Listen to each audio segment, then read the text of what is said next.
Tusculan Disputations. By Cicero. Introduction. In the year AUC 708, and the 62nd year of Cicero's age, his daughter, Tullia, died in childbed. And her loss afflicted Cicero to such a degree that he abandoned all public business, and, leaving the city, retired to Astera, which was a country house that he had near Antium, where, after a while, he devoted himself to philosophical studies, and, besides other works, he published his treatise De Finibus, and also this treatise called the Tusculan Disputations, of which Middleton gives this concise description. The first book teaches us how to contemn the terrors of death, and to look upon it as a blessing rather than an evil. The second, to support pain and affliction with a manly fortitude. The third, to appease all our complaints and uneasinesses under the accidents of life. The fourth, to moderate all our other passions. And the fifth explains the sufficiency of virtue to make men happy. It was his custom in the opportunities of his leisure to take some friends with him into the country, where, instead of amusing themselves with idle sports or feasts, their diversions were wholly speculative, tending to improve the mind and enlarge the understanding. In this manner he now spent 5 days at his Tusculan villa in discussing with his friends the several questions just mentioned. For, after employing the mornings in declaiming and rhetorical exercises, they used to retire in the afternoon into a gallery, called the Academy, which he had built for the purpose of philosophical conferences, where, after the manner of the Greeks, he held a school, as they called it, and invited the company to call for any subject that they desired to hear explained, which being proposed accordingly by some of the audience became immediately the argument of that day's debate. These 5 conferences, or dialogues, he collected afterward into writing in the very words and manner in which they really passed, and published them under the title of his Tusculan Disputations, from the name of the villa in which they were held. How do you find this book? Any thoughts about the book or the author? Any suggestion for improvement? Please take a moment to share your thoughts in a comment. If you like it, share it with your friends who might enjoy it as well. Subscribe to keep in touch. Visit CompleteAudiobooks.com for more quality content. Tusculan Disputations. Book. Chapter 1. On the Contempt of Death. At a time when I had entirely, or to a great degree, released myself from my labors as an advocate, and from my duties as a senator, I had recourse again, Brutus, principally by your advice, to those studies which never had been out of my mind, although neglected at times, and which after a long interval I resumed. And now, since the principles and rules of all arts which relate to living well depend on the study of wisdom, which is called philosophy, I have thought it an employment worthy of me to illustrate them in the Latin tongue, not because philosophy could not be understood in the Greek language, or by the teaching of Greek masters. But it has always been my opinion that our countrymen have, in some instances, made wiser discoveries than the Greeks, with reference to those subjects which they have considered worthy of devoting their attention to, and in others have improved upon their discoveries, so that in one way or other we surpass them on every point. For, with regard to the manners and habits of private life, and family and domestic affairs, we certainly manage them with more elegance, and better than they did. And as to our republic, that our ancestors have, beyond all dispute, formed on better customs and laws. What shall I say of our military affairs, in which our ancestors have been most eminent in valor, and still more so in discipline? As to those things which are attained not by study, but nature, neither Greece, nor any nation, is comparable to us. For what people has displayed such gravity, such steadiness, such greatness of soul, probity, faith, such distinguished virtue of every kind, as to be equal to our ancestors? In learning, indeed, and all kinds of literature, Greece did excel us, and it was easy to do so where there was no competition. For while among the Greeks the poets were the most ancient species of learned men, since Homer and Hesiod lived before the foundation of Rome, and Archilochus I was a contemporary of Romulus, we received poetry much later. For it was about 510 years after the building of Rome before Livius too published a play in the consulship of C. Claudius, the son of Caecus, and M. Tiditanus, a year before the birth of Ennius, who was older than Plautus and Naevius. It was, therefore, late before poets were either known or received among us. Though we find in Cato de Originibus that the guests used, at their entertainments, to sing the praises of famous men to the sound of the flute. But a speech of Cato's shows this kind of poetry to have been in no great esteem, as he censures Marcus Nobilior for carrying poets with him into his province. For that consul, as we know, carried Ennius with him into Aetolia. Therefore the less esteemed poets were in, the less were those studies pursued. Though even then those who did display the greatest abilities that way were not very inferior to the Greeks. Do we imagine that if it had been considered commendable in Fabius III, a man of the highest rank, to paint, we should not have had many Polycleti and Parasii? Honor nourishes art, and glory is the spur with all to studies, while those studies are always neglected in every nation which are looked upon disparagingly. The Greeks held skill in vocal and instrumental music as a very important accomplishment, and therefore it is recorded of Epaminondas, who, in my opinion, was the greatest man among the Greeks, that he played excellently on the flute. And Themistocles, some years before, was deemed ignorant because at an entertainment he declined the lyre when it was offered to him. For this reason musicians flourished in Greece. Music was a general study, and whoever was unacquainted with it was not considered as fully instructed in learning. Geometry was in high esteem with them, therefore none were more honorable than mathematicians. But we have confined this art to bare measuring and calculating. But, on the contrary, we early entertained an esteem for the orator, though he was not at first a man of learning, but only quick at speaking. In subsequent times he became learned. For it is reported that Galba, Africanus, and Laelius were men of learning. And that even Cato, who preceded them in point of time, was a studious man, then succeeded the Lepidi, Carbo, and Gracchi, and so many great orators after them, down to our own times. That we were very little, if at all, inferior to the Greeks. Philosophy has been at a low ebb even to this present time, and has had no assistance from our own language, and so now I have undertaken to raise and illustrate it, in order that, as I have been of service to my countrymen, when employed on public affairs, I may, if possible, be so likewise in my retirement.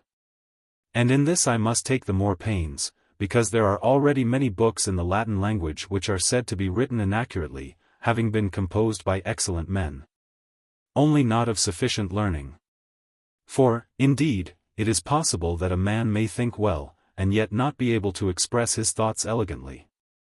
But for anyone to publish thoughts which he can neither arrange skillfully nor illustrate so as to entertain his reader, is an unpardonable abuse of letters and retirement. They, therefore, read their books to one another, and no one ever takes them up but those who wish to have the same license for careless writing aloud to themselves. Wherefore, if oratory has acquired any reputation from my industry, I shall take the more pains to open the fountains of philosophy, from which all my eloquence has taken its rise. But, as Aristotle, for a man of the greatest genius, and of the most various knowledge, being excited by the glory of the rhetorician Isocrates 5 commenced teaching young men to speak, and joined philosophy with eloquence, so it is my design not to lay aside my former study of oratory, and yet to employ myself at the same time in this greater and more fruitful art. For I have always thought that to be able to speak copiously and elegantly on the most important questions was the most perfect philosophy. And I have so diligently applied myself to this pursuit, that I have already ventured to have a school like the Greeks. And lately when you left us, having many of my friends about me, I attempted at my Tusculan villa what I could do in that way. For as I formerly used to practice declaiming, which nobody continued longer than myself, so this is now to be the declamation of my old age. I desired anyone to propose a question which he wished to have discussed, and then I argued that point either sitting or walking. And so I have compiled the scholi, as the Greeks call them, of 5 days, in as many books. We proceeded in this manner, when he who had proposed the subject for discussion had said what he thought proper, I spoke against him. For this is, you know, the old and Socratic method of arguing against another's opinion, for Socrates thought that thus the truth would more easily be arrived at. But to give you a better notion of our disputations, I will not barely send you an account of them, but represent them to you as they were carried on. Therefore let the introduction be thus. A. To me death seems to be an evil. M. What, to those who are already dead? Or to those who must die? A. To both. M. It is a misery, then, because an evil? A. Certainly. M. Then those who have already died, and those who have still got to die, are both miserable? A. So it appears to me. M. Then all are miserable? A. Everyone. M. And, indeed, if you wish to be consistent, all that are already born, or ever shall be, are not only miserable, but always will be so. For should you maintain those only to be miserable, you would not accept anyone living, for all must die, but there should be an end of misery in death. But seeing that the dead are miserable, we are born to eternal misery, for they must of consequence be miserable who died 100,000 years ago, or rather, all that have ever been born. A. So, indeed, I think. M. Tell me, I beseech you, are you afraid of the three-headed Cerberus in the shades below, and the roaring waves of Cocytus, and the passage over Acheron? And Tantalus expiring with thirst while the water touches his chin, and Sisyphus, who sweats with arduous toil in vain, the steepy summit of the mount to gain? Perhaps, too, you dread the inexorable judges, Minos and Rhadamanthus, before whom neither L. Crassus nor M. Antonius can defend you, and where, since the cause lies before Grecian judges, you will not even be able to employ Demosthenes, but you must plead for yourself before a very great assembly. These things perhaps you dread, and therefore look on death as an eternal evil. A. Do you take me to be so imbecile as to give credit to such things? M. What, do you not believe them? A. Not in the least. M. I am sorry to hear that. A. Why, I beg? M. Because I could have been very eloquent in speaking against them. A. And who could not on such a subject? Or what trouble is it to refute these monstrous inventions of the poets and painters? 6. M. And yet you have books of philosophers full of arguments against these. A. A great waste of time, truly. For who is so weak as to be concerned about them? M. If, then, there is no one miserable in the infernal regions, there can be no one there at all. A. I am altogether of that opinion. M. Where, then, are those you call miserable? Or what place do they inhabit? For, if they exist at all, they must be somewhere. A. I, indeed, am of opinion that they are nowhere. M. Then they have no existence at all. A. Even so, and yet they are miserable for this very reason, that they have no existence. M. I had rather now have you afraid of Cerberus than speak thus inaccurately. A. In what respect? M. Because you admit him to exist whose existence you deny with the same breath. Where now is your sagacity? When you say anyone is miserable, you say that he who does not exist, does exist. A. I am not so absurd as to say that. M. What is it that you do say, then? A. I say, for instance, that Marcus Crassus is miserable in being deprived of such great riches as his by death, that Cn. Pompey is miserable in being taken from such glory and honor, and, in short, that all are miserable who are deprived of this light of life. M. You have returned to the same point, for to be miserable implies an existence. But you just now denied that the dead had any existence. If, then, they have not, they can be nothing. And if so, they are not even miserable. A. Perhaps I do not express what I mean, for I look upon this very circumstance, not to exist after having existed, to be very miserable. M. What, more so than not to have existed at all? Therefore, those who are not yet born are miserable because they are not. And we ourselves, if we are to be miserable after death, were miserable before we were born. But I do not remember that I was miserable before I was born, and I should be glad to know, if your memory is better, what you recollect of yourself before you were born. A. You are pleasant, as if I had said that those men are miserable who are not born, and not that they are so who are dead. M. You say, then, that they are so? A. Yes.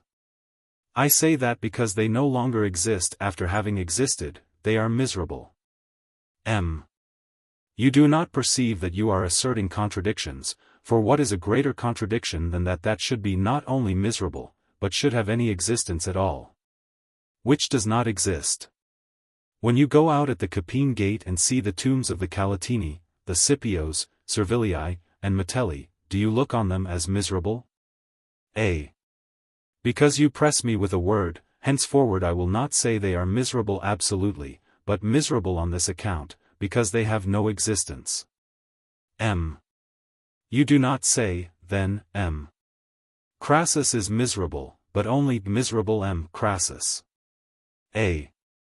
Exactly so. M. As if it did not follow that whatever you speak of in that manner either is or is not. Are you not acquainted with the first principles of logic? For this is the first thing they lay down, whatever is asserted, for that is the best way that occurs to me, at the moment, of rendering the Greek term, xi omega mu alpha. If I can think of a more accurate expression hereafter, I will use it, is asserted as being either true or false. When, therefore, you say, miserable M. Crassus, you either say this, M. Crassus is miserable, so that some judgment may be made whether it is true or false, or you say nothing at all. A. Well, then, I now own that the dead are not miserable, since you have drawn from me a concession that they who do not exist at all cannot be miserable. What then? We that are alive, are we not wretched, seeing we must die? For what is there agreeable in life, when we must night and day reflect that, at some time or other, we must die? M. Do you not, then, perceive how great is the evil from which you have delivered human nature? A. By what means? M. Because, if to die were miserable to the dead, to live would be a kind of infinite and eternal misery. Now, however, I see a goal, and when I have reached it, there is nothing more to be feared. But you seem to me to follow the opinion of Epicharmus 7, a man of some discernment, and sharp enough for a Sicilian. A. What opinion? For I do not recollect it. M. I will tell you if I can in Latin, for you know I am no more used to bring in Latin sentences in a Greek discourse than Greek in a Latin one. A. And that is right enough. But what is that opinion of Epicharmus? M. I would not die, but yet. I am not concerned that I shall be dead. A. I now recollect the Greek. But since you have obliged me to grant that the dead are not miserable, proceed to convince me that it is not miserable to be under a necessity of dying. M. That is easy enough, but I have greater things in hand. A.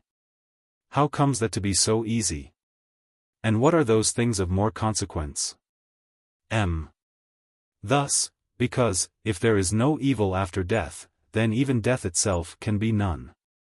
For that which immediately succeeds that is a state where you grant that there is no evil, so that even to be obliged to die can be no evil. For that is only the being obliged to arrive at a place where we allow that no evil is. A. I beg you will be more explicit on this point, for these subtle arguments force me sooner to admissions than to conviction. But what are those more important things about which you say that you are occupied? M. To teach you, if I can, that death is not only no evil, but a good. A. I do not insist on that, but should be glad to hear you argue it, for even though you should not prove your point, yet you will prove that death is no evil. But I will not interrupt you. I would rather hear a continued discourse. M. What, if I should ask you a question, would you not answer? A. That would look like pride. But I would rather you should not ask but where necessity requires. M. I will comply with your wishes, and explain as well as I can what you require. But not with any idea that, like the Pythian Apollo, what I say must needs be certain and indisputable, but as a mere man, endeavoring to arrive at probabilities by conjecture. For I have no ground to proceed further on than probability. Those men may call their statements indisputable who assert that what they say can be perceived by the senses, and who proclaim themselves philosophers by profession. A. Do as you please, we are ready to hear you. M. The first thing, then, is to inquire what death, which seems to be so well understood, really is. For some imagine death to be the departure of the soul from the body. Others think that there is no such departure, but that soul and body perish together, and that the soul is extinguished with the body. Of those who think that the soul does depart from the body, some believe in its immediate dissolution, others fancy that it continues to exist for a time, and others believe that it lasts forever. There is great dispute even what the soul is, where it is, and whence it is derived. With some, the heart itself, cor, seems to be the soul, hence the expressions, excords, vicords, concords. And that prudent Nausicaa, who was twice consul, was called Corculus, i.e., wise heart. And Aelius Sextus is described as egregi cordatus homo, catus Aeliu, Sextus, that great wise-hearted man, sage Aelius. Empedocles imagines the blood, which is suffused over the heart, to be the soul. To others, a certain part of the brain seems to be the throne of the soul. Others neither allow the heart itself, nor any portion of the brain, to be the soul, but think either that the heart is the seat and abode of the soul, or else that the brain is so. Some would have the soul, or spirit, to be the anima, as our schools generally agree, and indeed the name signifies as much, for we use the expressions anima magira, to live.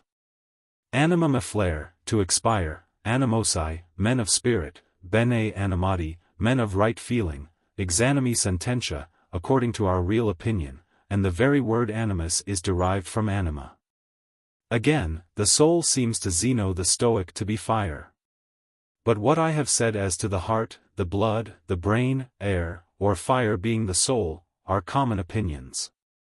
The others are only entertained by individuals, and, indeed, there were many among the ancients who held singular opinions on this subject, of whom the latest was Aristoxenus. A man who was both a musician and a philosopher. He maintained a certain straining of the body, like what is called harmony in music, to be the soul, and believed that, from the figure and nature of the whole body, various motions are excited, as sounds are from an instrument. He adhered steadily to his system, and yet he said something, the nature of which, whatever it was, had been detailed and explained a great while before by Plato. Xenocrates denied that the soul had any figure, or anything like a body, but said it was a number, the power of which, as Pythagoras had fancied some ages before, was the greatest in nature. His master, Plato, imagined a threefold soul, a dominant portion of which, that is to say, reason, he had lodged in the head, as in a tower.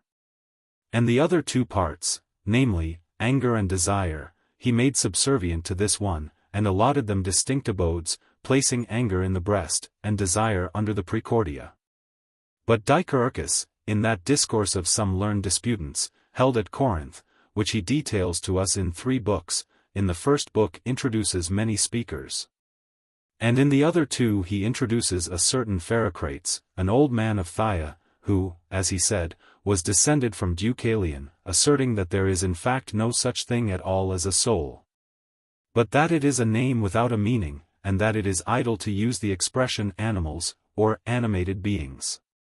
That neither men nor beasts have minds or souls, but that all that power by which we act or perceive is equally infused into every living creature, and is inseparable from the body. For if it were not, it would be nothing. Nor is there anything whatever really existing except body, which is a single and simple thing, so fashioned as to live and have its sensations in consequence of the regulations of nature.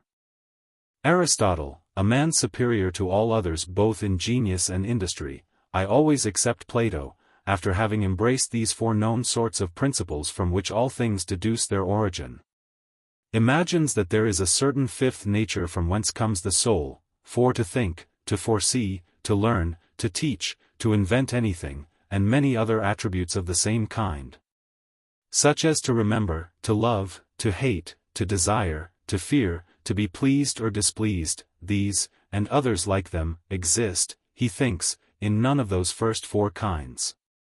On such account he adds a fifth kind, which has no name, and so by a new name he calls the soul nu delta epsilon lambda chi epsilon iota alpha, as if it were a certain continued and perpetual motion.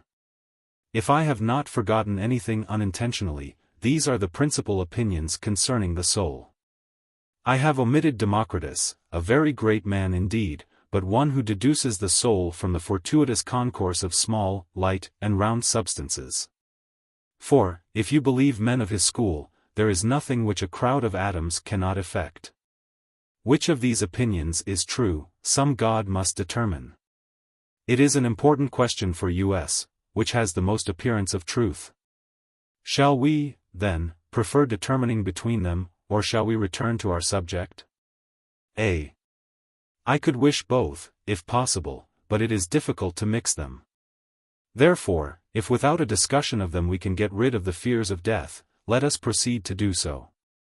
But if this is not to be done without explaining the question about souls, let us have that now, and the other at another time.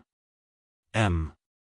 I take that plan to be the best, which I perceive you are inclined to, for reason will demonstrate that, whichever of the opinions which I have stated is true, it must follow, then, that death cannot be an evil, or that it must rather be something desirable.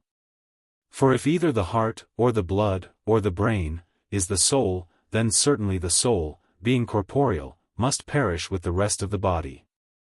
If it is air, it will perhaps be dissolved. If it is fire, it will be extinguished. If it is Aristoxenus's harmony, it will be put out of tune. What shall I say of Dicaeurchus, who denies that there is any soul? In all these opinions, there is nothing to affect anyone after death, for all feeling is lost with life, and where there is no sensation, nothing can interfere to affect us. The opinions of others do indeed bring us hope, if it is any pleasure to you to think that souls, after they leave the body, may go to heaven as to a permanent home. A. I have great pleasure in that thought, and it is what I most desire. And even if it should not be so, I should still be very willing to believe it. M. What occasion have you, then, for my assistance? Am I superior to Plato in eloquence? Turn over carefully his book that treats of the soul, you will have there all that you can want. A. I have, indeed, done that, and often. But, I know not how it comes to pass, I agree with it while I am reading it, but when I have laid down the book and begin to reflect with myself on the immortality of the soul, all that agreement vanishes. M. How comes that? Do you admit this, that souls either exist after death, or else that they also perish at the moment of death? A. I agree to that. And if they do exist, I admit that they are happy, but if they perish, I cannot suppose them to be unhappy, because, in fact, they have no existence at all. You drove me to that concession but just now. M. How, then, can you, or why do you, assert that you think that death is an evil, when it either makes us happy, in the case of the soul continuing to exist, or, at all events, not unhappy, in the case of our becoming destitute of all sensation? A. Explain, therefore, if it is not troublesome to you, first, if you can, that souls do exist after death. Secondly, should you fail in that, and it is a very difficult thing to establish, that death is free from all evil. For I am not without my fears that this itself is an evil. I do not mean the immediate deprivation of sense, but the fact that we shall hereafter suffer deprivation. I have the best authority in support of the opinion you desire to have established, which ought, and generally has, great weight in all cases. And, first, I have all antiquity on that side, which the more near it is to its origin and divine descent, the more clearly, perhaps on that account, did it discern the truth in these matters. This very doctrine, then, was adopted by all those ancients whom Ennius calls in the Sabine tongue Cassi, namely, that in death there was a sensation, and that, when men departed this life, they were not so entirely destroyed as to perish absolutely. And this may appear from many other circumstances, and especially from the pontifical rites and funeral obsequies, which men of the greatest genius would not have been so solicitous about, and would not have guarded from any injury by such severe laws, but from a firm persuasion that death was not so entire a destruction as wholly to abolish and destroy everything, but rather a kind of transmigration, as it were, and change of life, which was, in the case of illustrious men and women, usually a guide to heaven, while in that of others it was still confined to the earth, but in such a manner as still to exist. From this, and the sentiments of the Romans, in heaven Romulus with gods now lives, as Ennius says, agreeing with the common belief. Hence, too, Hercules is considered so great and propitious a god among the Greeks, and from them he was introduced among us, and his worship has extended even to the very ocean itself. This is how it was that Bacchus was deified, the offspring of Semele. And from the same illustrious fame we receive Castor and Pollux as gods, who are reported not only to have helped the Romans to victory in their battles, but to have been the messengers of their success. What shall we say of Ino, the daughter of Cadmus? Is she not called Leucothea by the Greeks, and Matuta by us? Nay, more. Is not the whole of heaven, not to dwell on particulars, almost filled with the offspring of men? Should I attempt to search into antiquity, and produce from thence what the Greek writers have asserted, it would appear that even those who are called their principal gods were taken from among men up into heaven. Examine the sepulchres of those which are shown in Greece, recollect, for you have been initiated, what lessons are taught in the mysteries, then will you perceive how extensive this doctrine is. But they who were not acquainted with natural philosophy, for it did not begin to be in vogue till many years later, had no higher belief than what natural reason could give them. They were not acquainted with the principles and causes of things.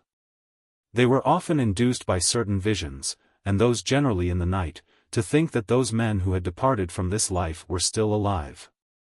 And this may further be brought as an irrefragable argument for us to believe that there are gods, that there never was any nation so barbarous, nor any people in the world so savage, as to be without some notion of gods. Many have wrong notions of the gods, for that is the nature and ordinary consequence of bad customs, yet all allow that there is a certain divine nature and energy. Nor does this proceed from the conversation of men, or the agreement of philosophers. It is not an opinion established by institutions or by laws. But, no doubt, in every case the consent of all nations is to be looked on as a law of nature. Who is there, then, that does not lament the loss of his friends, principally from imagining them deprived of the conveniences of life? Take away this opinion, and you remove with it all grief, for no one is afflicted merely on account of a loss sustained by himself. Perhaps we may be sorry, and grieve a little. But that bitter lamentation and those mournful tears have their origin in our apprehensions that he whom we loved is deprived of all the advantages of life, and is sensible of his loss. And we are led to this opinion by nature, without any arguments or any instruction. But the greatest proof of all is that nature herself gives a silent judgment in favor of the immortality of the soul, inasmuch as all are anxious, and that to a great degree, about the things which concern futurity. One plants what future ages shall enjoy. As Statius says in his Synephabe. What is his object in doing so, except that he is interested in posterity? Shall the industrious husbandman, then, plant trees the fruit of which he shall never see? And shall not the great man found laws, institutions, and a republic? What does the procreation of children imply, and our care to continue our names, and our adoptions, and our scrupulous exactness in drawing up wills, and the inscriptions on monuments, and panegyrics, but that our thoughts run on futurity? There is no doubt but a judgment may be formed of nature in general, from looking at each nature in its most perfect specimens. And what is a more perfect specimen of a man than those are who look on themselves as born for the assistance, the protection, and the preservation of others? Hercules has gone to heaven. He never would have gone thither had he not, while among men, made that road for himself. These things are of old date, and have, besides, the sanction of universal religion. What will you say? What do you imagine that so many and such great men of our republic, who have sacrificed their lives for its good, expected? Do you believe that they thought that their names should not continue beyond their lives? None ever encountered death for their country but under a firm persuasion of immortality. Themistocles might have lived at his ease, so might Epaminondas, and, not to look abroad and among the ancients for instances, so might I myself. But, somehow or other there clings to our minds a certain presage of future ages, and this both exists most firmly, and appears most clearly, in men of the loftiest genius and greatest souls. Take away this, and who would be so mad as to spend his life amidst toils and dangers? I speak of those in power. What are the poet's views but to be ennobled after death? What else is the object of these lines? Behold old Ennius here, who erst thy father's great exploits rehearsed. He is challenging the reward of glory from those men whose ancestors he himself had ennobled by his poetry. And in the same spirit he says, in another passage, let none with tears my funeral grace, for I claim from my works an immortality. Why do I mention poets? The very mechanics are desirous of fame after death. Why did Phidias include a likeness of himself in the shield of Minerva, when he was not allowed to inscribe his name on it? What do our philosophers think on the subject? Do not they put their names to those very books which they write on the contempt of glory? If, then, universal consent is the voice of nature, and if it is the general opinion everywhere that those who have quitted this life are still interested in something, we also must subscribe to that opinion. And if we think that men of the greatest abilities and virtues see most clearly into the power of nature, because they themselves are her most perfect work, it is very probable that, as every great man is especially anxious to benefit posterity, there is something of which he himself will be sensible after death. But as we are led by nature to think there are gods, and as we discover, by reason, of what description they are, so, by the consent of all nations, we are induced to believe that our souls survive. But where their habitation is, and of what character they eventually are, must be learned from reason. The want of any certain reason on which to argue has given rise to the idea of the shades below, and to those fears which you seem, not without reason, to despise. For as our bodies fall to the ground, and are covered with earth, humus, from whence we derive the expression to be interred, humari, that has occasioned men to imagine that the dead continue, during the remainder of their existence, underground. Which opinion has drawn after it many errors, which the poets have increased. For the theatre, being frequented by a large crowd, among which are women and children, is wont to be greatly affected on hearing such pompous verses as these. Lo! Here I am, who scarce could gain this place. Through stony mountains and a dreary waste. Through cliffs, whose sharpened stones tremendous hung. Where dreadful darkness spread itself around. And the error prevailed so much. Though indeed at present it seems to me to be removed, that although men knew that the bodies of the dead had been burned, yet they conceived such things to be done in the infernal regions as could not be executed or imagined without a body. For they could not conceive how disembodied souls could exist, and, therefore, they looked out for some shape or figure. This was the origin of all that account of the dead in Homer. This was the idea that caused my friend Appius to frame his necromancy. And this is how there got about that idea of the lake of Avernus, in my neighborhood. From whence the souls of undistinguished shape, clad in thick shade, rush from the open gate of Acheron, vain phantoms of the dead.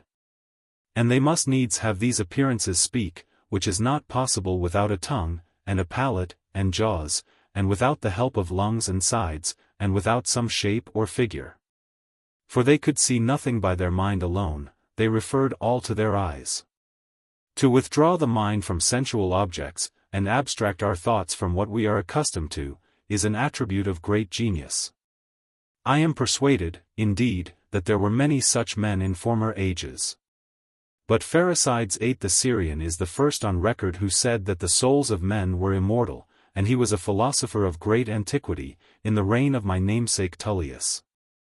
His disciple Pythagoras greatly confirmed this opinion, who came into Italy in the reign of Tarquin the Proud. And all that country which is called Great Greece was occupied by his school, and he himself was held in high honor, and had the greatest authority. And the Pythagorean sect was for many ages after in such great credit, that all learning was believed to be confined to that name. But I return to the ancients. They scarcely ever gave any reason for their opinion but what could be explained by numbers or definitions. It is reported of Plato that he came into Italy to make himself acquainted with the Pythagoreans, and that when there, among others, he made an acquaintance with Archytas IX and Timaeus X and learned from them all the tenets of the Pythagoreans, and that he not only was of the same opinion with Pythagoras concerning the immortality of the soul, but that he also brought reasons in support of it, which, if you have nothing to say against it, I will pass over, and say no more at present about all this hope of immortality. A. What, will you leave me when you have raised my expectations so high? I had rather, so help me Hercules, be mistaken with Plato, whom I know how much you esteem, and whom I admire myself, from what you say of him, than be in the right with those others. M. I commend you, for indeed I could myself willingly be mistaken in his company. Do we, then, doubt, as we do in other cases, though I think here is very little room for doubt in this case, for the mathematicians prove the facts to us, that the earth is placed in the midst of the world, being, as it were, a sort of point, which they call a kappa nu tauro omicron nu, surrounded by the whole heavens. And that such is the nature of the four principles which are the generating causes of all things, that they have equally divided among them the constituents of all bodies. Moreover, that earthy and humid bodies are carried at equal angles by their own weight and ponderosity into the earth and sea, that the other two parts consist, one of fire, and the other of air. As the two former are carried by their gravity and weight into the middle region of the world, so these, on the other hand, ascend by right lines into the celestial regions, either because, owing to their intrinsic nature, they are always endeavoring to reach the highest place, or else because lighter bodies are naturally repelled by heavier. And as this is notoriously the case, it must evidently follow that souls, when once they have departed from the body, whether they are animal, by which term I mean capable of breathing, or of the nature of fire, must mount upward. But if the soul is some number, as some people assert, speaking with more subtlety than clearness, or if it is that fifth nature, for which it would be more correct to say that we have not given a name to than that we do not correctly understand it, still it is too pure and perfect not to go to a great distance from the earth. Something of this sort, then, we must believe the soul to be, that we may not commit the folly of thinking that so active a principle lies immerged in the heart or brain, or, as Empedocles would have it, in the blood. We will pass over Dicaeurchus 11 with his contemporary and fellow disciple Aristoxenus 12, both indeed men of learning.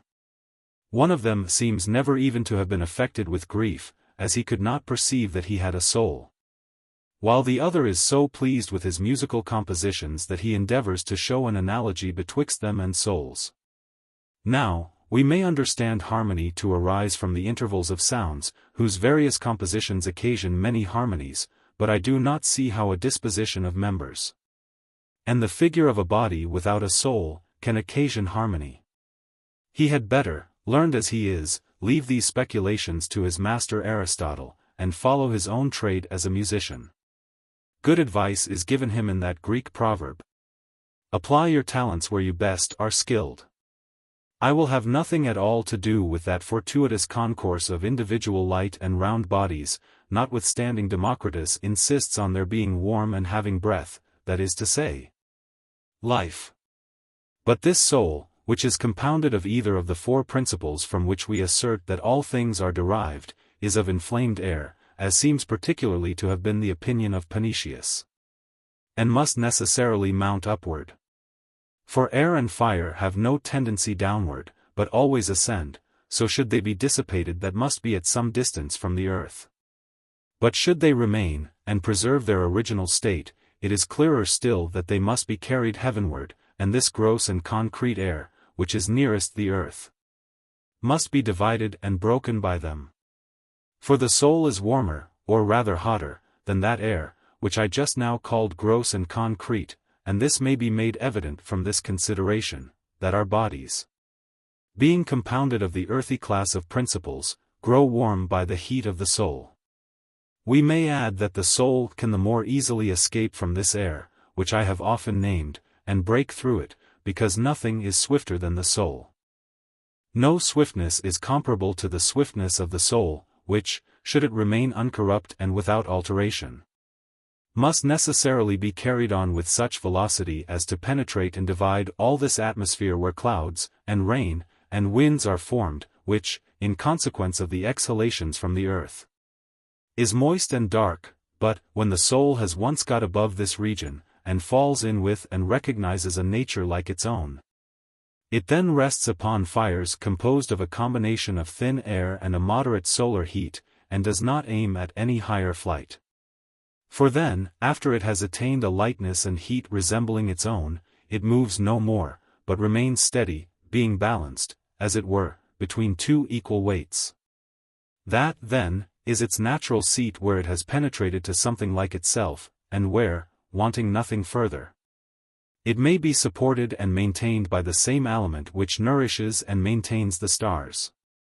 Now, as we are usually incited to all sorts of desires by the stimulus of the body, and the more so as we endeavor to rival those who are in possession of what we long for, we shall certainly be happy when, being emancipated from that body, we at the same time get rid of these desires and this rivalry. And that which we do at present, when, dismissing all other cares, we curiously examine and look into anything, we shall then do with greater freedom. And we shall employ ourselves entirely in the contemplation and examination of things, because there is naturally in our minds a certain insatiable desire to know the truth. And the very region itself where we shall arrive, as it gives us a more intuitive and easy knowledge of celestial things, will raise our desires after knowledge. For it was this beauty of the heavens, as seen even here upon earth, which gave birth to that national and hereditary philosophy, as Theophrastus calls it, which was thus excited to a desire of knowledge. But those persons will in a most especial degree enjoy this philosophy, who, while they were only inhabitants of this world and enveloped in darkness, were still desirous of looking into these things with the eye of their mind. For if those men now think that they have attained something who have seen the mouth of the Pontus, and those straits which were passed by the ship called Argo, because from Argos she did chosen men convey, bound to fetch back the golden fleece, their prey. Or those who have seen the straits of the ocean, where the swift waves divide the neighboring shores of Europe and of Africa. What kind of sight do you imagine that will be when the whole earth is laid open to our view? And that, too, not only in its position, form, and boundaries, nor those parts of it only which are habitable, but those also that lie uncultivated, through the extremities of heat and cold to which they are exposed.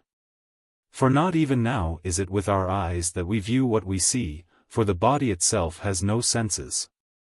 But, as the naturalists, and even the physicians assure us, who have opened our bodies, and examined them, there are certain perforated channels from the seat of the soul to the eyes, ears, and nose. So that frequently, when either prevented by meditation, or the force of some bodily disorder, we neither hear nor see, though our eyes and ears are open and in good condition. So that we may easily apprehend that it is the soul itself which sees and hears, and not those parts which are, as it were, but windows to the soul, by means of which, however, she can perceive nothing, unless she is on the spot and exerts herself. How shall we account for the fact that by the same power of thinking we comprehend the most different things, as color, taste, heat, smell, and sound, which the soul could never know by her 5 messengers, unless everything were referred to her, and she were the sole judge of all? And we shall certainly discover these things in a more clear and perfect degree when the soul is disengaged from the body, and has arrived at that goal to which nature leads her. For at present, notwithstanding nature has contrived, with the greatest skill, those channels which lead from the body to the soul, yet are they in some way or other stopped up with earthy and concrete bodies. But when we shall be nothing but soul, then nothing will interfere to prevent our seeing everything in its real substance and in its true character. It is true I might expatiate, did the subject require it, on the many and various objects with which the soul will be entertained in those heavenly regions. When I reflect on which, I am apt to wonder at the boldness of some philosophers who are so struck with admiration at the knowledge of nature as to thank, in an exulting manner, the first inventor and teacher of natural philosophy, and to reverence him as a god. For they declare that they have been delivered by his means from the greatest tyrants, a perpetual terror, and a fear that molested them by night and day. What is this dread, this fear? What old woman is there so weak as to fear these things, which you, forsooth, had you not been acquainted with natural philosophy, would stand in awe of? The hallowed roofs of Acheron, the dread of Orcus, the pale regions of the dead.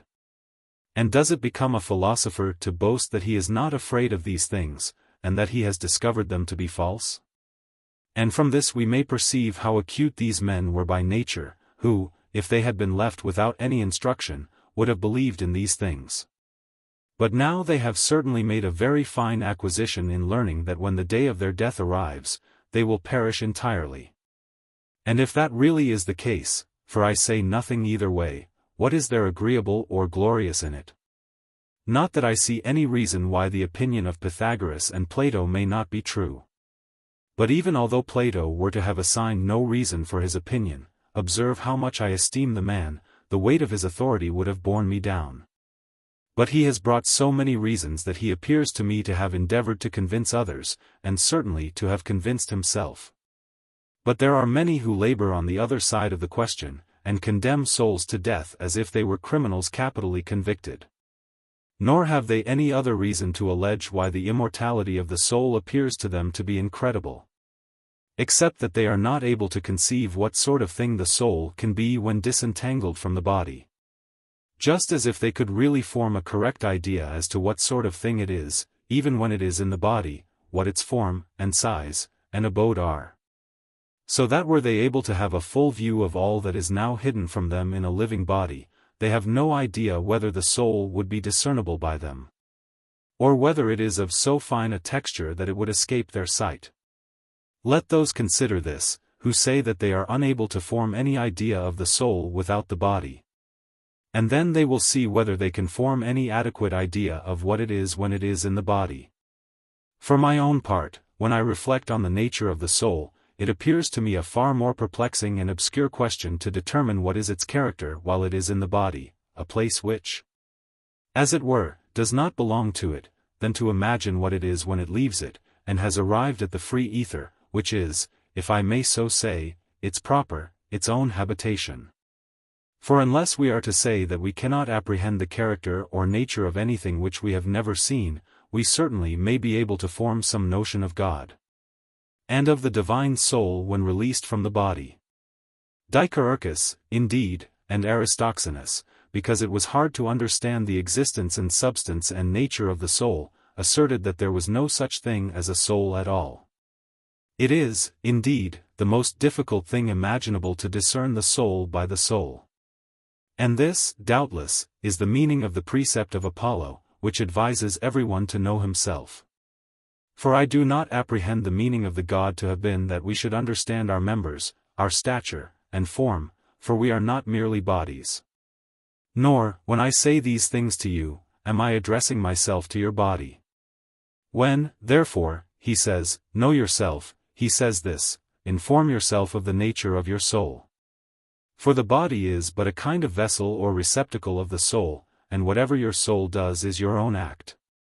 To know the soul, then, unless it had been divine, would not have been a precept of such excellent wisdom as to be attributed to a god.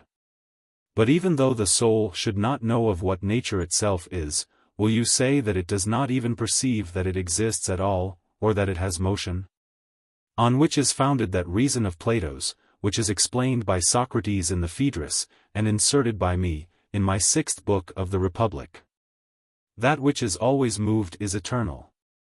But that which gives motion to something else, and is moved itself by some external cause, when that motion ceases, must necessarily cease to exist. That, therefore, alone, which is self-moved, because it is never forsaken by itself, can never cease to be moved. Besides, it is the beginning and principle of motion to everything else. But whatever is a principle has no beginning, for all things arise from that principle, and it cannot itself owe its rise to anything else. For then it would not be a principle did it proceed from anything else. But if it has no beginning, it never will have any end. For a principle which is once extinguished cannot itself be restored by anything else, nor can it produce anything else from itself. Inasmuch as all things must necessarily arise from some first cause. And thus it comes about that the first principle of motion must arise from that thing which is itself moved by itself. And that can neither have a beginning nor an end of its existence, for otherwise the whole heaven and earth would be overset, and all nature would stand still, and not be able to acquire any force by the impulse of which it might be first set in motion. Seeing, then, that it is clear that whatever moves itself is eternal, can there be any doubt that the soul is so? For everything is inanimate which is moved by an external force. But everything which is animate is moved by an interior force, which also belongs to itself. For this is the peculiar nature and power of the soul. And if the soul be the only thing in the whole world which has the power of self-motion, then certainly it never had a beginning, and therefore it is eternal. Now, should all the lower order of philosophers, for so I think they may be called who dissent from Plato and Socrates and that school, unite their force, they never would be able to explain anything so elegantly as this, nor even to understand how ingeniously this conclusion is drawn. The soul, then, perceives itself to have motion, and at the same time that it gets that perception, it is sensible that it derives that motion from its own power, and not from the agency of another. And it is impossible that it should ever forsake itself. And these premises compel you to allow its eternity, unless you have something to say against them. A. I should myself be very well pleased not to have even a thought arise in my mind against them, so much am I inclined to that opinion. M. Well, then, I appeal to you, if the arguments which prove that there is something divine in the souls of men are not equally strong? But if I could account for the origin of these divine properties, then I might also be able to explain how they might cease to exist. For I think I can account for the manner in which the blood, and bile, and phlegm, and bones, and nerves, and veins, and all the limbs, and the shape of the whole body, were put together and made. And even as to the soul itself, were there nothing more in it than a principle of life, then the life of a man might be put upon the same footing as that of a vine or any other tree, and accounted for as caused by nature. For these things, as we say, live. Besides, if desires and aversions were all that belonged to the soul, it would have them only in common with the beasts. But it has, in the first place, memory, and that, too, so infinite as to recollect an absolute countless number of circumstances, which Plato will have to be a recollection of a former life. For in that book which is inscribed Menon, Socrates asks a child some questions in geometry, with reference to measuring a square. His answers are such as a child would make, and yet the questions are so easy, that while answering them, one by one, he comes to the same point as if he had learned geometry. From whence Socrates would infer that learning is nothing more than recollection, and this topic he explains more accurately in the discourse which he held the very day he died. For he there asserts that anyone, who seeming to be entirely illiterate is yet able to answer a question well that is proposed to him, does in so doing manifestly show that he is not learning it then, but recollecting it by his memory. Nor is it to be accounted for in any other way how children come to have notions of so many and such important things as are implanted, and, as it were, sealed up in their minds, which the Greeks call nunu omicron iota alpha iota, unless the soul, before it entered the body, had been well stored with knowledge. And as it had no existence at all, for this is the invariable doctrine of Plato, who will not admit anything to have a real existence which has a beginning and an end, and who thinks that that alone does really exist which is of such a character as what he calls epsilon delta epsilon alpha, and we species, therefore, being shut up in the body, it could not while in the body discover what it knows. But it knew it before, and brought the knowledge with it, so that we are no longer surprised at its extensive and multifarious knowledge. Nor does the soul clearly discover its ideas at its first resort to this abode to which it is so unaccustomed, and which is in so disturbed a state. But after having refreshed and recollected itself, it then by its memory recovers them, and therefore, to learn implies nothing more than to recollect. But I am in a particular manner surprised at memory. For what is that faculty by which we remember? What is its force? What its nature? I am not inquiring how great a memory Simonides 13 may be said to have had, or Theodectes 14 or that Cinnaeus 15 who was sent to Rome as ambassador from Pyrrhus, or, in more modern times, Charmidas 16 or, very lately, Metrodora 17 the Seption, or our own contemporary Hortensius 18. I am speaking of ordinary memory, and especially of those men who are employed in any important study or art, the great capacity of whose minds it is hard to estimate, such numbers of things do they remember. Should you ask what this leads to, I think we may understand what that power is, and whence we have it. It certainly proceeds neither from the heart, nor from the blood, nor from the brain, nor from atoms. Whether it be air or fire, I know not, nor am I, as those men are, ashamed in cases where I am ignorant to own that I am so.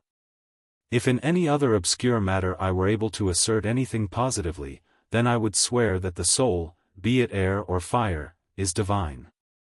Just think, I beseech you, can you imagine this wonderful power of memory to be sown in or to be a part of the composition of the earth, or of this dark and gloomy atmosphere? Though you cannot apprehend what it is, yet you see what kind of thing it is, or if you do not quite see that, yet you certainly see how great it is. What, then? Shall we imagine that there is a kind of measure in the soul, into which, as into a vessel, all that we remember is poured?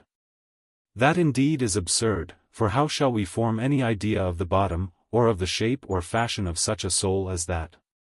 And, again, how are we to conceive how much it is able to contain?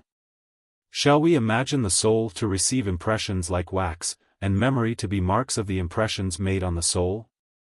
What are the characters of the words, what of the facts themselves? And what, again, is that prodigious greatness which can give rise to impressions of so many things?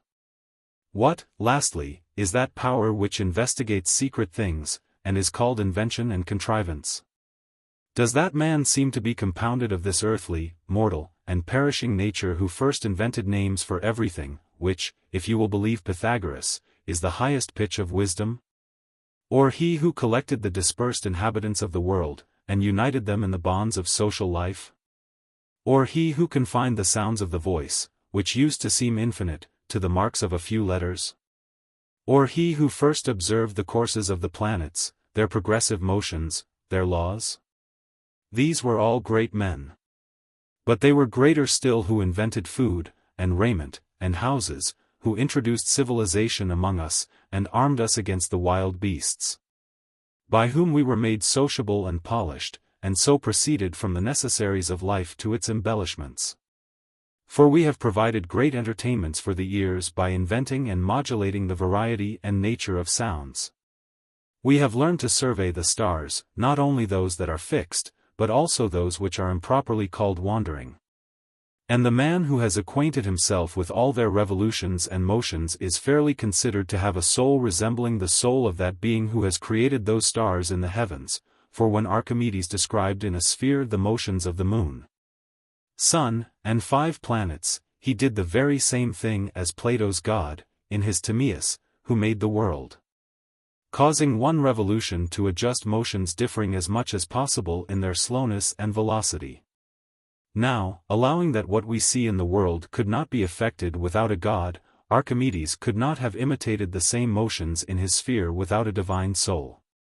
To me, indeed, it appears that even those studies which are more common and in greater esteem are not without some divine energy, so that I do not consider that a poet can produce a serious and sublime poem without some divine impulse working on his mind. Nor do I think that eloquence, abounding with sonorous words and fruitful sentences, can flow thus without something beyond mere human power. But as to philosophy, that is the parent of all the arts, what can we call that but, as Plato says, a gift, or as I express it, an invention, of the gods?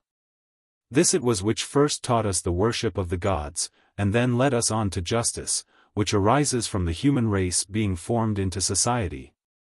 And after that it imbued us with modesty and elevation of soul. This it was which dispersed darkness from our souls, as it is dispelled from our eyes, enabling us to see all things that are above or below, the beginning, end, and middle of everything. I am convinced entirely that that which could effect so many and such great things must be a divine power. For what is memory of words and circumstances? What, too, is invention? Surely they are things than which nothing greater can be conceived in a god. For I do not imagine the gods to be delighted with nectar and ambrosia, or with Juventus presenting them with a cup. Nor do I put any faith in Homer, who says that Ganymede was carried away by the gods on account of his beauty, in order to give Jupiter his wine. 2 weak reasons for doing Laomedon such injury. These were mere inventions of Homer, who gave his gods the imperfections of men. I would rather that he had given men the perfections of the gods. Those perfections, I mean, of uninterrupted health, wisdom, invention, memory. Therefore the soul, which is, as I say, divine, is, as Euripides more boldly expresses it, a god. And thus, if the divinity be air or fire, the soul of man is the same. For as that celestial nature has nothing earthly or humid about it, in like manner the soul of man is also free from both these qualities, but if it is of that 5th kind of nature, first introduced by Aristotle, then both gods and souls are of the same. As this is my opinion, I have explained it in these very words, in my book on Consolation. 19. The origin of the soul of man is not to be found upon earth, for there is nothing in the soul of a mixed or concrete nature, or that has any appearance of being formed or made out of the earth. Nothing even humid, or airy, or fiery. For what is there in natures of that kind which has the power of memory, understanding, or thought? Which can recollect the past, foresee the future, and comprehend the present? For these capabilities are confined to divine beings. Nor can we discover any source from which men could derive them, but from God. There is therefore a peculiar nature and power in the soul, distinct from those natures which are more known and familiar to us. Whatever, then, that is which thinks, and which has understanding, and volition, and a principle of life, is heavenly and divine, and on that account must necessarily be eternal. Nor can God himself, who is known to us, be conceived to be anything else except a soul free and unembarrassed, distinct from all mortal concretion, acquainted with everything, and giving motion to everything, and itself endued with perpetual motion. Of this kind and nature is the intellect of man. Where, then, is this intellect seated, and of what character is it? Where is your own, and what is its character? Are you able to tell? If I have not faculties for knowing all that I could desire to know, will you not even allow me to make use of those which I have? The soul has not sufficient capacity to comprehend itself. Yet the soul, like the eye, though it has no distinct view of itself, sees other things. It does not see, which is of least consequence, its own shape, perhaps not, though it possibly may. But we will pass that by, but it certainly sees that it has vigor, sagacity, memory, motion, and velocity. These are all great, divine, eternal properties. What its appearance is, or where it dwells, it is not necessary even to inquire. As when we behold, first of all, the beauty and brilliant appearance of the heavens. Secondly, the vast velocity of its revolutions, beyond power of our imagination to conceive. Then the vicissitudes of nights and days, the fourfold division of the seasons, so well adapted to the ripening of the fruits of the earth. And the temperature of our bodies, and after that we look up to the sun, the moderator and governor of all these things.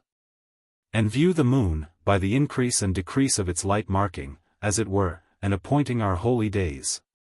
And see the 5 planets, borne on in the same circle divided into 12 parts, preserving the same course with the greatest regularity, but with utterly dissimilar motions among themselves.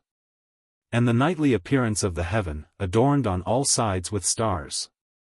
Then, the globe of the earth, raised above the sea, and placed in the center of the universe, inhabited and cultivated in its 2 opposite extremities, one of which, the place of our habitation, is situated towards the North Pole, under the 7 stars. Where the cold northern blasts, with horrid sound, harden to ice the snowy covered ground. The other, towards the South Pole, is unknown to us, but is called by the Greeks nu tau chi theta omicron nu alpha. The other parts are uncultivated, because they are either frozen with cold, or burned up with heat. But where we dwell, it never fails, in its season, to yield a placid sky, to bid the trees assume the lively verdure of their leaves, the vine to bud, and, joyful, in its shoots, foretell the approaching vintage of its fruits, the ripened corn to sing, while all around full rivulets glide, and flowers deck the ground. Then the multitude of cattle, fit part for food, part for tilling the ground, others for carrying us, or for clothing us. And man himself, made, as it were, on purpose to contemplate the heavens and the gods, and to pay adoration to them. Lastly, the whole earth, and wide extending seas, given to man's use. When we view these and numberless other things, can we doubt that they have some being who presides over them, or has made them, if, indeed, they have been made, as is the opinion of Plato, or if, as Aristotle thinks, they are eternal, or who at all events is the regulator of so immense a fabric and so great a blessing to men? Thus, though you see not the soul of man, as you see not the deity, yet, as by the contemplation of his works you are led to acknowledge a God, so you must own the divine power of the soul. From its remembering things, from its invention, from the quickness of its motion, and from all the beauty of virtue. Where, then, is it seated, you will say? In my opinion, it is seated in the head, and I can bring you reasons for my adopting that opinion. At present, let the soul reside where it will, you certainly have one in you. Should you ask what its nature is? It has one peculiarly its own, but admitting it to consist of fire, or air, it does not affect the present question. Only observe this, that as you are convinced there is a God, though you are ignorant where he resides and what shape he is of, in like manner you ought to feel assured that you have a soul, though you cannot satisfy yourself of the place of its residence nor its form. In our knowledge of the soul, unless we are grossly ignorant of natural philosophy, we cannot but be satisfied that it has nothing but what is simple, unmixed, uncompounded, and single. And if this is admitted, then it cannot be separated, nor divided, nor dispersed, nor parted, and therefore it cannot perish. For to perish implies a parting asunder, a division, a disunion, of those parts which, while it subsisted, were held together by some band. And it was because he was influenced by these and similar reasons that Socrates neither looked out for anybody to plead for him when he was accused, nor begged any favor from his judges, but maintained a manly freedom, which was the effect not of pride, but of the true greatness of his soul. And on the last day of his life he held a long discourse on this subject, and a few days before, when he might have been easily freed from his confinement, he refused to be so. And when he had almost actually hold of that deadly cup, he spoke with the air of a man not forced to die, but ascending into heaven. For so indeed he thought himself, and thus he spoke, that there were two ways, and that the souls of men, at their departure from the body, took different roads, for those which were polluted with vices that are common to men, and which had given themselves up entirely to unclean desires, and had become so blinded by them as to have habituated themselves to all manner of debauchery and profligacy, or to have laid detestable schemes for the ruin of their country, took a road wide of that which led to the assembly of the gods. But they who had preserved themselves upright and chaste, and free from the slightest contagion of the body, and had always kept themselves as far as possible at a distance from it, and while on earth had proposed to themselves as a model the life of the gods, found the return to those beings from whom they had come an easy one. Therefore, he argues, that all good and wise men should take example from the swans, who are considered sacred to Apollo, not without reason, but particularly because they seem to have received the gift of divination from him, by which, foreseeing how happy it is to die, they leave this world with singing and joy. Nor can anyone doubt of this, unless it happens to us who think with care and anxiety about the soul, as is often the case with those who look earnestly at the setting sun, to lose the sight of it entirely. And so the mind's eye, viewing itself, sometimes grows dull, and for that reason we become remiss in our contemplation. Thus our reasoning is borne about, harassed with doubts and anxieties, not knowing how to proceed, but measuring back again those dangerous tracks which it has passed, like a boat tossed about on the boundless ocean. But these reflections are of long standing, and borrowed from the Greeks. But Cato left this world in such a manner as if he were delighted that he had found an opportunity of dying, for that God who presides in us forbids our departure hence without his leave. But when God himself has given us a just cause, as formerly he did to Socrates, and lately to Cato, and often to many others, in such a case, certainly every man of sense would gladly exchange this darkness for that light, not that he would forcibly break from the chains that held him, for that would be against the law, but, like a man released from prison by a magistrate or some lawful authority, so he too would walk away, being released and discharged by God. For the whole life of a philosopher is, as the same philosopher says, a meditation on death. For what else is it that we do, when we call off our minds from pleasure, that is to say, from our attention to the body, from the managing our domestic estate, which is a sort of handmaid and servant of the body, or from duties of a public nature, or from all other serious business whatever? What else is it, I say, that we do, but invite the soul to reflect on itself, oblige it to converse with itself, and, as far as possible, break off its acquaintance with the body? Now, to separate the soul from the body, is to learn to die, and nothing else whatever. Wherefore take my advice and let us meditate on this, and separate ourselves as far as possible from the body. That is to say, let us accustom ourselves to die. This will be enjoying a life like that of heaven even while we remain on earth. And when we are carried thither and released from these bonds, our souls will make their progress with more rapidity, for the spirit which has always been fettered by the bonds of the body, even when it is disengaged, advances more slowly, just as those do who have worn actual fetters for many years. But when we have arrived at this emancipation from the bonds of the body, then indeed we shall begin to live, for this present life is really death, which I could say a good deal in lamentation for if I chose. You have lamented it sufficiently in your book on consolation, and when I read that, there is nothing which I desire more than to leave these things. But that desire is increased a great deal by what I have just heard. The time will come, and that soon, and with equal certainty whether you hang back or press forward, for time flies. But death is so far from being an evil, as it lately appeared to you, that I am inclined to suspect, not that there is no other thing which is an evil to man, but rather that there is nothing else which is a real good to him. If, at least, it is true that we become thereby either gods ourselves, or companions of the gods. However, this is not of so much consequence, as there are some of us here who will not allow this. But I will not leave off discussing this point till I have convinced you that death can, upon no consideration whatever, be an evil? A. How can it, after what I now know? M. Do you ask how it can? There are crowds of arguers who contradict this, and those not only Epicureans, whom I regard very little, but, somehow or other, almost every man of letters.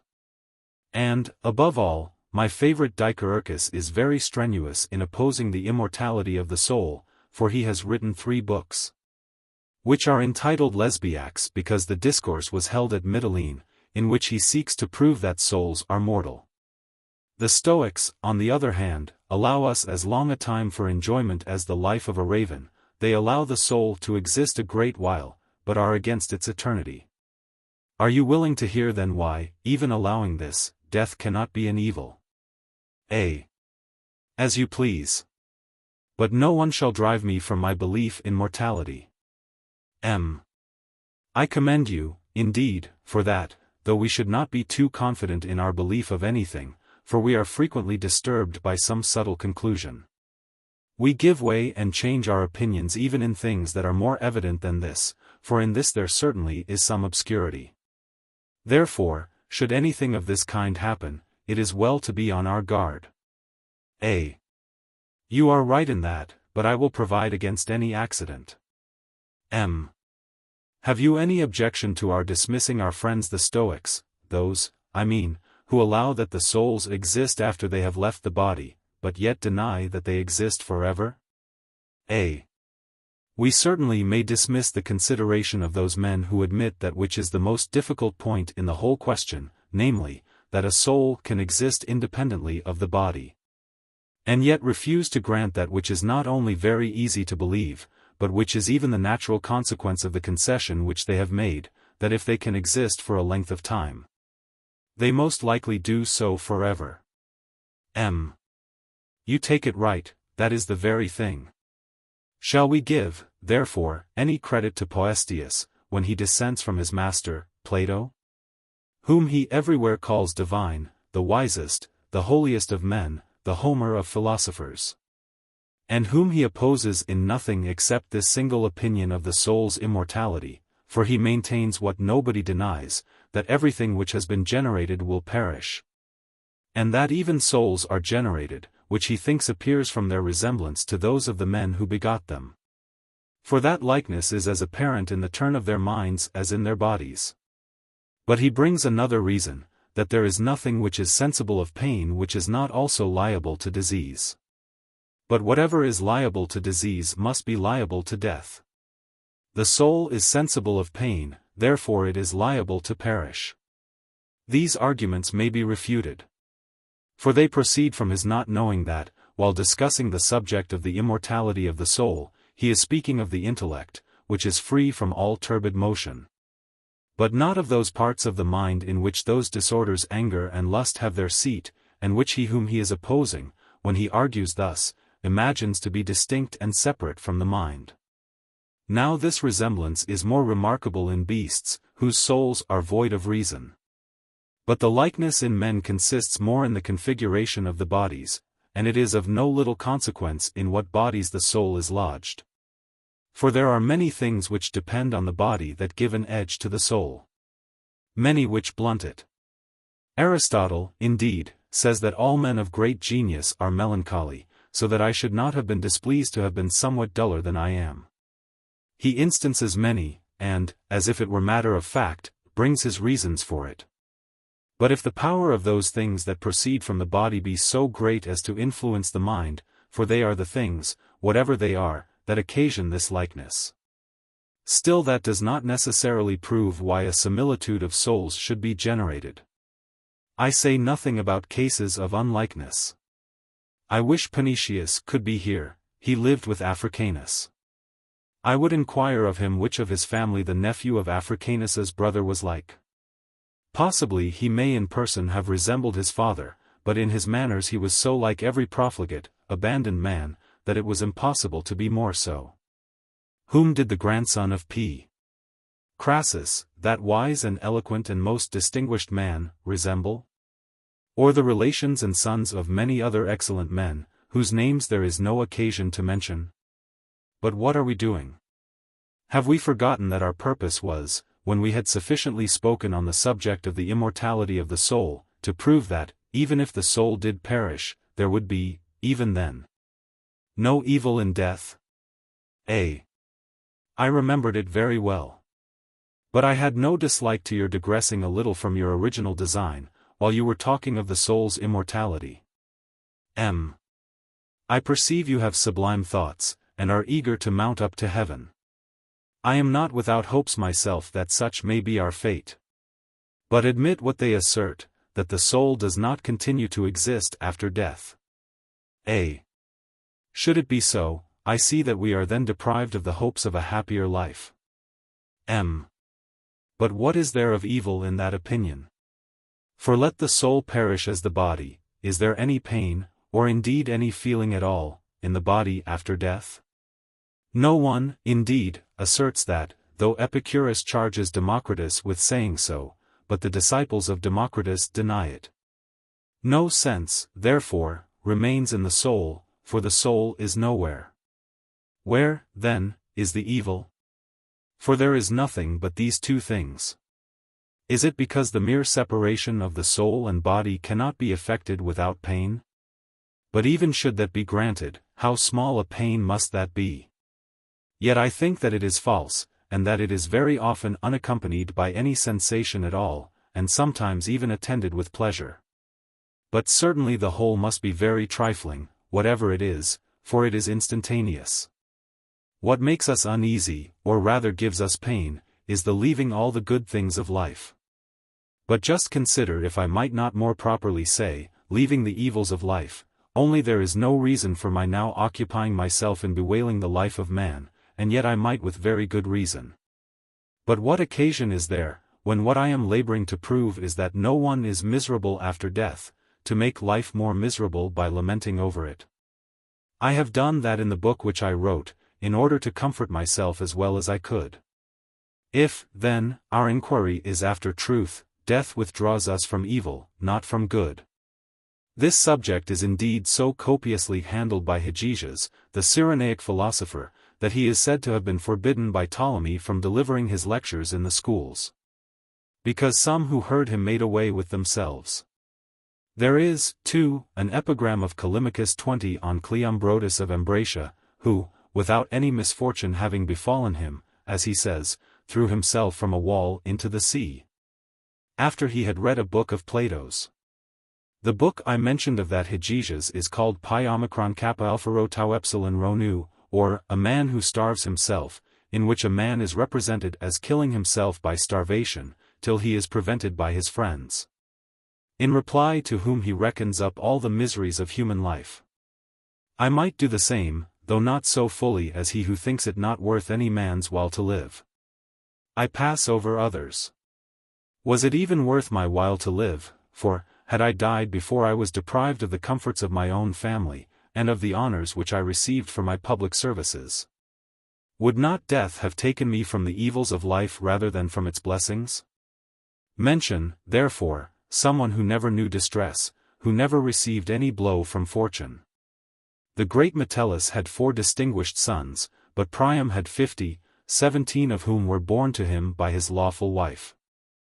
Fortune had the same power over both, though she exercised it but on one, for Metellus was laid on his funeral pile by a great company of sons and daughters, grandsons, and granddaughters. But Priam fell by the hand of an enemy, after having fled to the altar, and having seen himself deprived of all his numerous progeny. Had he died before the death of his sons and the ruin of his kingdom, with all his mighty wealth elate, under rich canopies of state, would he then have been taken from good or from evil? It would indeed, at that time, have appeared that he was being taken away from good. Yet surely it would have turned out advantageous for him, nor should we have had these mournful verses. Lo! These all perished in one flaming pile. The foe old Priam did of life beguile, and with his blood, thy altar, Jove, defile. As if anything better could have happened to him at that time than to lose his life in that manner. But yet, if it had befallen him sooner, it would have prevented all those consequences, but even as it was, it released him from any further sense of them. The case of our friend Pompey 21 was something better. Once, when he had been very ill at Naples, the Neapolitans, on his recovery, put crowns on their heads, as did those of Puteoli. The people flocked from the country to congratulate him. It is a Grecian custom, and a foolish one, still it is a sign of good fortune. But the question is, had he died, would he have been taken from good, or from evil? Certainly from evil. He would not have been engaged in a war with his father-in-law. 22 He would not have taken up arms before he was prepared, he would not have left his own house, nor fled from Italy. He would not, after the loss of his army, have fallen unarmed into the hands of slaves, and been put to death by them. His children would not have been destroyed. Nor would his whole fortune have come into the possession of the conquerors. Did not he, then, who, if he had died at that time, would have died in all his glory? Oh, all the great and terrible misfortunes into which he subsequently fell to the prolongation of his life at that time? These calamities are avoided by death, for even though they should never happen, there is a possibility that they may, but it never occurs to a man that such a disaster may befall him himself. Everyone hopes to be as happy as Metellus, as if the number of the happy exceeded that of the miserable, or as if there were any certainty in human affairs. Or, again, as if there were more rational foundation for hope than fear. But should we grant them even this, that men are by death deprived of good things, would it follow that the dead are therefore in need of the good things of life, and are miserable on that account? Certainly they must necessarily say so. Can he who does not exist be in need of anything? To be in need of has a melancholy sound, because it in effect amounts to this: he had, but he has not. He regrets, he looks back upon, he wants. Such are, I suppose, the distresses of one who is in need of. Is he deprived of eyes? To be blind is misery. Is he destitute of children? Not to have them is misery. These considerations apply to the living, but the dead are neither in need of the blessings of life, nor of life itself. But when I am speaking of the dead, I am speaking of those who have no existence. But would anyone say of us, who do exist, that we want horns or wings? Certainly not. Should it be asked, why not? The answer would be, that not to have what neither custom nor nature has fitted you for would not imply a want of them, even though you were sensible that you had them not. This argument should be pressed over and over again, after that point has once been established, which, if souls are mortal, there can be no dispute about, I mean, that the destruction of them by death is so entire as to remove even the least suspicion of any sense remaining. When, therefore, this point is once well grounded and established, we must correctly define what the term, to want, means, that there may be no mistake in the word. To want, then, signifies this, to be without that which you would be glad to have. For inclination for a thing is implied in the word want, excepting when we use the word in an entirely different sense, as we do when we say that a fever is wanting to anyone. For it admits of a different interpretation, when you are without a certain thing, and are sensible that you are without it, but yet can easily dispense with having it. To want, then, is an expression which you cannot apply to the dead, nor is the mere fact of wanting something necessarily lamentable. The proper expression ought to be, that they want a good, and that is an evil. But a living man does not want a good unless he is distressed without it. And yet we can easily understand how any man alive can be without a kingdom. But this cannot be predicated of you with any accuracy. It might have been asserted of Tarquin, when he was driven from his kingdom. But when such an expression is used respecting the dead, it is absolutely unintelligible. For to want implies to be sensible, but the dead are insensible, therefore the dead can be in no want. But what occasion is there to philosophize here in a matter with which we see that philosophy is but little concerned? How often have not only our generals but whole armies rushed on certain death? But if it had been a thing to be feared, Brutus would never have fallen in fight to prevent the return of that tyrant whom he had expelled. Nor would Decius the father have been slain in fighting with the Latins. Nor would his son when engaged with the Etruscans, nor his grandson with Pyrrhus, have exposed themselves to the enemy's darts. Spain would never have seen, in one campaign, the Scipios fall fighting for their country, nor would the plains of Cannae have witnessed the death of Paulus and Geminus, or Venusia that of Marcellus.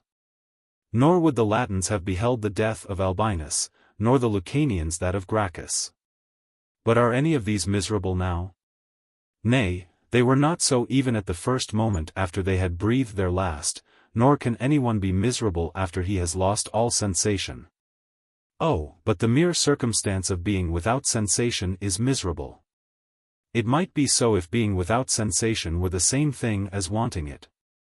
But as it is evident there can be nothing of any kind in that which has no existence, what can there be afflicting to that which can neither feel want nor be sensible of anything? We might be said to have repeated this over too often, only that here lies all that the soul shudders at from the fear of death. For whoever can clearly apprehend that which is as manifest as the light, that when both soul and body are consumed, and there is a total destruction, then that which was an animal becomes nothing, will clearly see that there is no difference between a hippocentaur, which never had existence, and King Agamemnon, and that Camillus is no more concerned about this present civil war than I was at the sacking of Rome when he was living.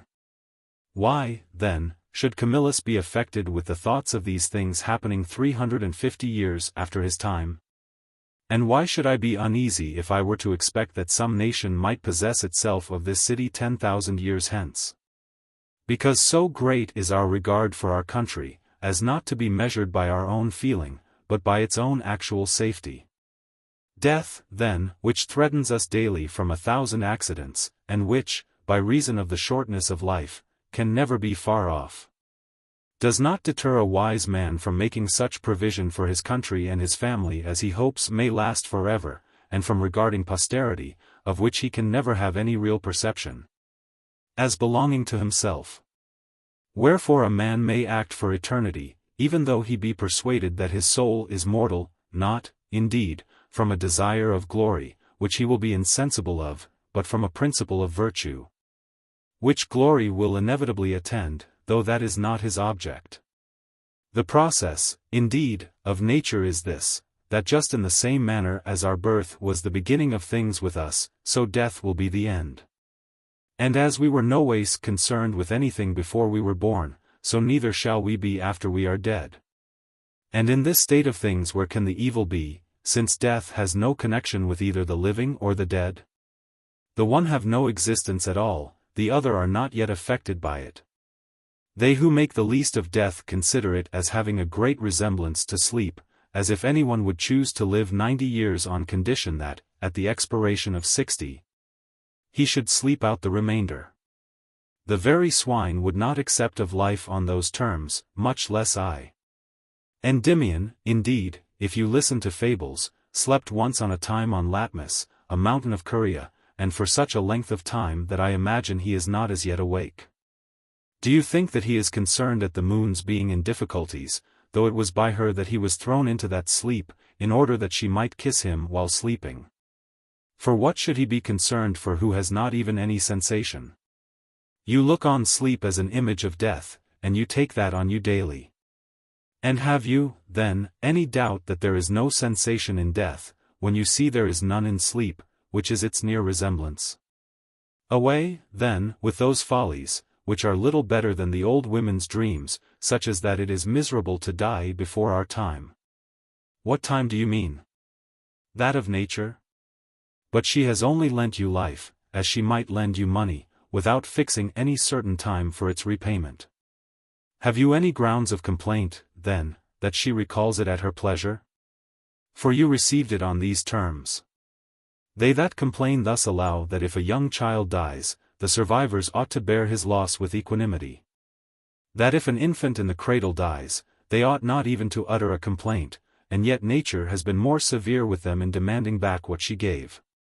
They answer by saying that such have not tasted the sweets of life, while the other had begun to conceive hopes of great happiness, and, indeed, had begun to realize them. Men judge better in other things, and allow a part to be preferable to none. Why do they not admit the same estimate in life? Though Callimachus does not speak amiss in saying that more tears had flowed from Priam than his son, yet they are thought happier who die after they have reached old age. It would be hard to say why, for I do not apprehend that anyone, if a longer life were granted to him, would find it happier. There is nothing more agreeable to a man than prudence, which old age most certainly bestows on a man, though it may strip him of everything else. But what age is long, or what is there at all long to a man? Does not old age, though unregarded, still attend on childhood's pastimes, as the cares of men? But because there is nothing beyond old age, we call that long. All these things are said to be long or short, according to the proportion of time they were given us for. Aristotle says there is a kind of insect near the river Hypanis, which runs from a certain part of Europe into the Pontus, whose life consists but of one day. Those that die at the 8th hour die in full age, those who die when the sun sets are very old, especially when the days are at the longest. Compare our longest life with eternity, and we shall be found almost as short-lived as those little animals. Let us, then, despise all these follies, for what softer name can I give to such levities? And let us lay the foundation of our happiness in the strength and greatness of our minds, in a contempt and disregard of all earthly things, and in the practice of every virtue. For at present we are enervated by the softness of our imaginations, so that, should we leave this world before the promises of our fortune-tellers are made good to us, we should think ourselves deprived of some great advantages, and seem disappointed and forlorn. But if through life we are in continual suspense, still expecting, still desiring, and are in continual pain and torture, good gods, how pleasant must that journey be which ends in security and ease! How pleased am I with Theramenes! Of how exalted a soul does he appear! For, although we never read of him without tears, yet that illustrious man is not to be lamented in his death, who, when he had been imprisoned by the command of the 30 tyrants, drank off at one draught, as if he had been thirsty, the poisoned cup, and threw the remainder out of it with such force that it sounded as it fell. And then, on hearing the sound of the drops, he said, with a smile, I drink this to the most excellent Critias, who had been his most bitter enemy. For it is customary among the Greeks, at their banquets, to name the person to whom they intend to deliver the cup. This celebrated man was pleasant to the last, even when he had received the poison into his bowels, and truly foretold the death of that man whom he named when he drank the poison. And that death soon followed. Who that thinks death an evil could approve of the evenness of temper in this great man at the instant of dying? Socrates came, a few years after, to the same prison and the same cup by as great iniquity on the part of his judges as the tyrants displayed when they executed Theramenes. What a speech is that which Plato makes him deliver before his judges, after they had condemned him to death! I am not without hopes, O judges, that it is a favorable circumstance for me that I am condemned to die. For one of these two things must necessarily happen, either that death will deprive me entirely of all sense, or else that, by dying, I shall go from hence into some other place. Wherefore, if all sense is utterly extinguished, and if death is like that sleep which sometimes is so undisturbed as to be even without the visions of dreams, in that case, O ye good gods, what gain is it to die? Or what length of days can be imagined which would be preferable to such a night? And if the constant course of future time is to resemble that night, who is happier than I am? But if on the other hand, what is said be true, namely, that death is but a removal to those regions where the souls of the departed dwell, then that state must be more happy still to have escaped from those who call themselves judges, and to appear before such as are truly so, Minos, Rhadamanthus, Aeacus, Triptolemus, and to meet with those who have lived with justice and probity. 23. Can this change of abode appear otherwise than great to you? What bounds can you set to the value of conversing with Orpheus, and Musaeus, and Homer, and Hesiod? I would even, were it possible, willingly die often, in order to prove the certainty of what I speak of. What delight must it be to meet with Polymedes, and Ajax, and others, who have been betrayed by the iniquity of their judges. Then, also, should I experience the wisdom of even that King of Kings, who led his vast troops to Troy, and the prudence of Ulysses and Sisyphus. Nor should I then be condemned for prosecuting my inquiries on such subjects in the same way in which I have done here on earth. And even you, my judges, you, I mean, who have voted for my acquittal, do not you fear death, for nothing bad can befall a good man, whether he be alive or dead. Nor are his concerns ever overlooked by the gods, nor in my case either has this befallen me by chance. And I have nothing to charge those men with who accused or condemned me but the fact that they believed that they were doing me harm. In this manner he proceeded. There is no part of his speech which I admire more than his last words, but it is time, says he, for me now to go hence, that I may die, and for you, that you may continue to live. Which condition of the two is the best, the immortal gods know, but I do not believe that any mortal man does. Surely I would rather have had this man's soul than all the fortunes of those who sat in judgment on him, although that very thing which he says no one except the gods know, namely, whether life or death is most preferable, he knows himself, for he had previously stated his opinion on it, but he maintained to the last that favorite maxim of his, of affirming nothing. And let us, too, adhere to this rule of not thinking anything an evil which is a general provision of nature. And let us assure ourselves, that if death is an evil, it is an eternal evil, for death seems to be the end of a miserable life, but if death is a misery, there can be no end of that. But why do I mention Socrates, or Theramenes, men distinguished by the glory of virtue and wisdom? When a certain Lacedaemonian, whose name is not so much as known, held death in such contempt, that, when led to it by the Ephyri, he bore a cheerful and pleasant countenance, and when he was asked by one of his enemies whether he despised the laws of Lycurgus, on the contrary, answered he, I am greatly obliged to him. For he has immersed me in a fine which I can pay without borrowing or taking up money at interest. This was a man worthy of Sparta. And I am almost persuaded of his innocence because of the greatness of his soul. Our own city has produced many such. But why should I name generals, and other men of high rank, when Cato could write that legions have marched with alacrity to that place from whence they never expected to return? With no less greatness of soul fell the Lacedaemonians at Thermopylae, on whom Simonides wrote the following epitaph. Go, stranger, tell the Spartans, here we lie, who to support their laws durst boldly die. 24. What was it that Leonidas, their general, said to them? March on with courage, my Lacedaemonians. Tonight, perhaps, we shall sup in the regions below. This was a brave nation while the laws of Lycurgus were in force. One of them, when a Persian had said to him in conversation, We shall hide the sun from your sight by the number of our arrows and darts, replied, We shall fight, then in the shade. Do I talk of their men? How great was that Lacedaemonian woman, who had sent her son to battle, and when she heard that he was slain, said, I bore him for that purpose. That you might have a man who durst die for his country. However, it is a matter of notoriety that the Spartans were bold and hardy, for the discipline of a republic has great influence. What, then, have we not reason to admire Theodorus the Cyrenian, a philosopher of no small distinction, who, when Lysimachus threatened to crucify him, bade him keep those menaces for his courtiers? To Theodorus it makes no difference whether he rot in the air or underground. By which saying of the philosopher I am reminded to say something of the custom of funerals and sepulture, and of funeral ceremonies, which is, indeed, not a difficult subject. Especially if we recollect what has been before said about insensibility. The opinion of Socrates respecting this matter is clearly stated in the book which treats of his death, of which we have already said so much, for when he had discussed the immortality of the soul.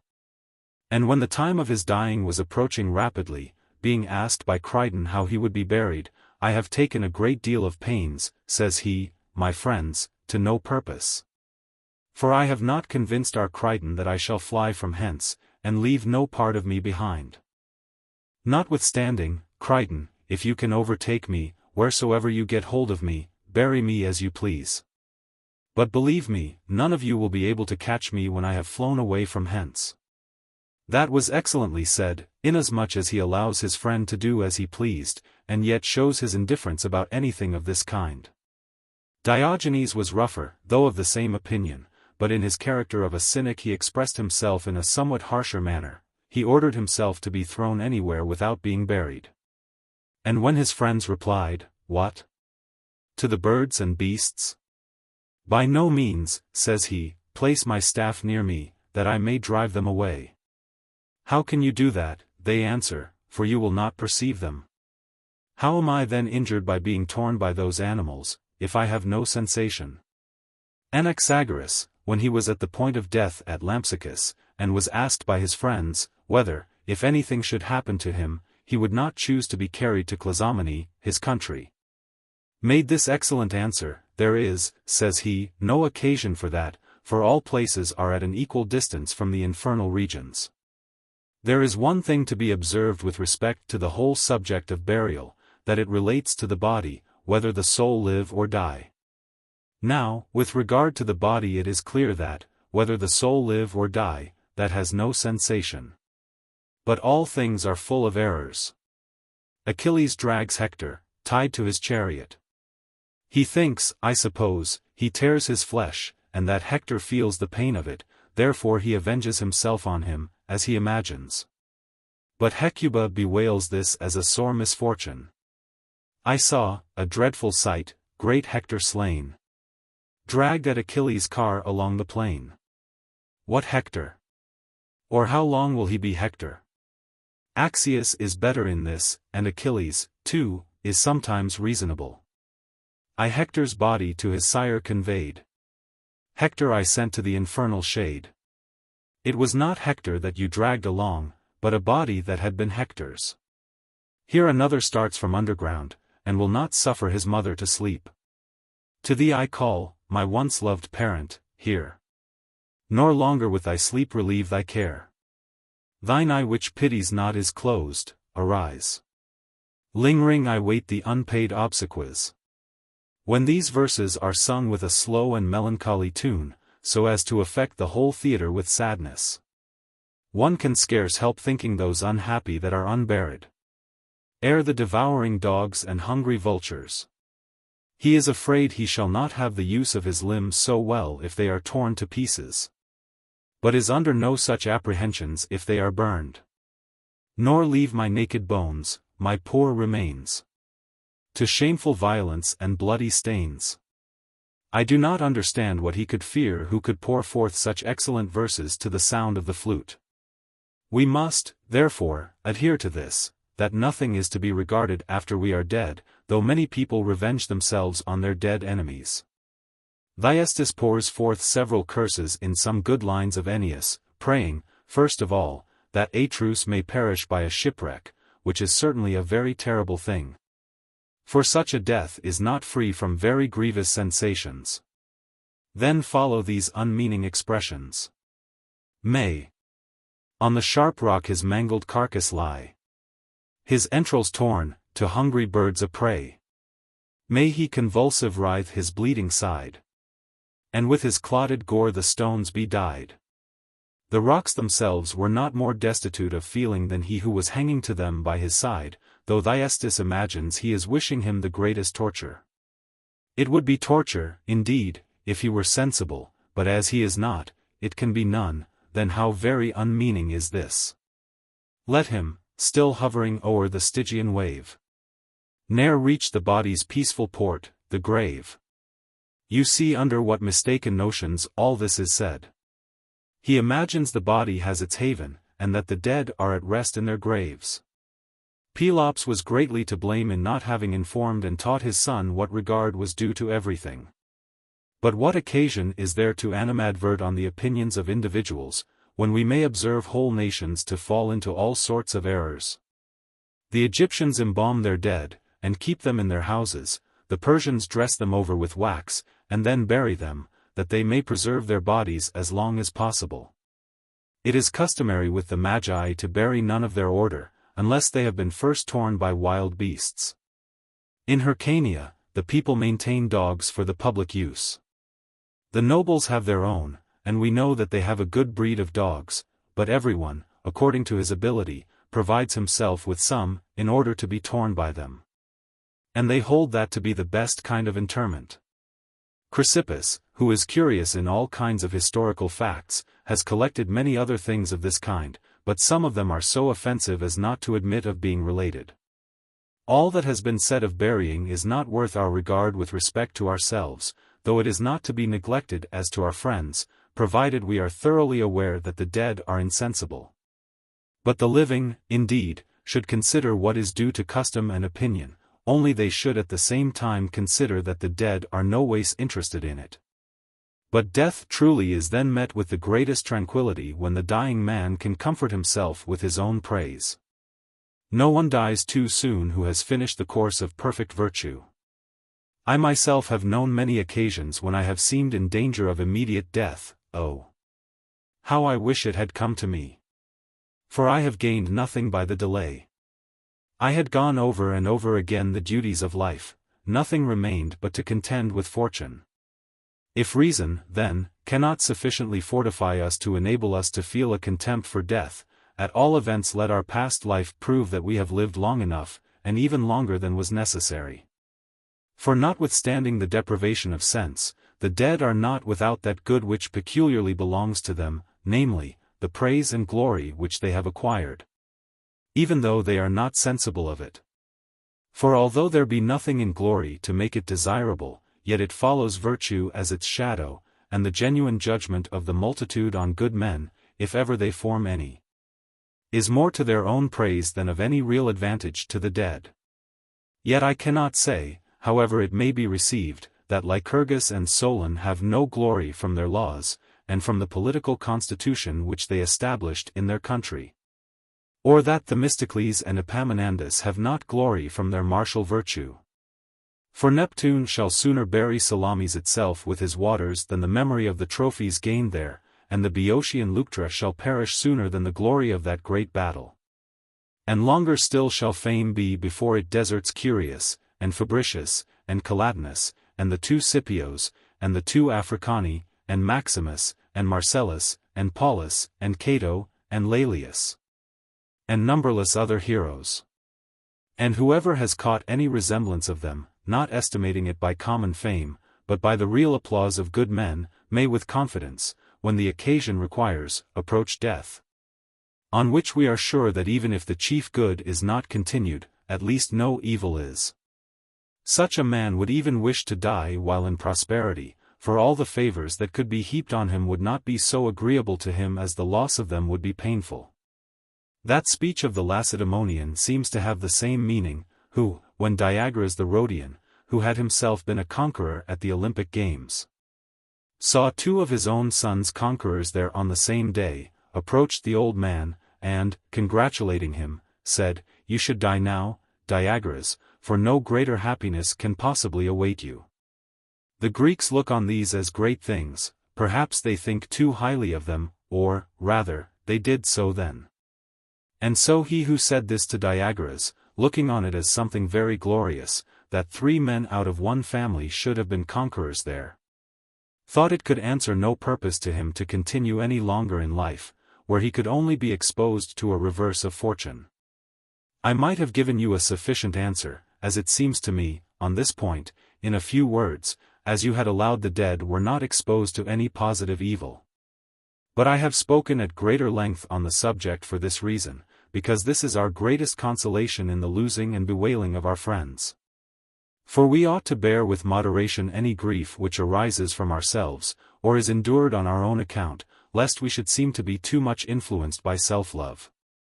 But should we suspect our departed friends to be under those evils, which they are generally imagined to be, and to be sensible of them, then such a suspicion would give us intolerable pain. And accordingly I wished, for my own sake, to pluck up this opinion by the roots, and on that account I have been perhaps somewhat more prolix than was necessary. More prolix than was necessary? Certainly not, in my opinion. For I was induced, by the former part of your speech, to wish to die. But, by the latter, sometimes not to be unwilling, and at others to be wholly indifferent about it. But the effect of your whole argument is, that I am convinced that death ought not to be classed among the evils. Do you, then, expect that I am to give you a regular peroration, like the rhetoricians, or shall I forego that art? A. I would not have you give over an art which you have set off to such advantage, and you were in the right to do so, for, to speak the truth, it also has set you off. But what is that peroration? For I should be glad to hear it, whatever it is. It is customary, in the schools, to produce the opinions of the immortal gods on death. Nor are these opinions the fruits of the imagination alone of the lecturers, but they have the authority of Herodotus and many others. Cleobis and Biton are the first they mention, sons of the Argive priestess. The story is a well-known one. As it was necessary that she should be drawn in a chariot to a certain annual sacrifice, which was solemnized at a temple some considerable distance from the town. And the cattle that were to draw the chariot had not arrived, those two young men whom I have just mentioned, pulling off their garments and anointing their bodies with oil, harnessed themselves to the yoke. And in this manner the priestess was conveyed to the temple, and when the chariot had arrived at the proper place, she is said to have entreated the goddess to bestow on them, as a reward for their piety, the greatest gift that a god could confer on man. And the young men, after having feasted with their mother, fell asleep, and in the morning they were found dead. Trophonius and Agamemnon are said to have put up the same petition, for they, having built a temple to Apollo at Delphi, offered supplications to the god, and desired of him some extraordinary reward for their care and labor, particularizing nothing but asking for whatever was best for men. Accordingly, Apollo signified to them that he would bestow it on them in 3 days, and on the 3rd day at daybreak they were found dead. And so they say that this was a formal decision pronounced by that god to whom the rest of the deities have assigned the province of divining with an accuracy superior to that of all the rest. There is also a story told of Silenus, who, when taken prisoner by Midas, is said to have made him this present for his ransom, namely, that he informed him 25 that never to have been born was by far the greatest blessing that could happen to man, and that the next best thing was to die very soon. Which very opinion Euripides makes use of in his Cresphontes, saying, when man is born, 'tis fit, with solemn show, we speak our sense of his approaching woe, with other gestures and a different eye, proclaim our pleasure when he's bid to die. 26. There is something like this in Crantor's Consolation, for he says that Terenesus of Alicia, when he was bitterly lamenting the loss of his son, came to a place of divination to be informed why he was visited with so great affliction, and received in his tablet these 3 verses. Thou fool, to murmur at Euthenus' death. The blooming youth to fate resigns his breath. The fate, whereon your happiness depends, at once the parent and the son befriends. 27. On these and similar authorities they affirm that the question has been determined by the gods. Nay, more, Alcidamas, an ancient rhetorician of the very highest reputation, wrote even in praise of death, which he endeavored to establish by an enumeration of the evils of life. And his dissertation has a great deal of eloquence in it, but he was unacquainted with the more refined arguments of the philosophers. By the orators, indeed, to die for our country is always considered not only as glorious, but even as happy. They go back as far as Erechtheus 28, whose very daughters underwent death for the safety of their fellow citizens. They instance Codrus, who threw himself into the midst of his enemies, dressed like a common man that his royal robes might not betray him, because the oracle had declared the Athenians conquerors if their king was slain. Menesius 29 is not overlooked by them, who, in compliance with the injunctions of an oracle, freely shed his blood for his country.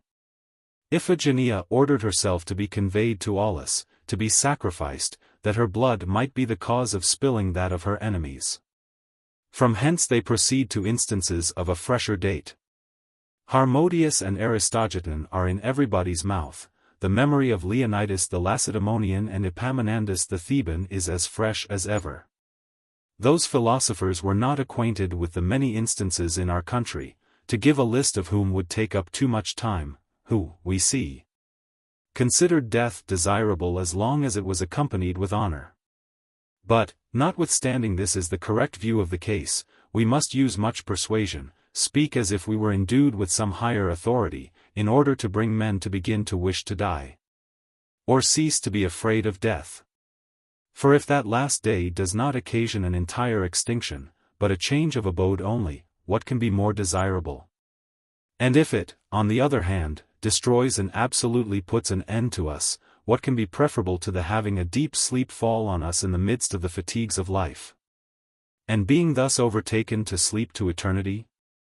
And, should this really be the case, then Ennius's language is more consistent with wisdom than Solon's. For our Ennius says, "Let none bestow upon my passing bier one needless sigh or unavailing tear." But the wise Solon says, "Let me not unlamented die, but o'er my bier burst forth the tender sigh, the friendly tear." 30. But let us, if indeed it should be our fate to know the time which is appointed by the gods for us to die, prepare ourselves for it with a cheerful and grateful mind, thinking ourselves like men who are delivered from a jail, and released from their fetters for the purpose of going back to our eternal habitation, which may be more emphatically called our own, or else to be divested of all sense and trouble. If, on the other hand, we should have no notice given us of this decree, yet let us cultivate such a disposition as to look on that formidable hour of death as happy for us, though shocking to our friends. And let us never imagine anything to be an evil which is an appointment of the immortal gods, or of nature, the common parent of all. For it is not by hazard or without design that we have been born and situated as we have. On the contrary, beyond all doubt there is a certain power which consults the happiness of human nature. And this would neither have produced nor provided for a being which, after having gone through the labors of life, was to fall into eternal misery by death. Let us rather infer that we have a retreat and haven prepared for us, which I wish we could crowd all sail and arrive at. But though the winds should not serve, and we should be driven back, yet we shall to a certainty arrive at that point eventually, though somewhat later. But how can that be miserable for one which all must of necessity undergo? I have given you a peroration, that you might not think I had overlooked or neglected anything. A. I am persuaded you have not, and, indeed, that peroration has confirmed me. M. I am glad it has had that effect. But it is now time to consult our health. Tomorrow, and all the time we continue in this Tusculan villa, let us consider this subject, and especially those portions of it which may ease our pain, alleviate our fears, and lessen our desires, which is the greatest advantage we can reap from the whole of philosophy. Book. Chapter 2. On Bearing Pain. Neoptolemus, in Ennius, indeed, says that the study of philosophy was expedient for him, but that it required limiting to a few subjects. For that to give himself up entirely to it was what he did not approve of. And for my part, Brutus, I am perfectly persuaded that it is expedient for me to philosophize. For what can I do better, especially as I have no regular occupation? But I am not for limiting my philosophy to a few subjects, as he does. For philosophy is a matter in which it is difficult to acquire a little knowledge without acquainting yourself with many, or all its branches. Nor can you well take a few subjects without selecting them out of a great number. Nor can anyone, who has acquired the knowledge of a few points, avoid endeavoring with the same eagerness to understand more. But still, in a busy life, and in one mainly occupied with military matters, such as that of Neoptolemus was at that time, even that limited degree of acquaintance with philosophy may be of great use, and may yield fruit, not perhaps so plentiful as a thorough knowledge of the whole of philosophy, but yet such as in some degree may at times deliver us from the dominion of our desires, our sorrows, and our fears, just as the effect of that discussion which we lately maintained in my Tusculan villa seemed to be that a great contempt of death was engendered. Which contempt is of no small efficacy towards delivering the mind from fear. For whoever dreads what cannot be avoided can by no means live with a quiet and tranquil mind. But he who is under no fear of death, not only because it is a thing absolutely inevitable but also because he is persuaded that death itself has nothing terrible in it, provides himself with a very great resource towards a happy life. However, I am not ignorant that many will argue strenuously against us, and indeed that is a thing which can never be avoided, except by abstaining from writing at all. For if my orations, which were addressed to the judgment and approbation of the people, for that is a popular art, and the object of oratory is popular applause, have been criticized by some people who are inclined to withhold their praise from everything but what they are persuaded they can attain to themselves, and who limit their ideas of good speaking by the hopes which they conceive of what they themselves may attain to, and who declare, when they are overwhelmed with a flow of words and sentences, that they prefer the utmost poverty of thought and expression to that plenty and copiousness, from which arose the Attic kind of oratory, which they who professed it were strangers to, though they have now been sometimes silenced, and laughed out of the very courts of justice. What may I not expect, when at present I cannot have the least countenance from the people by whom I used to be upheld before? For philosophy is satisfied with a few judges, and of her own accord industriously avoids the multitude, who are jealous of it, and utterly displeased with it. So that, should anyone undertake to cry down the whole of it, he would have the people on his side. While, if he should attack that school which I particularly profess, he would have great assistance from those of the other philosophers. But I have answered the detractors of philosophy in general, in my Hortensius. And what I had to say in favor of the academics, is, I think, explained with sufficient accuracy in my 4 books of the academic question. But yet I am so far from desiring that no one should write against me, that it is what I most earnestly wish. For philosophy would never have been in such esteem in Greece itself, if it had not been for the strength which it acquired from the contentions and disputations of the most learned men. And therefore I recommend all men who have abilities to follow my advice to snatch this art also from declining Greece, and to transport it to this city, as our ancestors by their study and industry have imported all their other arts which were worth having. Thus the praise of oratory, raised from a low degree, is arrived at such perfection that it must now decline, and, as is the nature of all things, verge to its dissolution in a very short time. Let philosophy, then, derive its birth in Latin language from this time, and let us lend it our assistance, and bear patiently to be contradicted and refuted. And although those men may dislike such treatment who are bound and devoted to certain predetermined opinions, and are under such obligations to maintain them that they are forced, for the sake of consistency, to adhere to them even though they do not themselves wholly approve of them. We, on the other hand, who pursue only probabilities, and who cannot go beyond that which seems really likely, can confute others without obstinacy, and are prepared to be confuted ourselves without resentment. Besides, if these studies are ever brought home to us, we shall not want even Greek libraries, in which there is an infinite number of books, by reason of the multitude of authors among them. For it is a common practice with many to repeat the same things which have been written by others, which serves no purpose but to stuff their shelves. And this will be our case, too, if many apply themselves to this study. But let us excite those, if possible, who have had a liberal education, and are masters of an elegant style, and who philosophize with reason and method. For there is a certain class of them who would willingly be called philosophers, whose books in our language are said to be numerous, and which I do not despise. For indeed I never read them, but still, because the authors themselves declare that they write without any regularity, or method, or elegance, or ornament, I do not care to read what must be so void of entertainment. There is no one in the least acquainted with literature who does not know the style and sentiments of that school. Wherefore, since they are at no pains to express themselves well, I do not see why they should be read by anybody except by one another. Let them read them, if they please, who are of the same opinions. For in the same manner as all men read Plato and the other Socratics, with those who sprung from them, even those who do not agree with their opinions, or are very indifferent about them, But scarcely anyone except their own disciples take Epicurus or Metrodorus into their hands, so they alone read these Latin books who think that the arguments contained in them are sound. But, in my opinion, whatever is published should be recommended to the reading of every man of learning.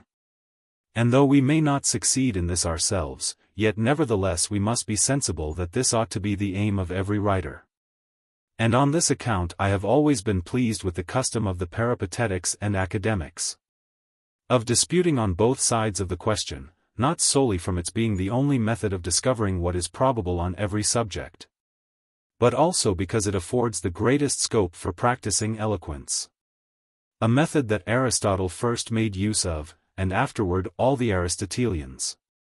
And in our own memory Philo, whom we have often heard, appointed one time to treat of the precepts of the rhetoricians, and another for philosophical discussion. To which custom I was brought to conform by my friends at my Tusculum, and accordingly our leisure time was spent in this manner. And therefore, as yesterday before noon we applied ourselves to speaking, and in the afternoon went down into the academy, the discussions which were held there I have acquainted you with. Not in the manner of a narration, but in almost the very same words which were employed in the debate. The discourse, then, was introduced in this manner while we were walking, and it was commenced by some such an opening as this. A. It is not to be expressed how much I was delighted, or rather edified, by your discourse of yesterday.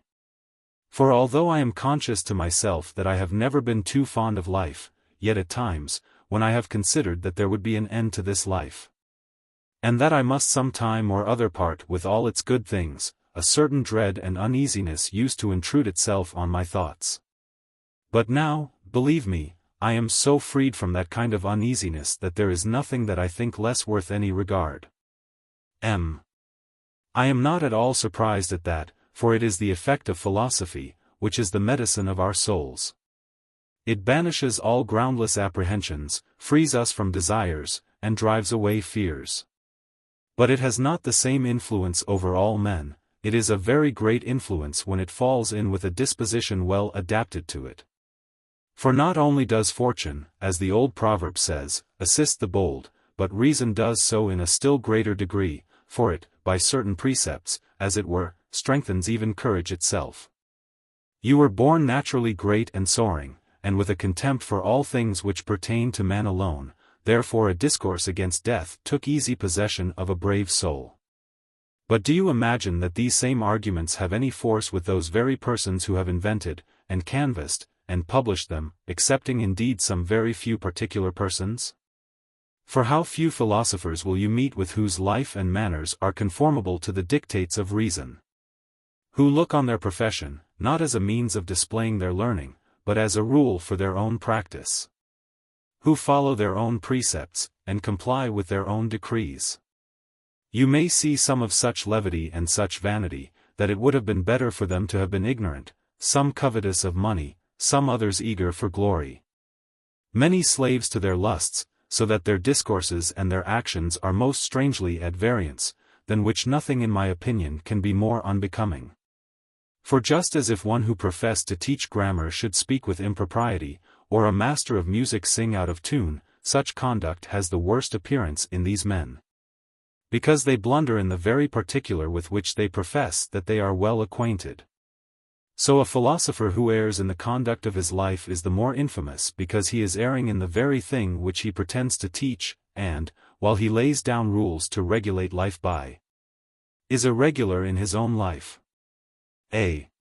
Should this be the case, is it not to be feared that you are dressing up philosophy in false colors? For what stronger argument can there be that it is of little use than that some very profound philosophers live in a discreditable manner?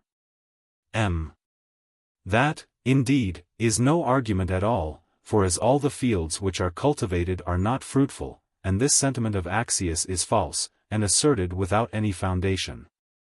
The ground you sow on is of small avail.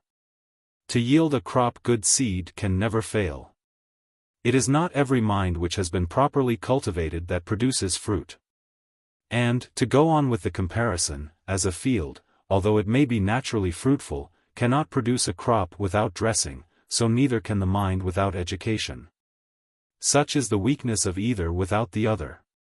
Whereas philosophy is the culture of the mind, this it is which plucks up vices by the roots, prepares the mind for the receiving of seeds, commits them to it, or, as I may say, sows them, in the hope that, when come to maturity, they may produce a plentiful harvest. Let us proceed, then, as we began. Say, if you please, what shall be the subject of our disputation? A. I look on pain to be the greatest of all evils. M. What, even greater than infamy? A. I dare not indeed assert that, and I blush to think I am so soon driven from my ground. M. You would have had greater reason for blushing had you persevered in it, for what is so unbecoming, what can appear worse to you, than disgrace, wickedness, immorality? To avoid which, what pain is there which we ought not, I will not say to avoid shirking, but even, of our own accord to encounter, and undergo, and even to court?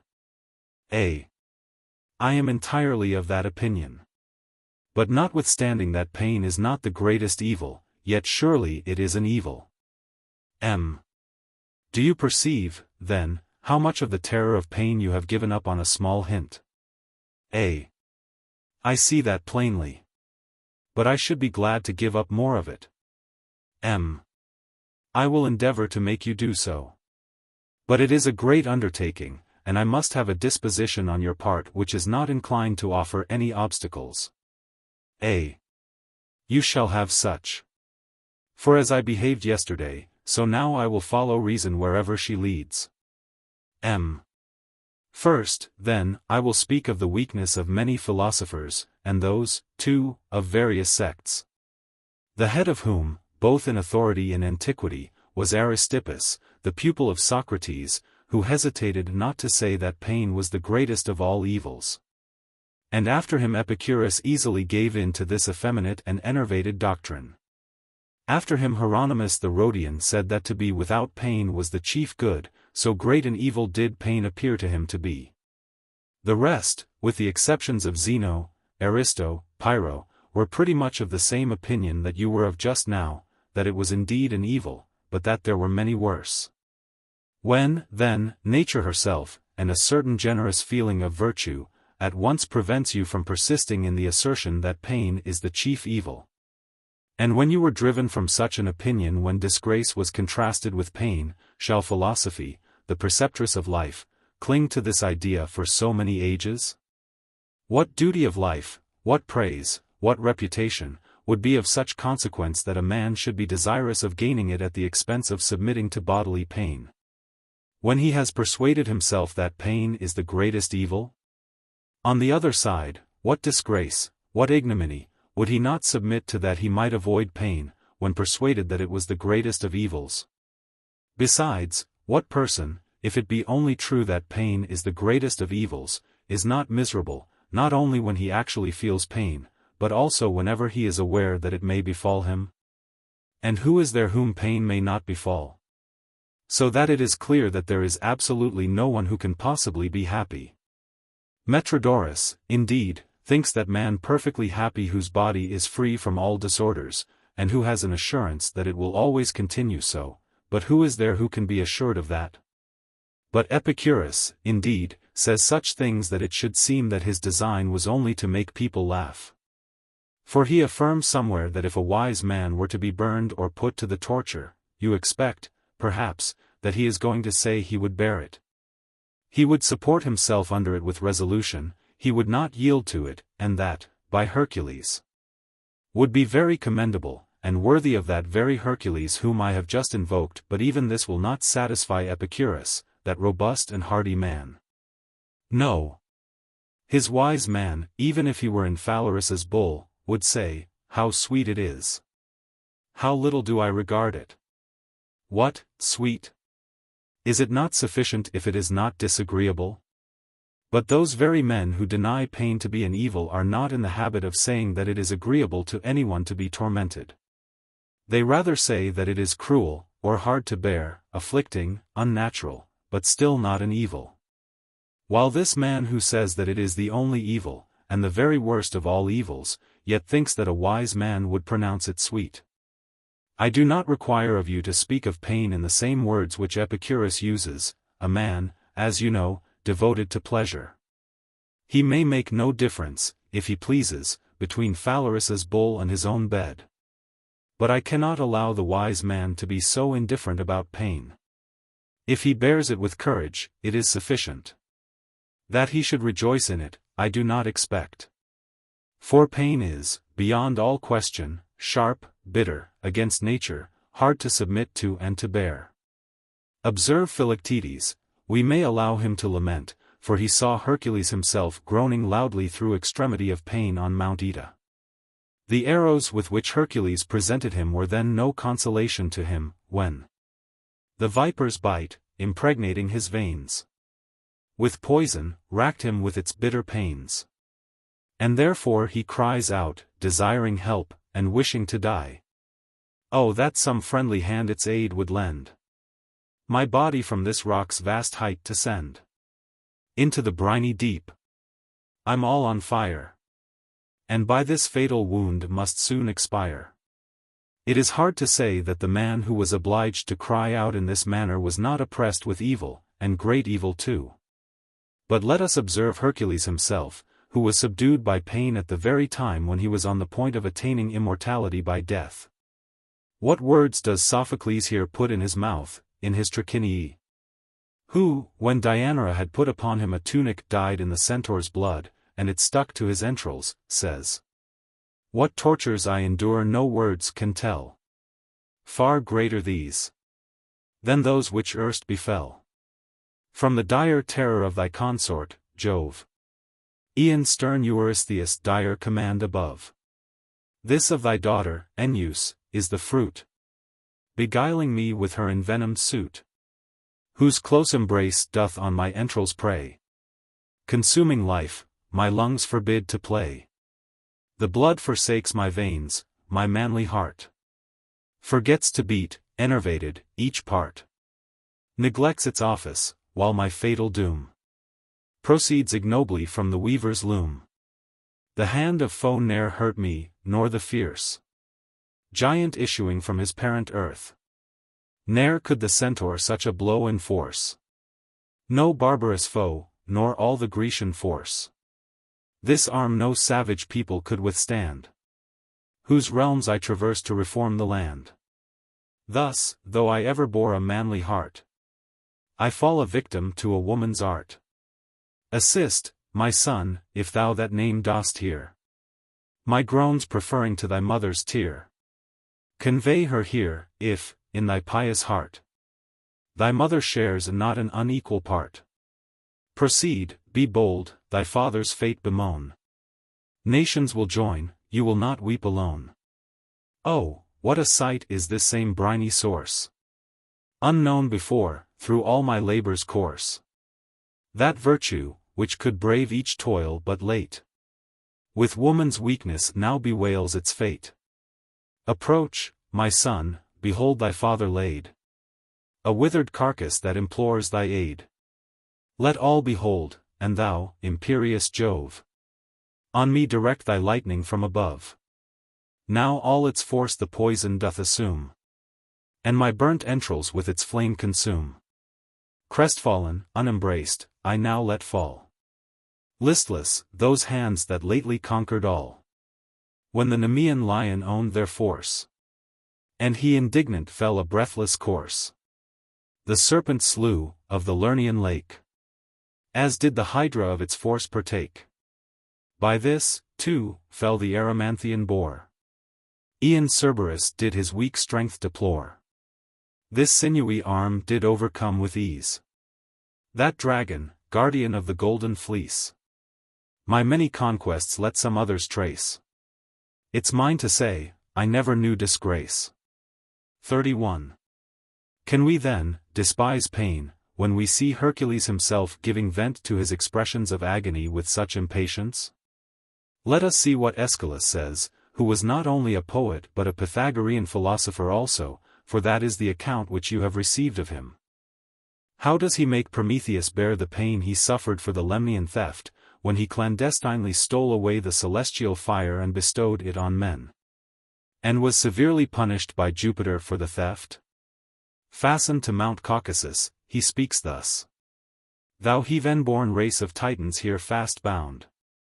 Behold thy brother. As the sailors sound. With care the bottom, and their ships confine. To some safe shore, with anchor and with line. So, by Jove's dread decree, the god of fire confines me here the victim of Jove's ire. With baneful art his dire machine he shapes. From such a god what mortal e'er escapes? When each third day shall triumph o'er the night. Then doth the vulture, with his talons light, seize on my entrails, which, in ravenous guise, he preys on. Then with wing extended flies aloft, and brushes with his plumes the gore. But when dire Jove my liver doth restore, back he returns impetuous to his prey. Clapping his wings, he cuts th ethereal way. Thus do I nourish with my blood this pest. Confined my arms, unable to contest. Entreating only that in pity Jove would take my life, and this cursed plague remove. But endless ages past unheard my moan. Sooner shall drops dissolve this very stone. 32. And therefore it scarcely seems possible to avoid calling a man who is suffering, miserable. And if he is miserable, then pain is an evil. Hitherto you are on my side. I will see to that by and by, and, in the meanwhile, whence are those verses? I do not remember them. I will inform you, for you are in the right to ask. Do you see that I have much leisure? What, then? I imagine, when you were at Athens, you attended frequently at the schools of the philosophers. Yes, and with great pleasure. You observed, then, that though none of them at that time were very eloquent, yet they used to mix verses with their harangues. Yes, and particularly Dionysius the Stoic used to employ a great many.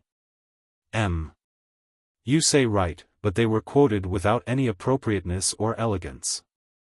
But our friend Philo used to give a few select lines and well adapted, and in imitation of him, ever since I took a fancy to this kind of elderly declamation. I have been very fond of quoting our poets, and where I cannot be supplied from them, I translate from the Greek. That the Latin language may not want any kind of ornament in this kind of disputation. But do you not see how much harm is done by poets? They introduce the bravest men lamenting over their misfortunes. They soften our minds. And they are, besides, so entertaining, that we do not only read them, but get them by heart. Thus the influence of the poets is added to our want of discipline at home, and our tender and delicate manner of living, so that between them they have deprived virtue of all its vigor and energy. Plato, therefore, was right in banishing them from his commonwealth, where he required the best morals, and the best form of government. But we, who have all our learning from Greece, read and learned these works of theirs from our childhood, and look on this as a liberal and learned education. But why are we angry with the poets? We may find some philosophers, those masters of virtue, who have taught that pain was the greatest of evils. But you, young man, when you said but just now that it appeared so to you, upon being asked by me what appeared greater than infamy, gave up that opinion at a word. Suppose I ask Epicurus the same question. He will answer that a trifling degree of pain is a greater evil than the greatest infamy, for that there is no evil in infamy itself unless attended with pain. What pain, then, attends Epicurus, when he says that very thing, that pain is the greatest evil? And yet nothing can be a greater disgrace to a philosopher than to talk thus. Therefore, you allowed enough when you admitted that infamy appeared to you to be a greater evil than pain. And if you abide by this admission, you will see how far pain should be resisted, and that our inquiry should be not so much whether pain be an evil, as how the mind may be fortified for resisting it. The Stoics infer from some petty quibbling arguments that it is no evil, as if the dispute were about a word, and not about the thing itself. Why do you impose upon me, Zeno? For when you deny what appears very dreadful to me to be an evil, I am deceived, and am at a loss to know why that which appears to me to be a most miserable thing should be no evil. The answer is, that nothing is an evil but what is base and vicious. You return to your trifling, for you do not remove what made me uneasy. I know that pain is not vice, you need not inform me of that, but show me that it makes no difference to me whether I am in pain or not. It has never anything to do, say you, with a happy life, for that depends upon virtue alone, but yet pain is to be avoided. If I ask, why? It is disagreeable, against nature, hard to bear, woeful and afflicting. Here are many words to express that by so many different forms which we call by the single word evil.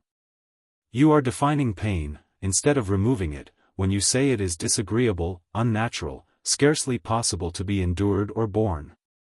Nor are you wrong in saying so, but the man who vaunts himself in such a manner should not give way in his conduct, if it be true that nothing is good but what is honest, and nothing evil but what is disgraceful.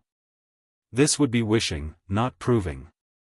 This argument is a better one, and has more truth in it, that all things which nature abhors are to be looked upon as evil, that those which she approves of are to be considered as good. For when this is admitted, and the dispute about words removed, that which they with reason embrace, and which we call honest, right, becoming, and sometimes include under the general name of virtue, appears so far superior to everything else that all other things which are looked upon as the gifts of fortune, or the good things of the body, seem trifling and insignificant. And no evil whatever, nor all the collective body of evils together, appears to be compared to the evil of infamy. Wherefore if, as you granted in the beginning, infamy is worse than pain, pain is certainly nothing, for while it appears to you base and unmanly to groan, cry out, lament, or faint under pain, while you cherish notions of probity, dignity, honor, and, keeping your eye on them, refrain yourself, pain will certainly yield to virtue, and, by the influence of imagination, will lose its whole force. For you must either admit that there is no such thing as virtue, or you must despise every kind of pain. Will you allow of such a virtue as prudence, without which no virtue whatever can even be conceived? What, then? Will that suffer you to labor and take pains to no purpose? Will temperance permit you to do anything to excess? Will it be possible for justice to be maintained by one who through the force of pain discovers secrets, or betrays his confederates, or deserts many duties of life? Will you act in a manner consistently with courage, and its attendants, greatness of soul, resolution, patience, and contempt for all worldly things? Can you hear yourself called a great man when you lie groveling, dejected, and deploring your condition with a lamentable voice? No one would call you even a man while in such a condition. You must therefore either abandon all pretensions to courage, or else pain must be put out of the question. You know very well that, even though part of your Corinthian furniture were gone, the remainder might be safe without that.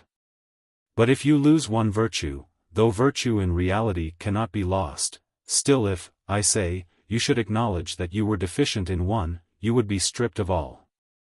Can you, then, call yourself a brave man, of a great soul, endued with patience and steadiness above the frowns of fortune? Or Philoctetes? For I choose to instance him, rather than yourself, for he certainly was not a brave man who lay in his bed which was watered with his tears, whose groans, bewailings, and whose bitter cries, with grief incessant rent the very skies. I do not deny pain to be pain, for were that the case, in what would courage consist? But I say it should be assuaged by patience, if there be such a thing as patience. If there be no such thing, why do we speak so in praise of philosophy? Or why do we glory in its name? Does pain annoy us? Let it sting us to the heart. If you are without defensive armor, bare your throat to it. But if you are secured by Vulcanian armor, that is to say by resolution, resist it. Should you fail to do so, that guardian of your honor, your courage, will forsake and leave you. By the laws of Lycurgus, and by those which were given to the Cretans by Jupiter, or which Minos established under the direction of Jupiter, as the poets say, The youths of the state are trained by the practice of hunting, running, enduring hunger and thirst, cold and heat. The boys at Sparta are scourged so at the altars that blood follows the lash in abundance, nay, sometimes, as I used to hear when I was there. They are whipped even to death, and yet not one of them was ever heard to cry out, or so much as groan. What, then? Shall men not be able to bear what boys do? And shall custom have such great force, and reason none at all? There is some difference between labor and pain. They border upon one another, but still there is a certain difference between them. Labor is a certain exercise of the mind or body, in some employment or undertaking of serious trouble and importance, but pain is a sharp motion in the body, disagreeable to our senses. Both these feelings, the Greeks, whose language is more copious than ours, express by the common name of painuomikron. Therefore they call industrious men painstaking, or, rather, fond of labor. We, more conveniently, call them laborious, for laboring is one thing, and enduring pain another. You see, O Greece! Your barrenness of words sometimes, though you think you are always so rich in them. I say, then, that there is a difference between laboring and being in pain. When Caius Marius had an operation performed for a swelling in his thigh, he felt pain. When he headed his troops in a very hot season, he labored. Yet these two feelings bear some resemblance to one another, for the accustoming ourselves to labor makes the endurance of pain more easy to us. And it was because they were influenced by this reason that the founders of the Grecian form of government provided that the bodies of their youth should be strengthened by labor, which custom the Spartans transferred even to their women, who in other cities lived more delicately, keeping within the walls of their houses. But it was otherwise with the Spartans. The Spartan women, with a manly air, fatigues and dangers with their husbands share. They in fantastic sports have no delight, partners with them in exercise and fight. And in these laborious exercises pain interferes sometimes. They are thrown down, receive blows, have bad falls, and are bruised, and the labor itself produces a sort of callousness to pain. As to military service, I speak of our own, not of that of the Spartans, for they used to march slowly to the sound of the flute, and scarce a word of command was given without an anapest. You may see, in the first place, whence the very name of an army, Exercitus 33, is derived.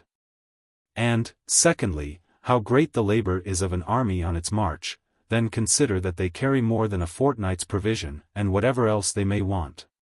That they carry the burden of the stakes, 34 for as to shield, sword, or helmet, they look on them as no more encumbrance than their own limbs, for they say that arms are the limbs of a soldier.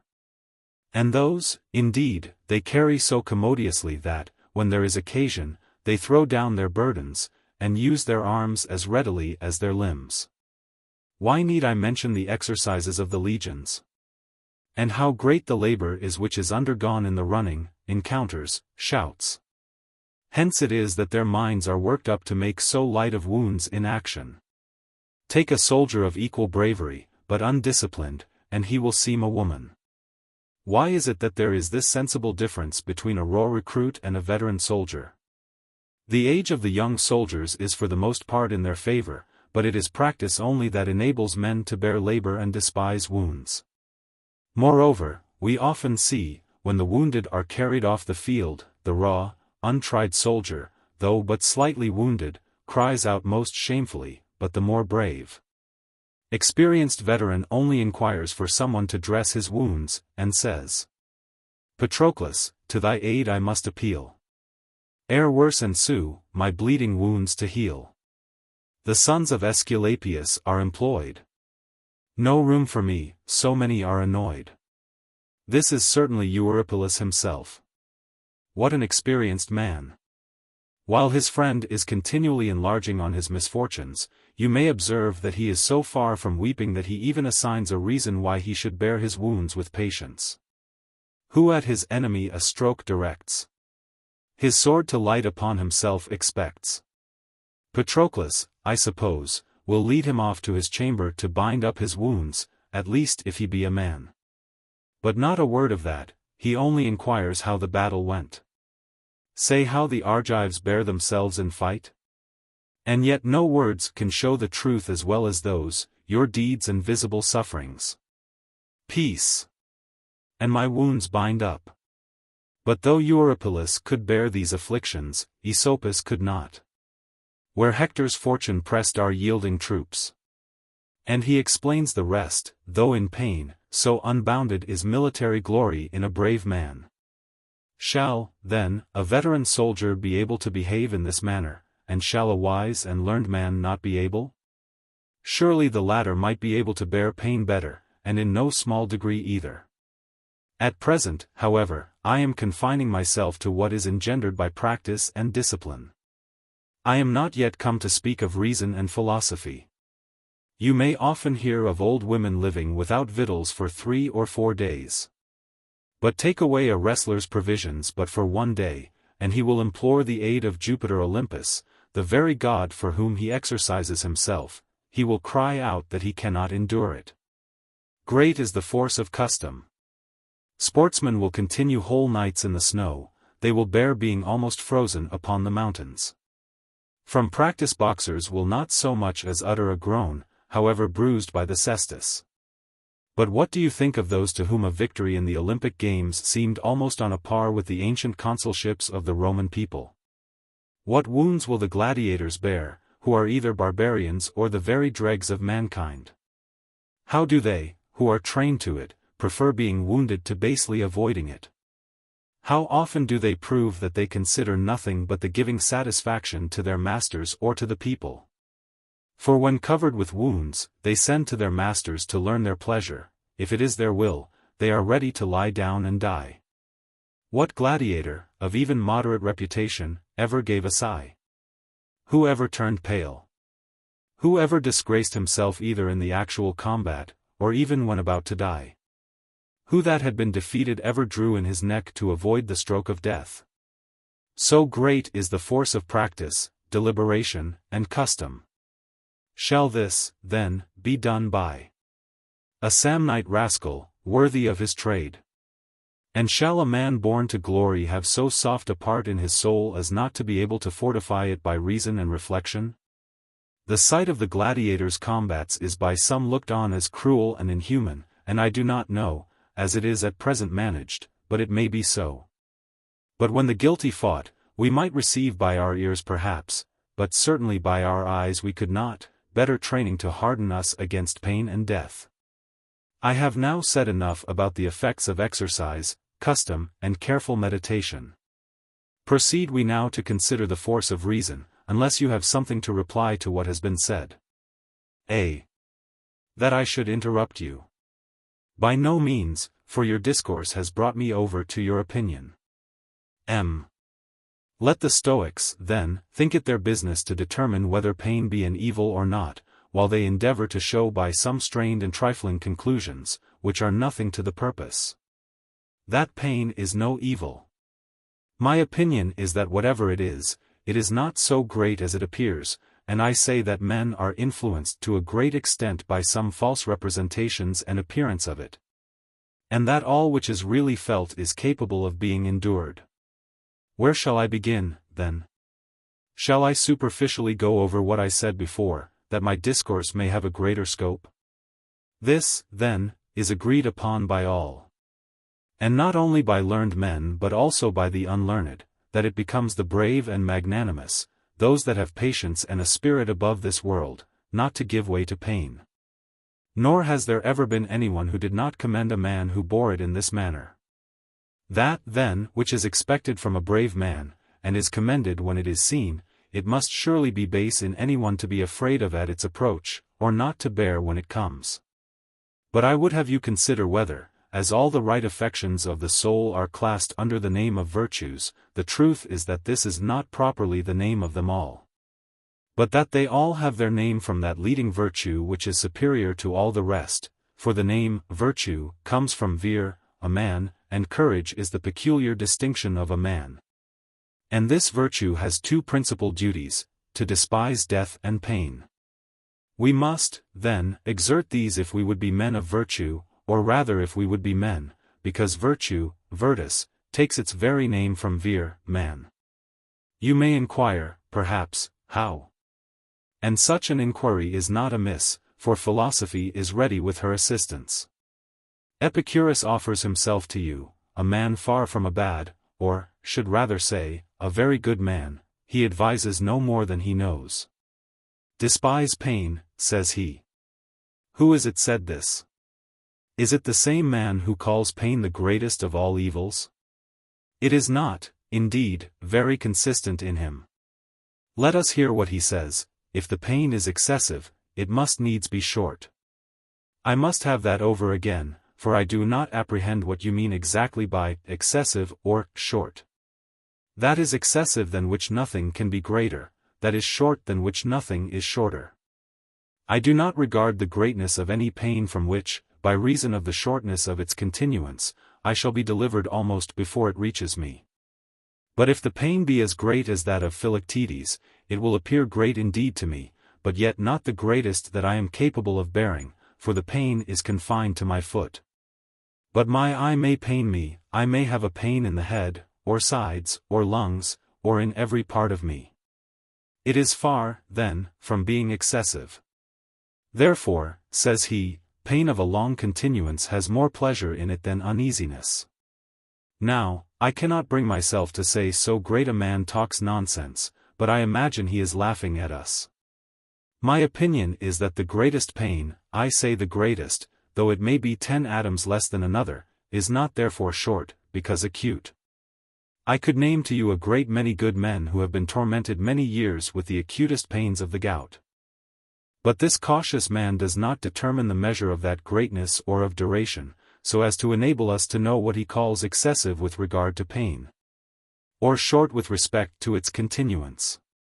Let us pass him by, then, as one who says just nothing at all. And let us force him to acknowledge, notwithstanding he might behave himself somewhat boldly under his colic and his strangury, that no remedy against pain can be had from him who looks on pain as the greatest of all evils. We must apply, then, for relief elsewhere, and nowhere better, if we seek for what is most consistent with itself, than to those who place the chief good in honesty, and the greatest evil in infamy. You dare not so much as groan, or discover the least uneasiness in their company, for virtue itself speaks to you through them. Will you, when you may observe children at Lacedaemon, and young men at Olympia, and barbarians in the amphitheatre, receive the severest wounds, and bear them without once opening their mouths, will you, I say, if any pain should by chance attack you, cry out like a woman? Will you not rather bear it with resolution and constancy?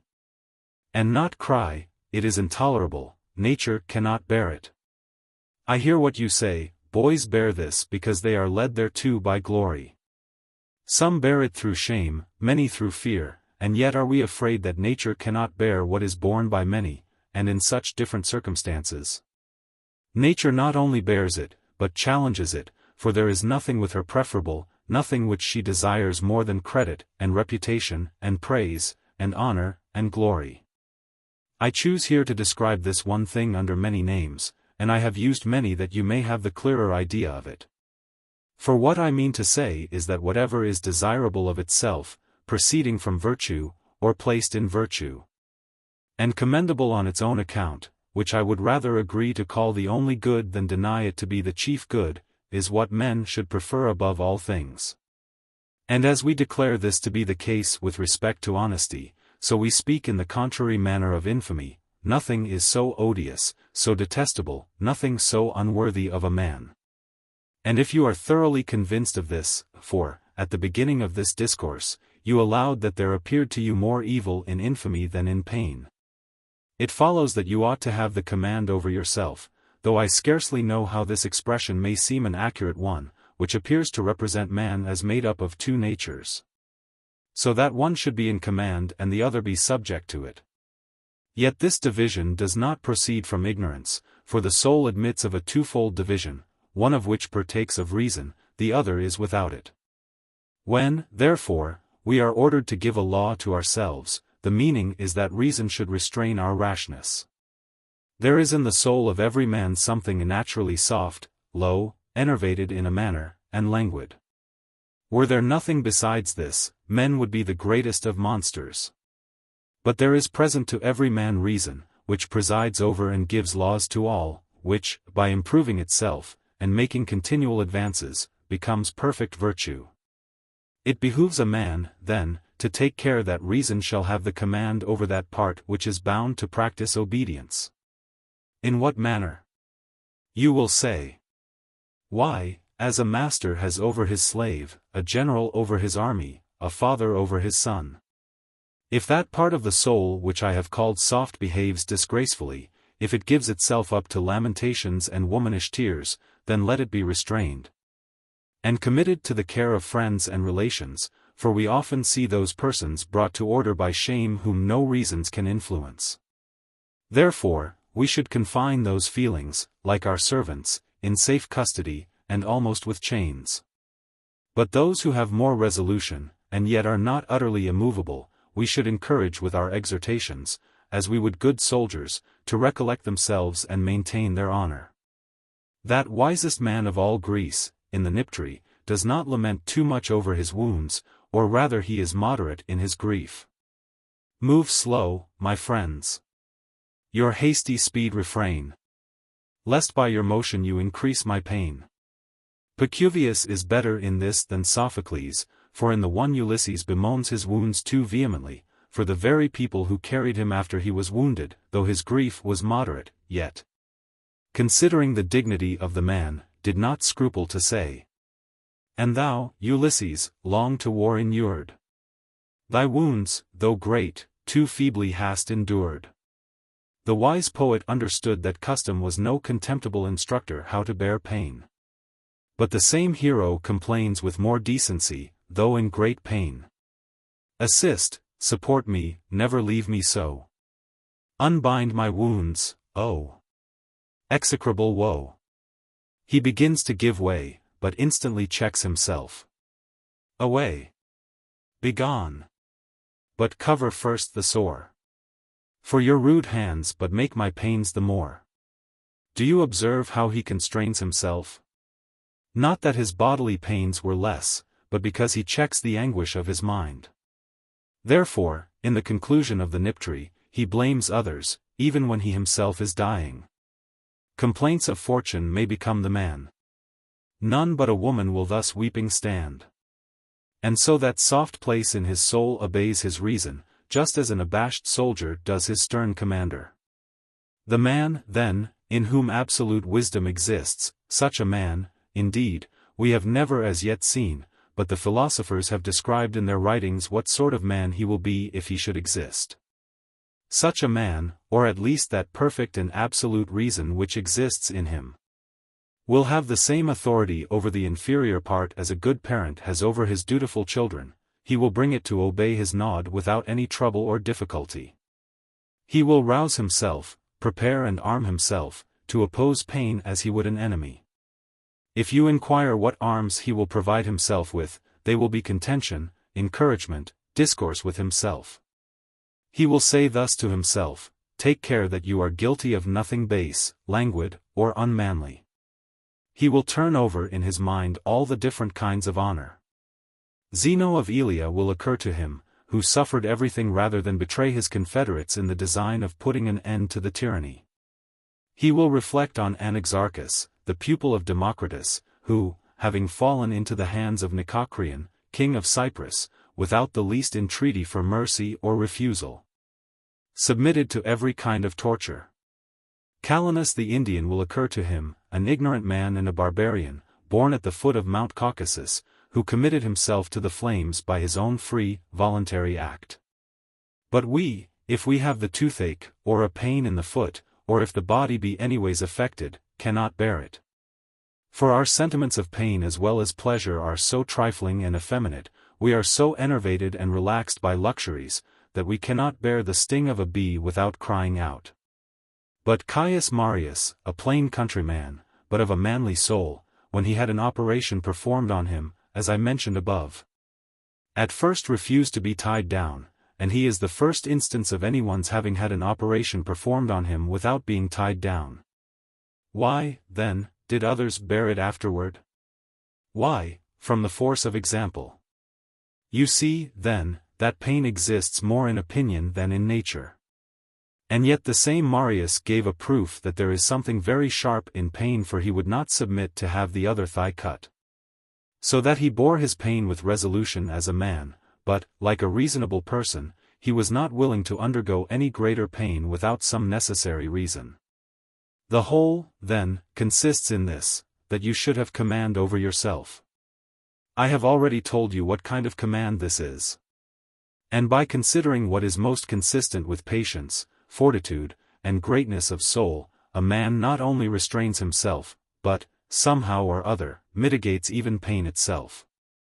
Even as in a battle the dastardly and timorous soldier throws away his shield on the first appearance of an enemy, and runs as fast as he can, and on that account loses his life sometimes. Though he has never received even one wound, when he who stands his ground has nothing of the sort happen to him, so they who cannot bear the appearance of pain throw themselves away, and give themselves up to affliction and dismay. But they that oppose it, often come off more than a match for it. For the body has a certain resemblance to the soul, as burdens are more easily borne the more the body is exerted, while they crush us if we give way. So the soul by exerting itself resists the whole weight that would oppress it, but if it yields, it is so pressed that it cannot support itself. And if we consider things truly, the soul should exert itself in every pursuit, for that is the only security for its doing its duty. But this should be principally regarded in pain, that we must not do anything timidly, or dastardly, or basely, or slavishly, or effeminately, and, above all things, we must dismiss and avoid that Philoctetian sort of outcry. A man is allowed sometimes to groan, but yet seldom, but it is not permissible even in a woman to howl, for such a noise as this is forbidden, by the 12 tables, to be used even at funerals. Nor does a wise or brave man ever groan, unless when he exerts himself to give his resolution greater force, as they who run in the stadium make as much noise as they can. The wrestlers, too, do the same when they are training, and the boxers when they aim a blow with the cestus at their adversary give a groan. Not because they are in pain or from a sinking of their spirits, but because their whole body is put upon the stretch by the throwing out of these groans, and the blow comes the stronger. What? They who would speak louder than ordinary, are they satisfied with working their jaws, sides, or tongue, or stretching the common organs of speech and utterance? The whole body and every muscle is at full stretch, if I may be allowed the expression, every nerve is exerted to assist their voice. I have actually seen the knees of Marcus Antonius touch the ground when he was speaking with vehemence for himself, with relation to the Varian law. For, as the engines you throw stones or darts with throw them out with the greater force the more they are strained and drawn back, so it is in speaking, running, or boxing, the more people strain themselves, the greater their force. Since, therefore, this exertion has so much influence, if in a moment of pain groans help to strengthen the mind, let us use them. But if they be groans of lamentation, if they be the expression of weakness or abjectness, or unmanly weeping, then I should scarcely call him a man who yielded to them. For even supposing that such groaning could give any ease, it still should be considered whether it were consistent with a brave and resolute man. But if it does not ease our pain, why should we debase ourselves to no purpose? For what is more unbecoming in a man than to cry like a woman? But this precept which is laid down with respect to pain is not confined to it. We should apply this exertion of the soul to everything else. Is anger inflamed? Is lust excited? We must have recourse to the same citadel, and apply to the same arms. But since it is pain which we are at present discussing, we will let the other subjects alone. To bear pain, then, sedately and calmly, it is of great use to consider with all our soul, as the saying is, how noble it is to do so, for we are naturally desirous, as I said before. But it cannot be too often repeated, and very much inclined to what is honorable, of which, if we discover but the least glimpse, there is nothing which we are not prepared to undergo and suffer to attain it. From this impulse of our minds, this desire for genuine glory and honorable conduct, it is that such dangers are supported in war, and that brave men are not sensible of their wounds in action, or, if they are sensible of them, prefer death to the departing but the least step from their honor. The Decii saw the shining swords of their enemies when they were rushing into the battle. But the honorable character and the glory of the death which they were seeking made all fear of death of little weight. Do you imagine that Epaminondas groaned when he perceived that his life was flowing out with his blood? No. For he left his country triumphing over the Lacedaemonians, whereas he had found it in subjection to them. These are the comforts, these are the things that assuage the greatest pain. You may ask, how the case is in peace. What is to be done at home? How we are to behave in bed? You bring me back to the philosophers, who seldom go to war. Among these, Dionysius of Heraclea, a man certainly of no resolution, having learned fortitude of Zeno, quitted it on being in pain, for, being tormented with a pain in his kidneys. In bewailing himself he cried out that those things were false which he had formerly conceived of pain. And when his fellow disciple, Cleanthes, asked him why he had changed his opinion, he answered, that the case of any man who had applied so much time to philosophy, and yet was unable to bear pain, might be a sufficient proof that pain is an evil. That he himself had spent many years at philosophy, and yet could not bear pain. It followed, therefore, that pain was an evil. It is reported that Cleanthes on that struck his foot on the ground, and repeated a verse out of the Epigone. Amphiaros, hear'st thou this below? He meant Zeno, he was sorry the other had degenerated from him. But it was not so with our friend Posidonius, whom I have often seen myself, and I will tell you what Pompey used to say of him, that when he came to Rhodes, after his departure from Syria, he had a great desire to hear Posidonius, but was informed that he was very ill of a severe fit of the gout. Yet he had great inclination to pay a visit to so famous a philosopher. Accordingly, when he had seen him and paid his compliments, and had spoken with great respect of him, he said he was very sorry that he could not hear him lecture. But indeed you may, replied the other, nor will I suffer any bodily pain to occasion so great a man to visit me in vain. On this Pompey relates that, as he lay on his bed, he disputed with great dignity and fluency on this very subject, that nothing was good but what was honest. And that in his paroxysms he would often say, Pain, it is to no purpose, notwithstanding you are troublesome, I will never acknowledge you an evil. And in general all celebrated and notorious afflictions become endurable by disregarding them. Do we not observe that where those exercises called gymnastic are in esteem, those who enter the lists never concern themselves about dangers? That where the praise of riding and hunting is highly esteemed, they who practice these arts decline no pain? What shall I say of our own ambitious pursuits or desire of honors?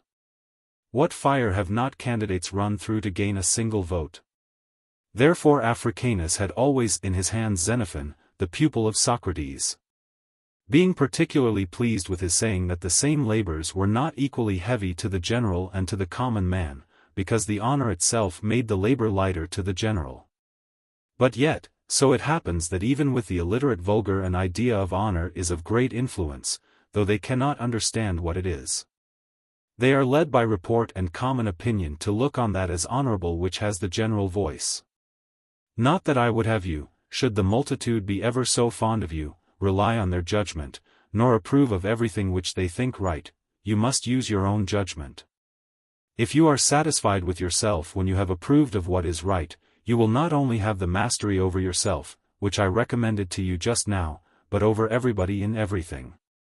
Lay this down, then, as a rule, that a great capacity and lofty elevation of soul, which distinguishes itself most by despising and looking down with contempt on pain, is the most excellent of all things, and the more so if it does not depend on the people and does not aim at applause, but derives its satisfaction from itself. Besides, to me, indeed, everything seems the more commendable the less the people are courted, and the fewer eyes there are to see it. Not that you should avoid the public, for every generous action loves the public view, yet no theatre for virtue is equal to a consciousness of it. And let this be principally considered, that this bearing of pain, which I have often said is to be strengthened by an exertion of the soul, should be the same in everything. For you meet with many who, through a desire of victory, or for glory, or to maintain their rights, or their liberty, have boldly received wounds, and borne themselves up under them. And yet those very same persons, by relaxing that intenseness of their minds, were unequal to bearing the pain of a disease. For they did not support themselves under their former sufferings by reason or philosophy, but by inclination and glory. Therefore some barbarians and savage people are able to fight very stoutly with the sword, but cannot bear sickness like men. But the Grecians, men of no great courage, but as wise as human nature will admit of, cannot look an enemy in the face, yet the same will bear to be visited with sickness tolerably, and with a sufficiently manly spirit. And the Cimbrians and Celtiberians are very alert in battle, but bemoan themselves in sickness. For nothing can be consistent which has not reason for its foundation. But when you see those who are led by inclination or opinion, not retarded by pain in their pursuits, nor hindered by it from succeeding in them, you may conclude either that pain is no evil, or that, notwithstanding you may choose to call an evil whatever is disagreeable and contrary to nature. Yet it is so very trifling an evil that it may so effectually be got the better of by virtue as quite to disappear. And I would have you think of this night and day, for this argument will spread itself, and take up more room some time or other, and not be confined to pain alone. For if the motives to all our actions are to avoid disgrace and acquire honor, we may not only despise the stings of pain, but the storms of fortune. Especially if we have recourse to that retreat which was pointed out in our yesterday's discussion. For, as if some god had advised a man who was pursued by pirates to throw himself overboard, saying, "There is something at hand to receive you. Either a dolphin will take you up, as it did Arion of Methymna. Or those horses sent by Neptune to Pelops, who are said to have carried chariots so rapidly as to be borne up by the waves, will receive you, and convey you wherever you please. Cast away all fear. So, though your pains be ever so sharp and disagreeable, if the case is not such that it is worth your while to endure them, you see whither you may betake yourself. I think this will do for the present. But perhaps you still abide by your opinion. A. Not in the least, indeed, and I hope I am freed by these 2 days' discourses from the fear of 2 things that I greatly dreaded. M. Tomorrow, then, for rhetoric, as we were saying. But I see we must not drop our philosophy. A. No, indeed, we will have the one in the forenoon, and this at the usual time. M. It shall be so, and I will comply with your very laudable inclinations. Book. Chapter 3. On Grief of Mind.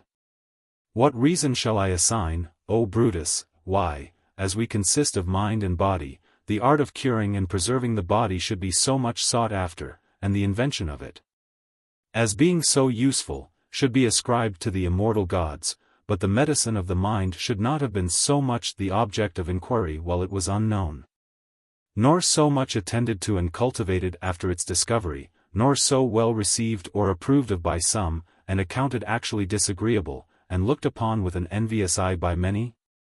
Is it because we, by means of the mind, judge of the pains and disorders of the body, but do not, by means of the body, arrive at any perception of the disorders of the mind? Hence it comes that the mind only judges of itself when that very faculty by which it is judged is in a bad state. Had nature given us faculties for discerning and viewing herself, and could we go through life by keeping our eye on her, our best guide, there would be no reason certainly why anyone should be in want of philosophy or learning. But, as it is, she has furnished us only with some feeble rays of light, which we immediately extinguish so completely by evil habits and erroneous opinions that the light of nature is nowhere visible. The seeds of virtues are natural to our constitutions, and, were they suffered to come to maturity, would naturally conduct us to a happy life. But now, as soon as we are born and received into the world, we are instantly familiarized with all kinds of depravity and perversity of opinions, so that we may be said almost to suck in error with our nurse's milk. When we return to our parents, and are put into the hands of tutors and governors, we are imbued with so many errors that truth gives place to falsehood, and nature herself to established opinion. To these we may add the poets, who, on account of the appearance they exhibit of learning and wisdom, are heard, read, and got by heart, and make a deep impression on our minds. But when to these are added the people, who are, as it were, one great body of instructors, and the multitude, who declare unanimously for what is wrong, then are we altogether overwhelmed with bad opinions, and revolt entirely from nature, so that they seem to deprive us of our best guide who have decided that there is nothing better for man. Nothing more worthy of being desired by him, nothing more excellent, than honors and commands. And a high reputation with the people, which indeed every excellent man aims at, but while he pursues that only true honor which nature has in view above all other objects, he finds himself busied in errant trifles, and in pursuit of no conspicuous form of virtue, but only some shadowy representation of glory. For glory is a real and express substance, not a mere shadow. It consists in the united praise of good men, the free voice of those who form a true judgment of preeminent virtue. It is, as it were, the very echo of virtue, and being generally the attendant on laudable actions, should not be slighted by good men. But popular fame, which would pretend to imitate it, is hasty and inconsiderate, and generally commends wicked and immoral actions, and throws discredit upon the appearance and beauty of honesty by assuming a resemblance of it. And it is owing to their not being able to discover the difference between them that some men, ignorant of real excellence and in what it consists, have been the destruction of their country and of themselves. And thus the best men have erred, not so much in their intentions as by a mistaken conduct. What? Is no cure to be attempted to be applied to those who are carried away by the love of money, or the lust of pleasures, by which they are rendered little short of madmen? Which is the case of all weak people? Or is it because the disorders of the mind are less dangerous than those of the body? Or because the body will admit of a cure, while there is no medicine whatever for the mind? But there are more disorders of the mind than of the body, and they are of a more dangerous nature, for these very disorders are the more offensive because they belong to the mind and disturb it. And the mind, when disordered, is, as Ennius says, in a constant error, it can neither bear nor endure anything, and is under the perpetual influence of desires. Now, what disorders can be worse to the body than these two distempers of the mind, for I overlook others' weakness and desire?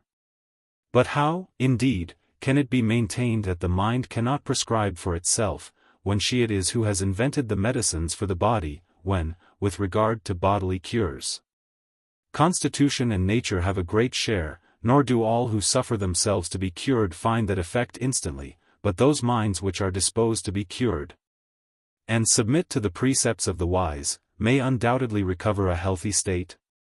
Philosophy is certainly the medicine of the soul, whose assistance we do not seek from abroad, as in bodily disorders. But we ourselves are bound to exert our utmost energy and power in order to effect our cure. But as to philosophy in general, I have, I think, in my Hortensius, sufficiently spoken of the credit and attention which it deserves. Since that, indeed, I have been continually either disputing or writing on its most material branches. And I have laid down in these books all the discussions which took place between myself and my particular friends at my Tusculan villa. But as I have spoken in the two former of pain and death, this book shall be devoted to the account of the third day of our disputations. We came down into the academy when the day was already declining towards afternoon, and I asked one of those who were present to propose a subject for us to discourse on. And then the business was carried on in this manner. A. My opinion is, that a wise man is subject to grief. M. What, and to the other perturbations of mind, as fears, lusts, anger. For these are pretty much like what the Greeks call pytheta. I might call them diseases, and that would be a literal translation, but it is not agreeable to our way of speaking. For envy, delight, and pleasure are all called by the Greeks diseases, being affections of the mind not in subordination to reason. But we, I think, are right in calling the same motions of a disturbed soul perturbations, and in very seldom using the term diseases, though perhaps it appears otherwise to you. A. I am of your opinion. M. And do you think a wise man subject to these? A. Entirely, I think. M. Then that boasted wisdom is but of small account, if it differs so little from madness? A. What? Does every commotion of the mind seem to you to be madness? M. Not to me only, but I apprehend, though I have often been surprised at it, that it appeared so to our ancestors many ages before Socrates. From whom is derived all that philosophy which relates to life and morals. A. How so? M. Because the name madness 35 implies a sickness of the mind and disease, that is to say, an unsoundness and an unhealthiness of mind, which they call madness. But the philosophers call all perturbations of the soul diseases, and their opinion is that no fool is ever free from these, but all that are diseased are unsound. And the minds of all fools are diseased, therefore all fools are mad. For they held that soundness of the mind depends on a certain tranquility and steadiness. And a mind which was destitute of these qualities they called insane, because soundness was inconsistent with a perturbed mind just as much as with a disordered body. Nor were they less ingenious in calling the state of the soul devoid of the light of the mind, a being out of one's mind, a being beside one's self.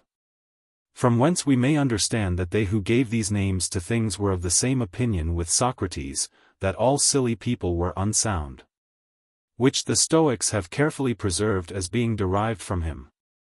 For whatever mind is distempered, and, as I just now said, the philosophers call all perturbed motions of the mind distempers, is no more sound than a body is when in a fit of sickness. Hence it is that wisdom is the soundness of the mind, folly a sort of unsoundness, which is insanity. Or a being out of one's mind, and these are much better expressed by the Latin words than the Greek, which you will find the case also in many other topics. But we will discuss that point elsewhere. Let us now attend to our present subject. The very meaning of the word describes the whole thing about which we are inquiring, both as to its substance and character. For we must necessarily understand by sound those whose minds are under no perturbation from any motion as if it were a disease. They who are differently affected we must necessarily call unsound. So that nothing is better than what is usual in Latin, to say that they who are run away with by their lust or anger have quitted the command over themselves, though anger includes lust. For anger is defined to be the lust of revenge. They, then, who are said not to be masters of themselves, are said to be so because they are not under the government of reason, to which is assigned by nature the power over the whole soul. Why the Greeks should call this mu alpha nu alpha, I do not easily apprehend, but we define it much better than they, for we distinguish this madness, insania, which, being allied to folly, is more extensive, from what we call furor, or raving. The Greeks, indeed, would do so too, but they have no one word that will express it. What we call furor, they call mu epsilon lambda alpha gamma chi omicron lambda alpha, as if the reason were affected only by a black bile, and not disturbed as often by a violent rage, or fear, or grief. Thus we say Athamas, Alcmaeon, Ajax, and Orestes were raving, furora, because a person affected in this manner was not allowed by the 12 tables to have the management of his own affairs. Therefore the words are not, if he is mad, insanus, but if he begins to be raving, furiosus. For they looked upon madness to be an unsettled humor that proceeded from not being of sound mind. Yet such a person might perform his ordinary duties, and discharge the usual and customary requirements of life. But they considered one that was raving as afflicted with a total blindness of the mind, which, notwithstanding it is allowed to be greater than madness, is nevertheless of such a nature that a wise man may be subject to raving, furor, but cannot possibly be afflicted by insanity, insania. But this is another question. Let us now return to our original subject. I think you said that it was your opinion that a wise man was liable to grief. A. And so, indeed, I think. It is natural enough to think so, for we are not the offspring of flints, but we have by nature something soft and tender in our souls, which may be put into a violent motion by grief, as by a storm. Nor did that Crantor, who was one of the most distinguished men that our Academy has ever produced, say this amiss. I am by no means of their opinion who talk so much in praise of I know not what insensibility, which neither can exist, nor ought to exist. I would choose, says he, never to be ill. But should I be so, still I should choose to retain my sensation, whether there was to be an amputation or any other separation of anything from my body. For that insensibility cannot be but at the expense of some unnatural ferocity of mind, or stupor of body. But let us consider whether to talk in this manner be not allowing that we are weak, and yielding to our softness. Notwithstanding, let us be hardy enough, not only to lop off every arm of our miseries, but even to pluck up every fibre of their roots. Yet still something, perhaps, may be left behind, so deep does folly strike its roots, but whatever may be left it will be no more than is necessary. But let us be persuaded of this, that unless the mind be in a sound state, which philosophy alone can effect, there can be no end of our miseries. Wherefore, as we began, let us submit ourselves to it for a cure. We shall be cured if we choose to be. I shall advance something further. I shall not treat of grief alone, though that indeed is the principal thing, but, as I originally proposed, of every perturbation of the mind, as I termed it, disorder, as the Greeks call it. And first, with your leave, I shall treat it in the manner of the Stoics, whose method is to reduce their arguments into a very small space. Afterward I shall enlarge more in my own way. A man of courage is also full of faith. I do not use the word confident, because, owing to an erroneous custom of speaking, that word has come to be used in a bad sense, though it is derived from confiding, which is commendable. But he who is full of faith is certainly under no fear, for there is an inconsistency between faith and fear. Now, whoever is subject to grief is subject to fear, for whatever things we grieve at when present we dread when hanging over us and approaching. Thus it comes about that grief is inconsistent with courage. It is very probable, therefore, that whoever is subject to grief is also liable to fear, and to a broken kind of spirits and sinking. Now, whenever these befall a man, he is in a servile state, and must own that he is overpowered, for whoever admits these feelings, must admit timidity and cowardice. But these cannot enter into the mind of a man of courage, neither, therefore, can grief. But the man of courage is the only wise man, therefore grief cannot befall the wise man. It is, besides, necessary that whoever is brave should be a man of great soul, that whoever is a man of a great soul should be invincible. Whoever is invincible looks down with contempt on all things here and considers them beneath him. But no one can despise those things on account of which he may be affected with grief, from whence it follows that a wise man is never affected with grief, for all wise men are brave. Therefore a wise man is not subject to grief. And as the eye, when disordered, is not in a good condition for performing its office properly, and as the other parts, and the whole body itself, when unsettled, cannot perform their office and business, so the mind, when disordered, is but ill-fitted to perform its duty. The office of the mind is to use its reason well, but the mind of a wise man is always in condition to make the best use of his reason, and therefore is never out of order. But grief is a disorder of the mind, therefore a wise man will be always free from it. And from these considerations we may get at a very probable definition of the temperate man, whom the Greeks call sigma phairo omega nu. And they call that virtue sigma omega phairo omicron sigma nu eta nu, which I at one time call temperance, at another time moderation, and sometimes even modesty. But I do not know whether that virtue may not be properly called frugality, which has a more confined meaning with the Greeks, for they call frugal men kai rho eta sigma mu omicron upsilon, which implies only that they are useful. But our name has a more extensive meaning, for all abstinence, all innocency, which the Greeks have no ordinary name for, though they might use the word beta lambda beta epsilon iota alpha. For innocency is that disposition of mind which would offend no one, and several other virtues are comprehended under frugality. But if this quality were of less importance, and confined in as small a compass as some imagine, the surname of Piso 36 would not have been in so great esteem. But as we allow him not the name of a frugal man, frugi, who either quits his post through fear, which is cowardice, or who reserves to his own use what was privately committed to his keeping, which is injustice, or who fails in his military undertakings through rashness, which is folly, for that reason the word frugality takes in these three virtues of fortitude, justice, and prudence. Though it is indeed common to all virtues, for they are all connected and knit together. Let us allow, then, frugality itself to be another and fourth virtue.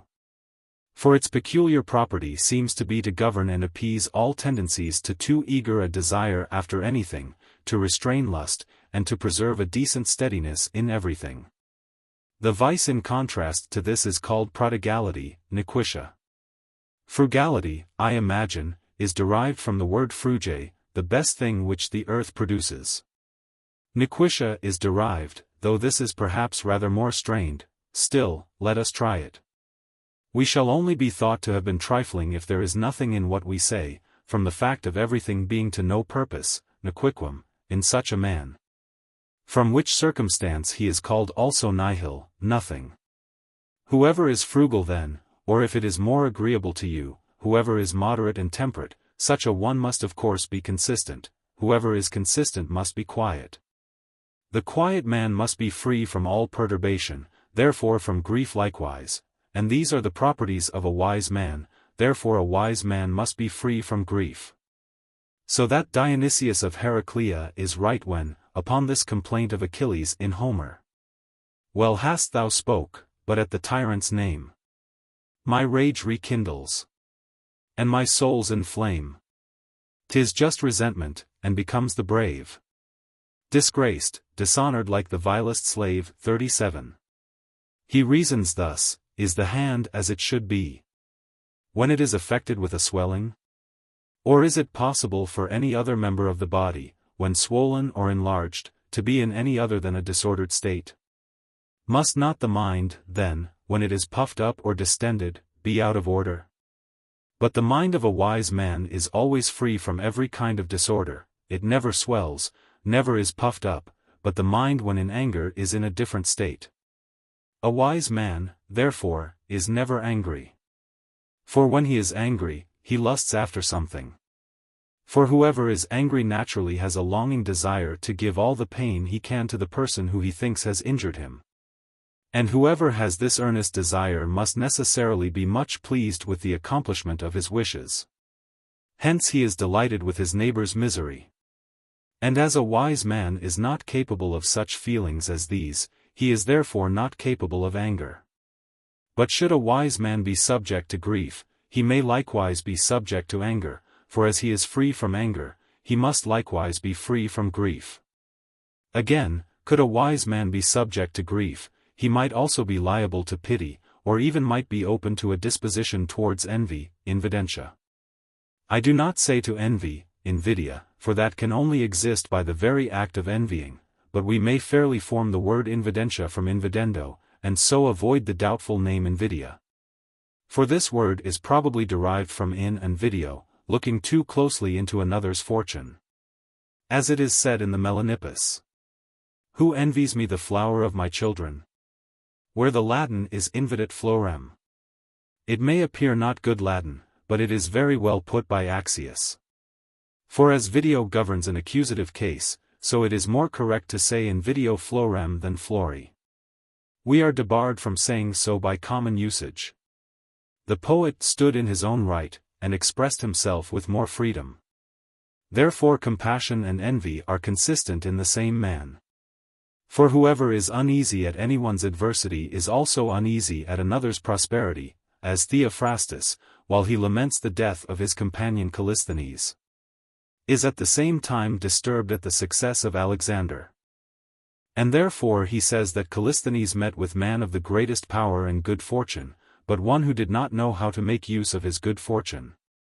And as pity is an uneasiness which arises from the misfortunes of another, So envy is an uneasiness that proceeds from the good success of another, therefore whoever is capable of pity is capable of envy.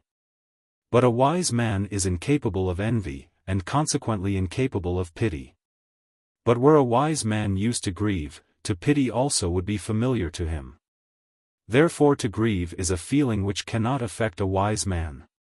Now, though these reasonings of the Stoics, and their conclusions, are rather strained and distorted, and ought to be expressed in a less stringent and narrow manner, yet great stress is to be laid on the opinions of those men who have a peculiarly bold and manly turn of thought and sentiment. For our friends the Peripatetics, notwithstanding all their erudition, gravity, and fluency of language, do not satisfy me about the moderation of these disorders and diseases of the soul which they insist upon. For every evil, though moderate, is in its nature great. But our object is to make out that the wise man is free from all evil, for as the body is unsound if it is ever so slightly affected, so the mind under any moderate disorder loses its soundness. Therefore the Romans have, with their usual accuracy of expression, called trouble, and anguish, and vexation, on account of the analogy between a troubled mind and a diseased body, disorders. The Greeks call all perturbation of mind by pretty nearly the same name, for they name every turbid motion of the soul pi theta omicron, that is to say, a distemper. But we have given them a more proper name, for a disorder of the mind is very like a disease of the body. But lust does not resemble sickness. Neither does a moderate joy, which is an elated and exulting pleasure of the mind. Fear, too, is not very like a distemper, though it is akin to grief of mind, but properly, as is also the case with sickness of the body, so too sickness of mind has no name separated from pain. And therefore I must explain the origin of this pain, that is to say, the cause that occasions this grief in the mind, as if it were a sickness of the body. For as physicians think they have found out the cure when they have discovered the cause of the distemper, so we shall discover the method of curing melancholy when the cause of it is found out. The whole cause, then, is in opinion. And this observation applies not to this grief alone, but to every other disorder of the mind, which are of 4 sorts but consisting of many parts. For as every disorder or perturbation is a motion of the mind, either devoid of reason, or in despite of reason, or in disobedience to reason.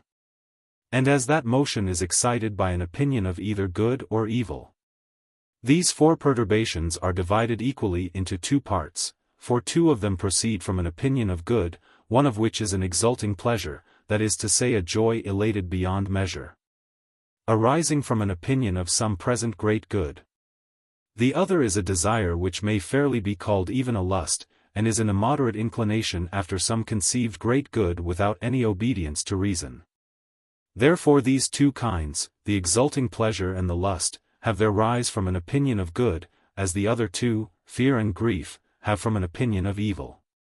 For fear is an opinion of some great evil impending over us, and grief is an opinion of some great evil present. And, indeed, it is a freshly conceived opinion of an evil so great that to grieve at it seems right. It is of that kind that he who is uneasy at it thinks he has good reason to be so. Now we should exert our utmost efforts to oppose these perturbations, which are, as it were, so many furies let loose upon us and urged on by folly, if we are desirous to pass this share of life that is allotted to us with ease and satisfaction. But of the other feelings I shall speak elsewhere. Our business at present is to drive away grief if we can, for that shall be the object of our present discussion. Since you have said that it was your opinion that a wise man might be subject to grief, which I can by no means allow of. For it is a frightful, miserable, and detestable thing, which we should fly from with our utmost efforts, with all our sails and oars, as I may say. That descendant of Tantalus, how does he appear to you, he who sprung from Pelops, who formerly stole Hippodamia from her father-in-law, King Oenomaus, and married her by force? He who was descended from Jupiter himself, how broken-hearted and dispirited does he not seem? Stand off, my friends, nor come within my shade. That no pollutions your sound hearts pervade. So foul a stain my body doth partake. Will you condemn yourself, Thyestes, and deprive yourself of life, on account of the greatness of another's crime? What do you think of that son of Phoebus? Do you not look upon him as unworthy of his own father's light? Hollow his eyes, his body worn away. His furrowed cheeks his frequent tears betray. His beard neglected, and his hoary hairs, rough and uncombed, bespeak his bitter cares. O foolish Aedes! These are evils which you yourself have been the cause of, and are not occasioned by any accidents with which chance has visited you. And you behaved as you did, even after you had been inured to your distress, and after the first swelling of the mind had subsided. Whereas grief consists, as I shall show, in the notion of some recent evil, but your grief, it is very plain, proceeded from the loss of your kingdom, not of your daughter, for you hated her. And perhaps with reason, but you could not calmly bear to part with your kingdom. But surely it is an impudent grief which preys upon a man for not being able to command those that are free. Dionysius, it is true, the tyrant of Syracuse, when driven from his country, taught a school at Corinth, so incapable was he of living without some authority.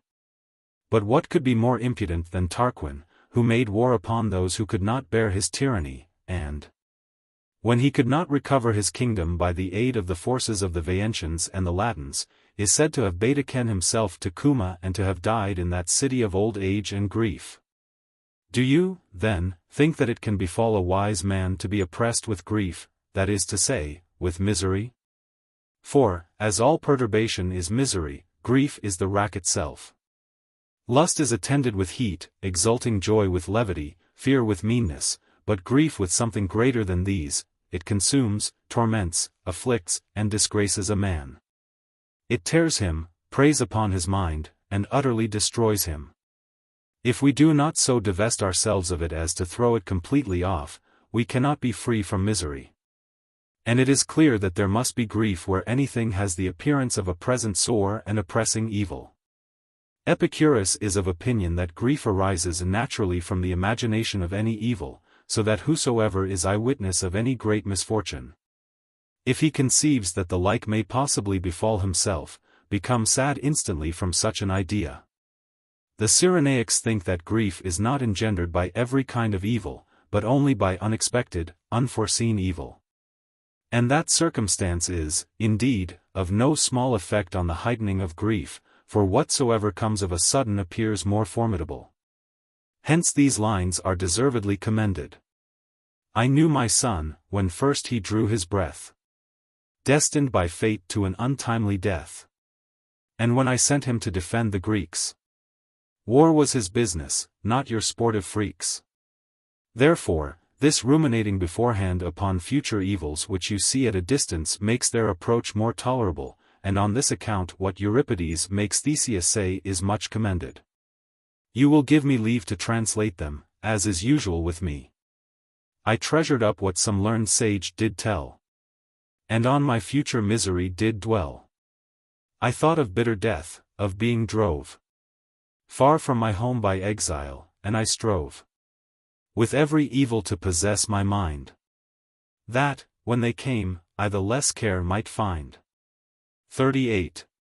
But Euripides says that of himself, which Theseus said he had heard from some learned man, for the poet had been a pupil of Anaxagoras, who, as they relate, on hearing of the death of his son, said, I knew that my son was mortal.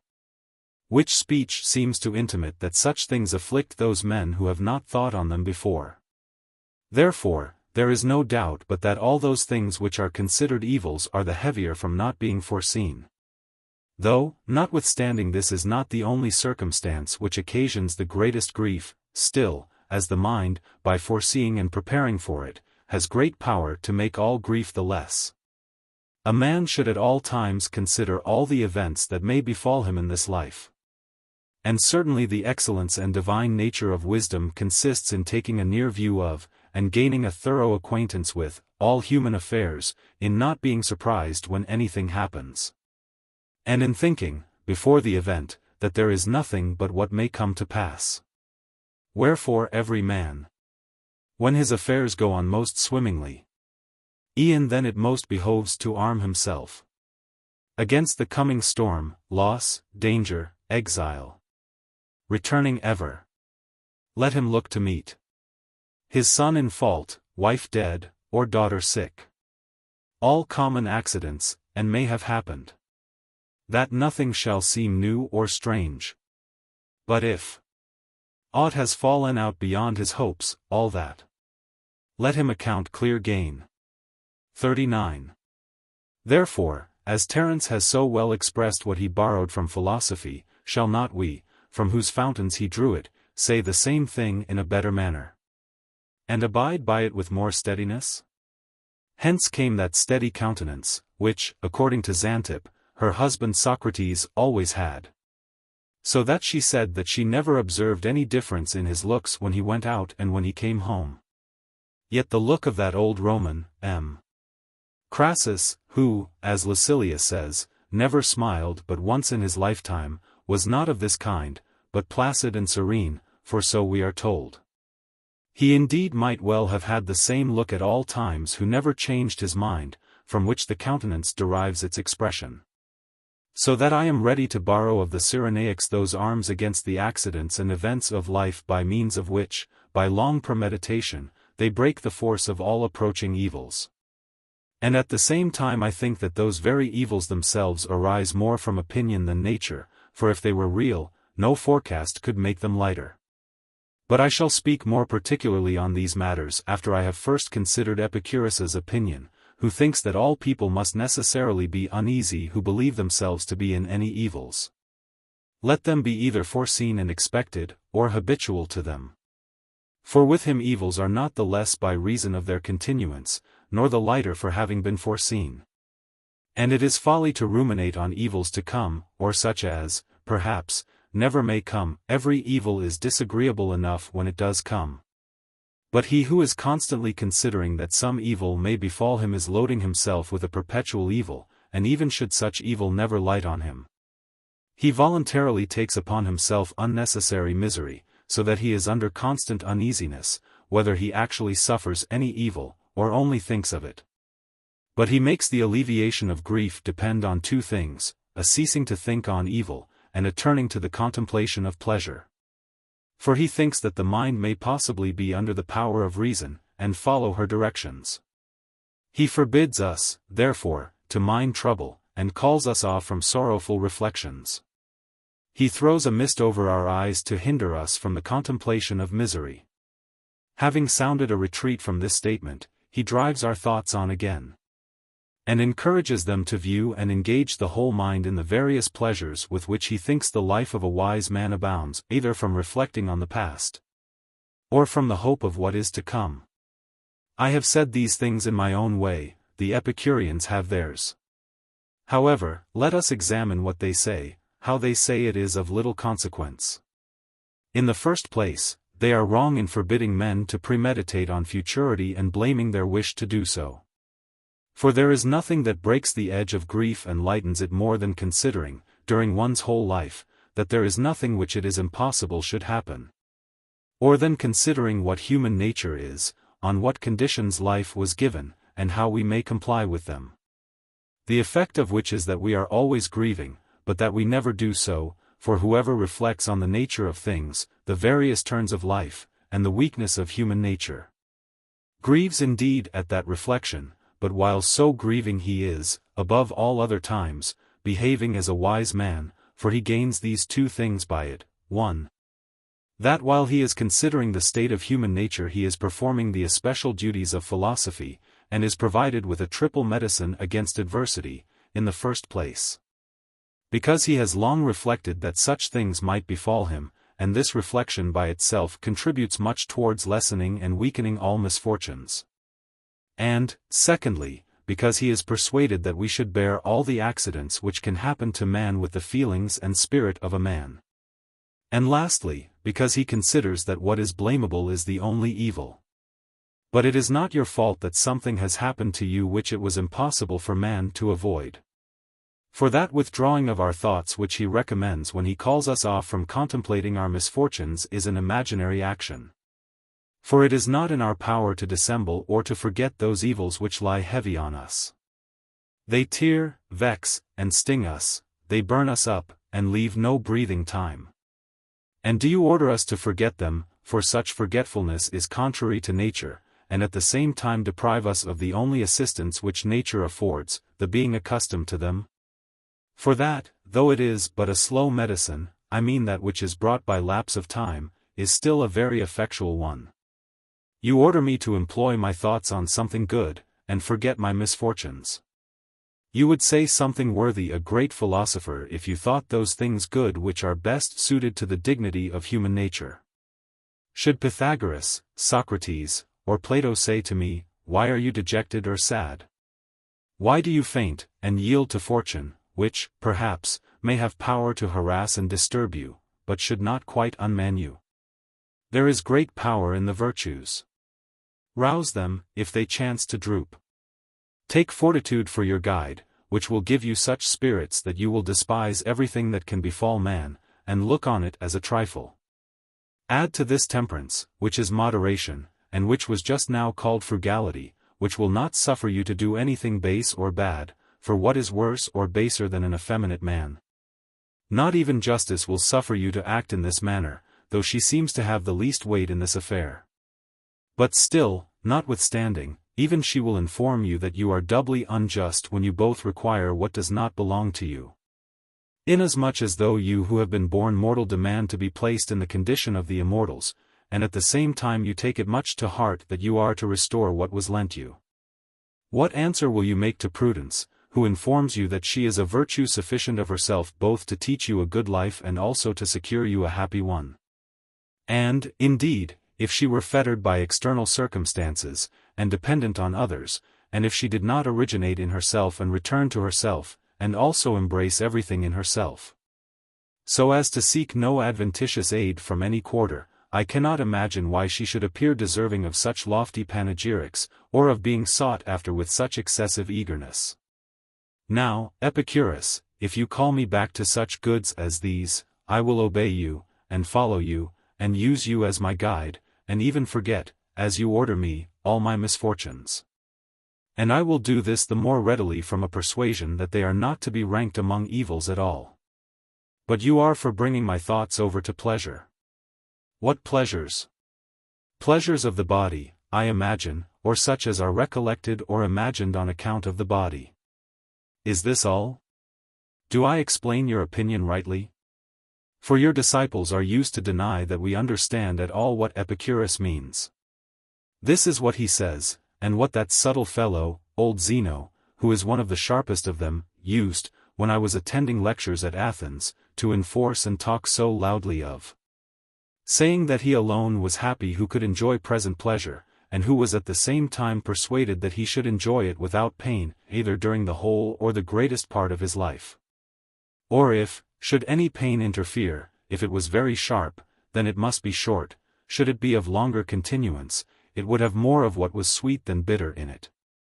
That whosoever reflected on these things would be happy, especially if satisfied with the good things which he had already enjoyed, and if he were without fear of death or of the gods. You have here a representation of a happy life according to Epicurus, in the words of Zeno, so that there is no room for contradiction in any point. What, then? Can the proposing and thinking of such a life make Thyestes' grief the less, or Aeetes, of whom I spoke above, or Telamon's, who was driven from his country to penury and banishment? In wonder at whom men exclaimed thus. Is this the man surpassing glory raised? Is this that Telamon so highly praised? By wondering Greece, at whose sight, like the sun, all others with diminished luster shone? Now, should anyone, as the same author says, find his spirit sink with the loss of his fortune, he must apply to those grave philosophers of antiquity for relief. And not to these voluptuaries, for what great abundance of good do they promise? Suppose that we allow that to be without pain is the chief good? Yet that is not called pleasure. But it is not necessary at present to go through the whole. The question is, to what point are we to advance in order to abate our grief? Grant that to be in pain is the greatest evil, whosoever, then, has proceeded so far as not to be in pain, is he, therefore, in immediate possession of the greatest good? Why, Epicurus, do we use any evasions, and not allow in our own words the same feeling to be pleasure which you are used to boast of with such assurance? Are these your words or not? This is what you say in that book which contains all the doctrine of your school. For I will perform on this occasion the office of a translator, lest anyone should imagine that I am inventing anything. Thus you speak, nor can I form any notion of the chief good, abstracted from those pleasures which are perceived by taste, or from what depends on hearing music. Or abstracted from ideas raised by external objects visible to the eye, or by agreeable motions, or from those other pleasures which are perceived by the whole man by means of any of his senses. Nor can it possibly be said that the pleasures of the mind are excited only by what is good. For I have perceived men's minds to be pleased with the hopes of enjoying those things which I mentioned above, and with the idea that it should enjoy them without any interruption from pain. And these are his exact words, so that anyone may understand what were the pleasures with which Epicurus was acquainted. Then he speaks thus, a little lower down: I have often inquired of those who have been called wise men what would be the remaining good if they should exclude from consideration all these pleasures. Unless they meant to give us nothing but words. I could never learn anything from them. And unless they choose that all virtue and wisdom should vanish and come to nothing, they must say with me that the only road to happiness lies through those pleasures which I mentioned above. What follows is much the same, and his whole book on the chief good everywhere abounds with the same opinions. Will you, then, invite Telamon to this kind of life to ease his grief? And should you observe any one of your friends under affliction, would you rather prescribe him a sturgeon than a treatise of Socrates? Or advise him to listen to the music of a water organ rather than to Plato? Or lay before him the beauty and variety of some garden, put a nosegay to his nose, burn perfumes before him, and bid him crown himself with a garland of roses and woodbines? Should you add one thing more, you would certainly wipe out all his grief. Epicurus must admit these arguments, or he must take out of his book what I just now said was a literal translation, or rather he must destroy his whole book, for it is crammed full of pleasures. We must inquire, then, how we can ease him of his grief who speaks in this manner. My present state proceeds from fortune's stings. By birth I boast of a descent from kings. Hence may you see from what a noble height I'm sunk by fortune to this abject plight. What? To ease his grief, must we mix him a cup of sweet wine, or something of that kind? Lo! The same poet presents us with another sentiment somewhere else. I, Hector, once so great, now claim your aid. We should assist her, for she looks out for help. Where shall I now apply, where seek support? Where hence betake me, or to whom resort? No means remain of comfort or of joy. In flames my palace, and in ruins Troy. Each wall, so late superb, deformed nods. And not an altar's left to appease the gods. You know what should follow, and particularly this. Of father, country, and of friends bereft. Not one of all these sumptuous temples left. Which, while the fortune of our house did stand, with rich wrought ceilings spoke the artist's hand. O excellent poet! Though despised by those who sing the verses of Euphorion, he is sensible that all things which come on a sudden are harder to be borne. Therefore, when he had set off the riches of Priam to the best advantage, which had the appearance of a long continuance, what does he add? Lo! These all perished in one blazing pile. The foe old Priam of his life beguiled. And with his blood, thy altar, Jove, defiled. Admirable poetry! There is something mournful in the subject, as well as in the words and measure. We must drive away this grief of hers. How is that to be done? Shall we lay her on a bed of down, introduce a singer? Shall we burn cedar, or present her with some pleasant liquor, and provide her something to eat? Are these the good things which remove the most afflicting grief? For you but just now said you knew of no other good. I should agree with Epicurus that we ought to be called off from grief to contemplate good things, if we could only agree upon what was good. It may be said, what? Do you imagine Epicurus really meant this, and that he maintained anything so sensual? Indeed, I do not imagine so, for I am sensible that he has uttered many excellent things and sentiments, and delivered maxims of great weight. Therefore, as I said before, I am speaking of his acuteness, not of his morals. Though he should hold those pleasures in contempt which he just now commended, yet I must remember wherein he places the chief good.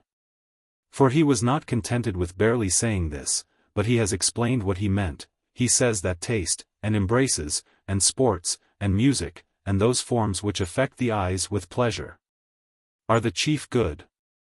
Have I invented this? Have I misrepresented him? I should be glad to be confuted, for what am I endeavoring at but to clear up truth in every question? Well, but the same man says that pleasure is at its height where pain ceases, and that to be free from all pain is the very greatest pleasure. Here are three very great mistakes in a very few words. One is that he contradicts himself, but just now, he could not imagine anything good unless the senses were in a manner tickled with some pleasure. But now he says that to be free from pain is the highest pleasure. Can anyone contradict himself more? The next mistake is that where there is naturally a threefold division, the first, to be pleased, next, to be in pain, the last, to be affected neither by pleasure nor pain, he imagines the first and the last to be the same, and makes no difference between pleasure and a cessation of pain. The last mistake he falls into in common with some others, which is this, that as virtue is the most desirable thing, and as philosophy has been investigated with a view to the attainment of it, he has separated the chief good from virtue. But he commends virtue, and that frequently, and indeed see. Gracchus, when he had made the largest distributions of the public money, and had exhausted the treasury, nevertheless spoke much of defending the treasury. What signifies what men say when we see what they do? That Piso, who was surnamed Frugal, had always harangued against the law that was proposed for distributing the corn. But when it had passed, though a man of consular dignity, he came to receive the corn. Gracchus observed Piso standing in the court, and asked him, in the hearing of the people, how it was consistent for him to take corn by a law he had himself opposed. I was, said he, against your distributing my goods to every man as you thought proper, but, as you do so, I claim my share. Did not this grave and wise man sufficiently show that the public revenue was dissipated by the Sempronian law? Read Gracchus's speeches, and you will pronounce him the advocate of the treasury. Epicurus denies that anyone can live pleasantly who does not lead a life of virtue. He denies that fortune has any power over a wise man. He prefers a spare diet to great plenty, and maintains that a wise man is always happy. All these things become a philosopher to say, but they are not consistent with pleasure. But the reply is, that he does not mean that pleasure. Let him mean any pleasure, it must be such a one as makes no part of virtue. But suppose we are mistaken as to his pleasure. Are we so, too, as to his pain? I maintain, therefore, the impropriety of language which that man uses, when talking of virtue, who would measure every great evil by pain. And indeed the Epicureans, those best of men, for there is no order of men more innocent, complain that I take great pains to inveigh against Epicurus. We are rivals, I suppose, for some honor or distinction. I place the chief good in the mind, he in the body, I in virtue, he in pleasure. And the Epicureans are up in arms, and implore the assistance of their neighbors, and many are ready to fly to their aid. But as for my part, I declare that I am very indifferent about the matter, and that I consider the whole discussion which they are so anxious about at an end. For what? Is the contention about the Punic War? On which very subject, though M. Cato and L. Lentulus were of different opinions, still there was no difference between them. But these men behave with too much heat, especially as the opinions which they would uphold are no very spirited ones. And such as they dare not plead for either in the Senate or before the assembly of the people, or before the army or the censors. But, however, I will argue with them another time, and with such a disposition that no quarrel shall arise between us, for I shall be ready to yield to their opinions when founded on truth. Only I must give them this advice, that were it ever so true that a wise man regards nothing but the body, or, to express myself with more decency, never does anything except what is expedient, and views all things with exclusive reference to his own advantage. As such things are not very commendable, they should confine them to their own breasts and leave off talking with that parade of them. What remains is the opinion of the Cyrenaics, who think that men grieve when anything happens unexpectedly. And that is indeed, as I said before, a great aggravation of a misfortune, and I know that it appeared so to Chrysippus. Whatever falls out unexpected is so much the heavier. But the whole question does not turn on this, though the sudden approach of an enemy sometimes occasions more confusion than it would if you had expected him. And a sudden storm at sea throws the sailors into a greater fright than one which they have foreseen, and it is the same in many other cases. But when you carefully consider the nature of what was expected, you will find nothing more than that all things which come on a sudden appear greater, and this upon two accounts. First of all, because you have not time to consider how great the accident is. And secondly, because you are probably persuaded that you could have guarded against it had you foreseen it, and therefore the misfortune, having been seemingly encountered by your own fault, makes your grief the greater. That it is so, time evinces, which, as it advances, brings with it so much mitigation that though the same misfortunes continue, the grief not only becomes the less, but in some cases is entirely removed. Many Carthaginians were slaves at Rome, and many Macedonians, when Perseus their king was taken prisoner. I saw, too, when I was a young man, some Corinthians in the Peloponnesus. They might all have lamented with Andromache. All these I saw. But they had perhaps given over lamenting themselves, for by their countenances, and speech, and other gestures you might have taken them for Argives or Sicyonians. And I myself was more concerned at the ruined walls of Corinth than the Corinthians themselves were, whose minds by frequent reflection and time had become callous to such sights. I have read a book of Clitomachus, which he sent to his fellow citizens who were prisoners to comfort them after the destruction of Carthage. There is in it a treatise written by Carneades, which, as Clitomachus says, he had inserted into his book. The subject was, that it appeared probable that a wise man would grieve at the state of subjection of his country. And all the arguments which Carneades used against this proposition are set down in the book. There the philosopher applies such a strong medicine to a fresh grief as would be quite unnecessary in one of any continuance.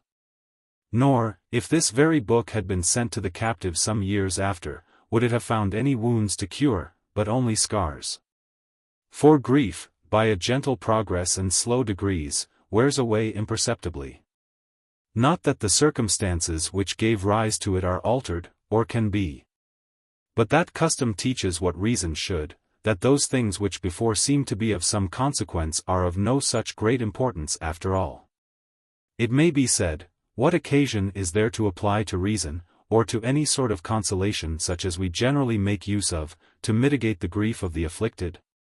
For we have this argument always at hand, that nothing ought to appear unexpected. But how will anyone be enabled to bear his misfortunes the better by knowing that it is unavoidable that such things should happen to man? Saying this subtracts nothing from the sum of the grief, it only asserts that nothing has fallen out but what might have been anticipated. And yet this manner of speaking has some little consolation in it, though I apprehend not a great deal. Therefore those unlooked-for things have not so much force as to give rise to all our grief. The blow perhaps may fall the heavier, but whatever happens does not appear the greater on that account. No, it is the fact of its having happened lately, and not of its having befallen us unexpectedly, that makes it seem the greater.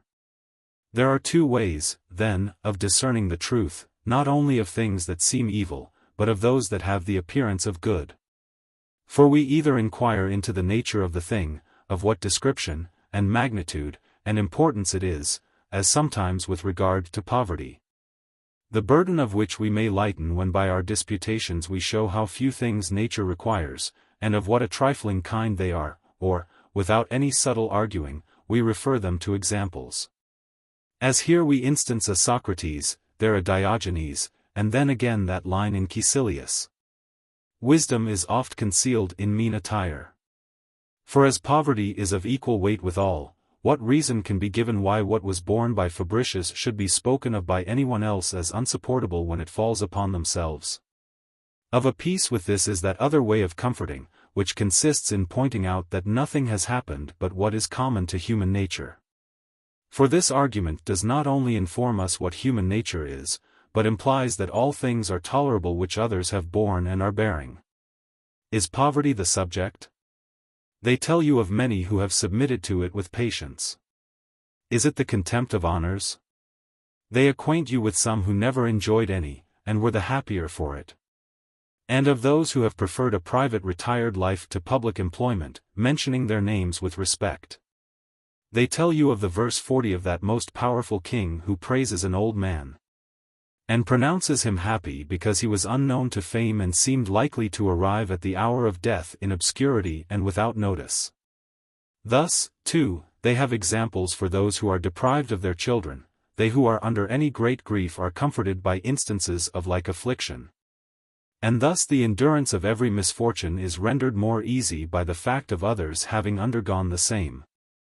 And the fate of others causes what has happened to appear less important than it has been previously thought, and reflection thus discovers to us how much opinion had imposed on us. And this is what the Telamon declares, when my son was born, etc., and thus Theseus, on my future misery did dwell, and Anaxagoras, I knew my son was mortal. All these men, by frequently reflecting on human affairs, had discovered that they were by no means to be estimated by the opinion of the multitude. And, indeed, it seems to me to be pretty much the same case with those who consider beforehand as with those who derive their remedies from time, excepting that a kind of reason cures the one, and the other remedy is provided by nature. By which we discover, and this contains the whole marrow of the matter, that what was imagined to be the greatest evil is by no means so great as to defeat the happiness of life. And the effect of this is that the blow is greater by reason of its not having been foreseen, and not, as they suppose, that when similar misfortunes befall two different people, that man only is affected with grief whom this calamity has befallen unexpectedly. So that some persons, under the oppression of grief, are said to have borne it actually worse for hearing of this common condition of man. That we are born under such conditions as render it impossible for a man to be exempt from all evil. For this reason Carneades, as I see our friend Antiochus writes, used to blame Chrysippus for commending these verses of Euripides. Man, doomed to care, to pain, disease, and strife, walks his short journey through the vale of life.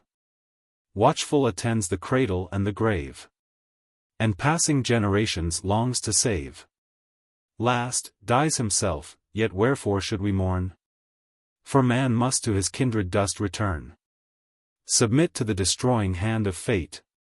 As ripened ears the harvest sickle wait. 41. He would not allow a speech of this kind to avail at all to the cure of our grief, for he said it was a lamentable case itself that we were fallen into the hands of such a cruel fate. And that a speech like that, preaching up comfort from the misfortunes of another, was a comfort adapted only to those of a malevolent disposition. But to me it appears far otherwise, for the necessity of bearing what is the common condition of humanity forbids your resisting the will of the gods, and reminds you that you are a man. Which reflection greatly alleviates grief. And the enumeration of these examples is not produced with a view to please those of a malevolent disposition, but in order that anyone in affliction may be induced to bear what he observes many others have previously borne with tranquillity and moderation. For they who are falling to pieces, and cannot hold together through the greatness of their grief, should be supported by all kinds of assistance. From whence Chrysippus thinks that grief is called lambda pieta, as it were lambda sigma iota, that is to say, a dissolution of the whole man, the whole of which I think may be pulled up by the roots by explaining. As I said at the beginning, the cause of grief, for it is nothing else but an opinion and judgment formed of a present acute evil. And thus any bodily pain, let it be ever so grievous, may be endurable where any hopes are proposed of some considerable good. And we receive such consolation from a virtuous and illustrious life that they who lead such lives are seldom attacked by grief, or but slightly affected by it. But as besides this opinion of great evil there is this other added also, that we ought to lament what has happened, that it is right so to do. And part of our duty, then is brought about that terrible disorder of mind, grief.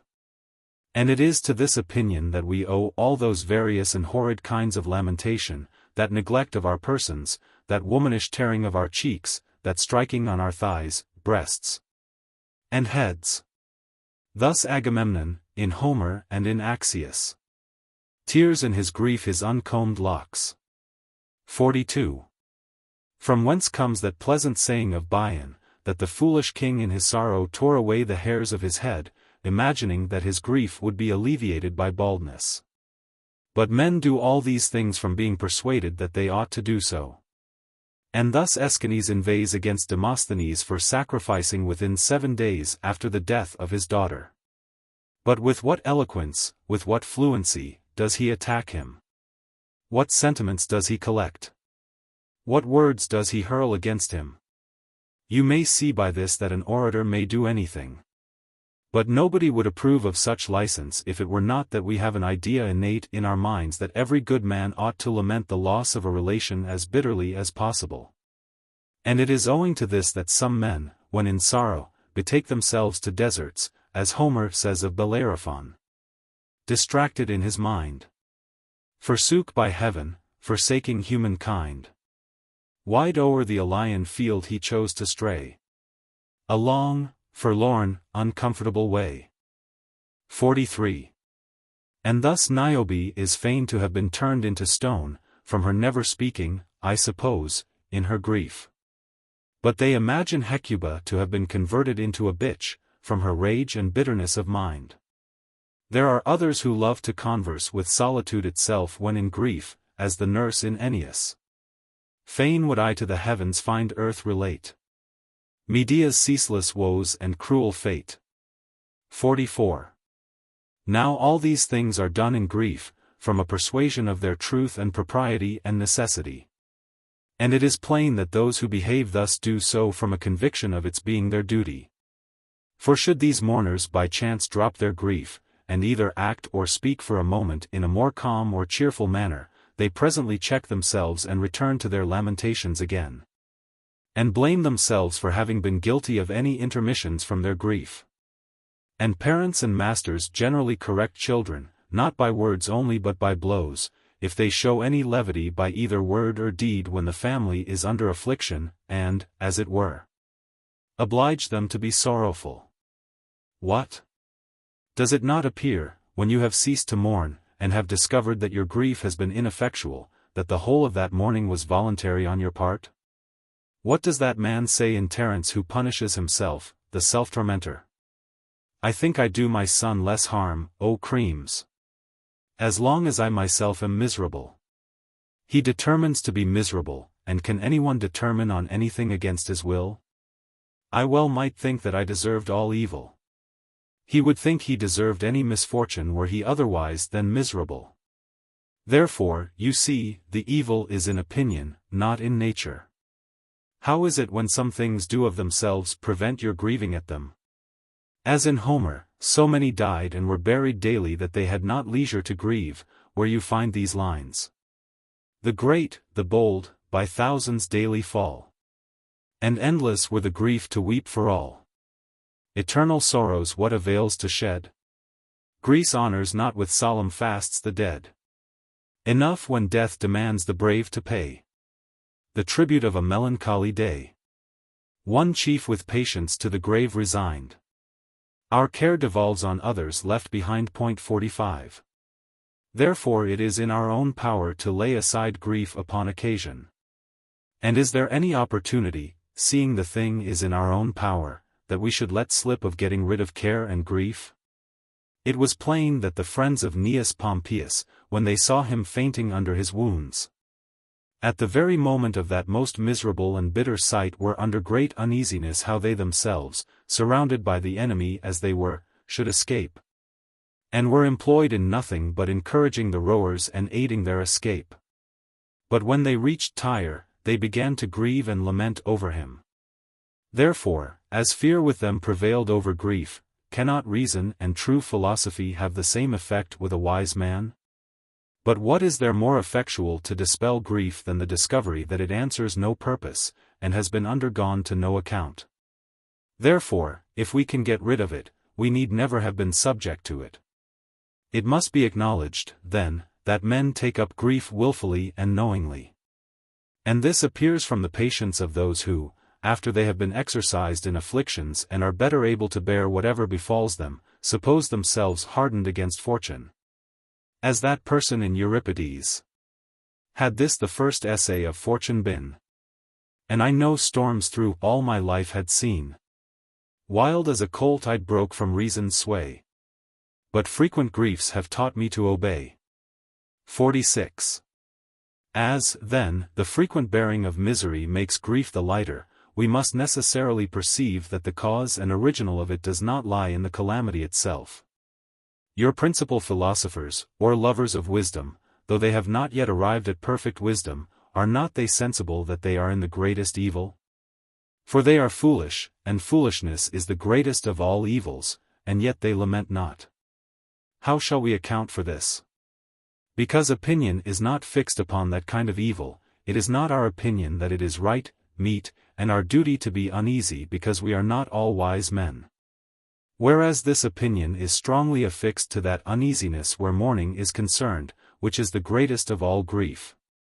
Therefore Aristotle, when he blames some ancient philosophers for imagining that by their genius they had brought philosophy to the highest perfection, says they must be either extremely foolish or extremely vain, but that he himself could see that great improvements had been made therein in a few years, and that philosophy would in a little time arrive at perfection.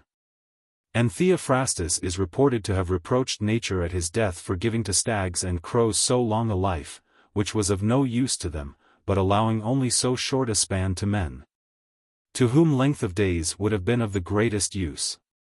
For if the life of man could have been lengthened, it would have been able to provide itself with all kinds of learning, and with arts in the greatest perfection. He lamented, therefore, that he was dying just when he had begun to discover these. What? Does not every grave and distinguished philosopher acknowledge himself ignorant of many things, and confess that there are many things which he must learn over and over again? And yet, though these men are sensible that they are standing still in the very midway of folly, than which nothing can be worse, they are under no great affliction.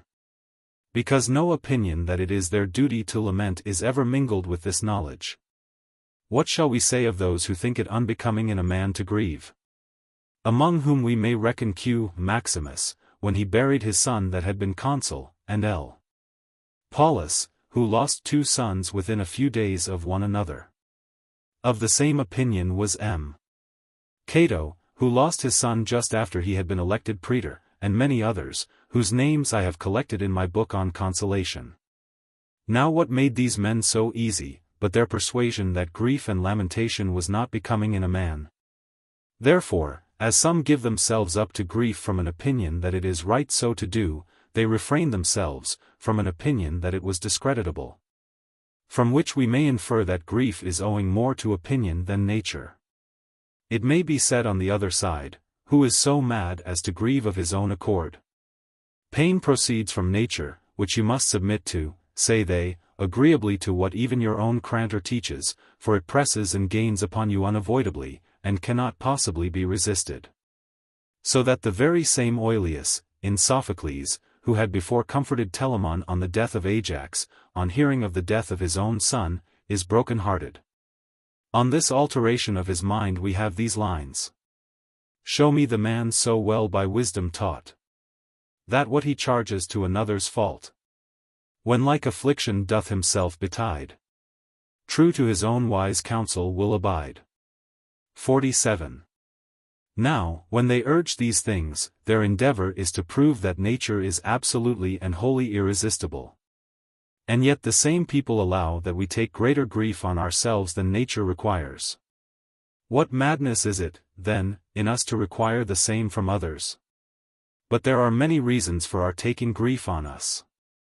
The first is from the opinion of some evil, on the discovery and certainty of which grief comes of course. Besides, many people are persuaded that they are doing something very acceptable to the dead when they lament bitterly over them. To these may be added a kind of womanish superstition, in imagining that when they have been stricken by the affliction sent by the gods, to acknowledge themselves afflicted and humbled by them is the readiest way of appeasing them. But most men appear to be unaware what contradictions these things are full of. They commend those who die calmly, but they blame those who can bear the loss of another with the same calmness, as if it were possible that it should be true. As is occasionally said in love speeches, that anyone can love another more than himself. There is, indeed, something excellent in this, and, if you examine it, something no less just than true, that we love those who ought to be most dear to us as well as we love ourselves. But to love them more than ourselves is absolutely impossible, nor is it desirable in friendship that I should love my friend more than myself or that he should love me so. For this would occasion much confusion in life and break in upon all the duties of it. But we will speak of this another time. At present it is sufficient not to attribute our misery to the loss of our friends, nor to love them more than, if they themselves could be sensible of our conduct, they would approve of. Or at least not more than we do ourselves. Now as to what they say, that some are not at all appeased by our consolations. And, moreover, as to what they add, that the comforters themselves acknowledge they are miserable when fortune varies the attack and falls on them. In both these cases the solution is easy, for the fault here is not in nature but in our own folly. And much may be said against folly. But men who do not admit of consolation seem to bespeak misery for themselves. And they who cannot bear their misfortunes with that temper which they recommend to others are not more faulty in this particular than most other persons. For we see that covetous men find fault with others who are covetous, as do the vainglorious with those who appear too wholly devoted to the pursuit of glory. For it is the peculiar characteristic of folly to perceive the vices of others, but to forget its own. But since we find that grief is removed by length of time, we have the greatest proof that the strength of it depends not merely on time, but on the daily consideration of it. For if the cause continues the same, and the man be the same, how can there be any alteration in the grief, if there is no change in what occasioned the grief, nor in him who grieves? Therefore it is from daily reflecting that there is no real evil in the circumstance for which you grieve, and not from the length of time, that you procure a remedy for your grief. Here some people talk of moderate grief, but if such be natural, what occasion is there for consolation? For nature herself will determine the measure of it. But if it depends on and is caused by opinion, the whole opinion should be destroyed.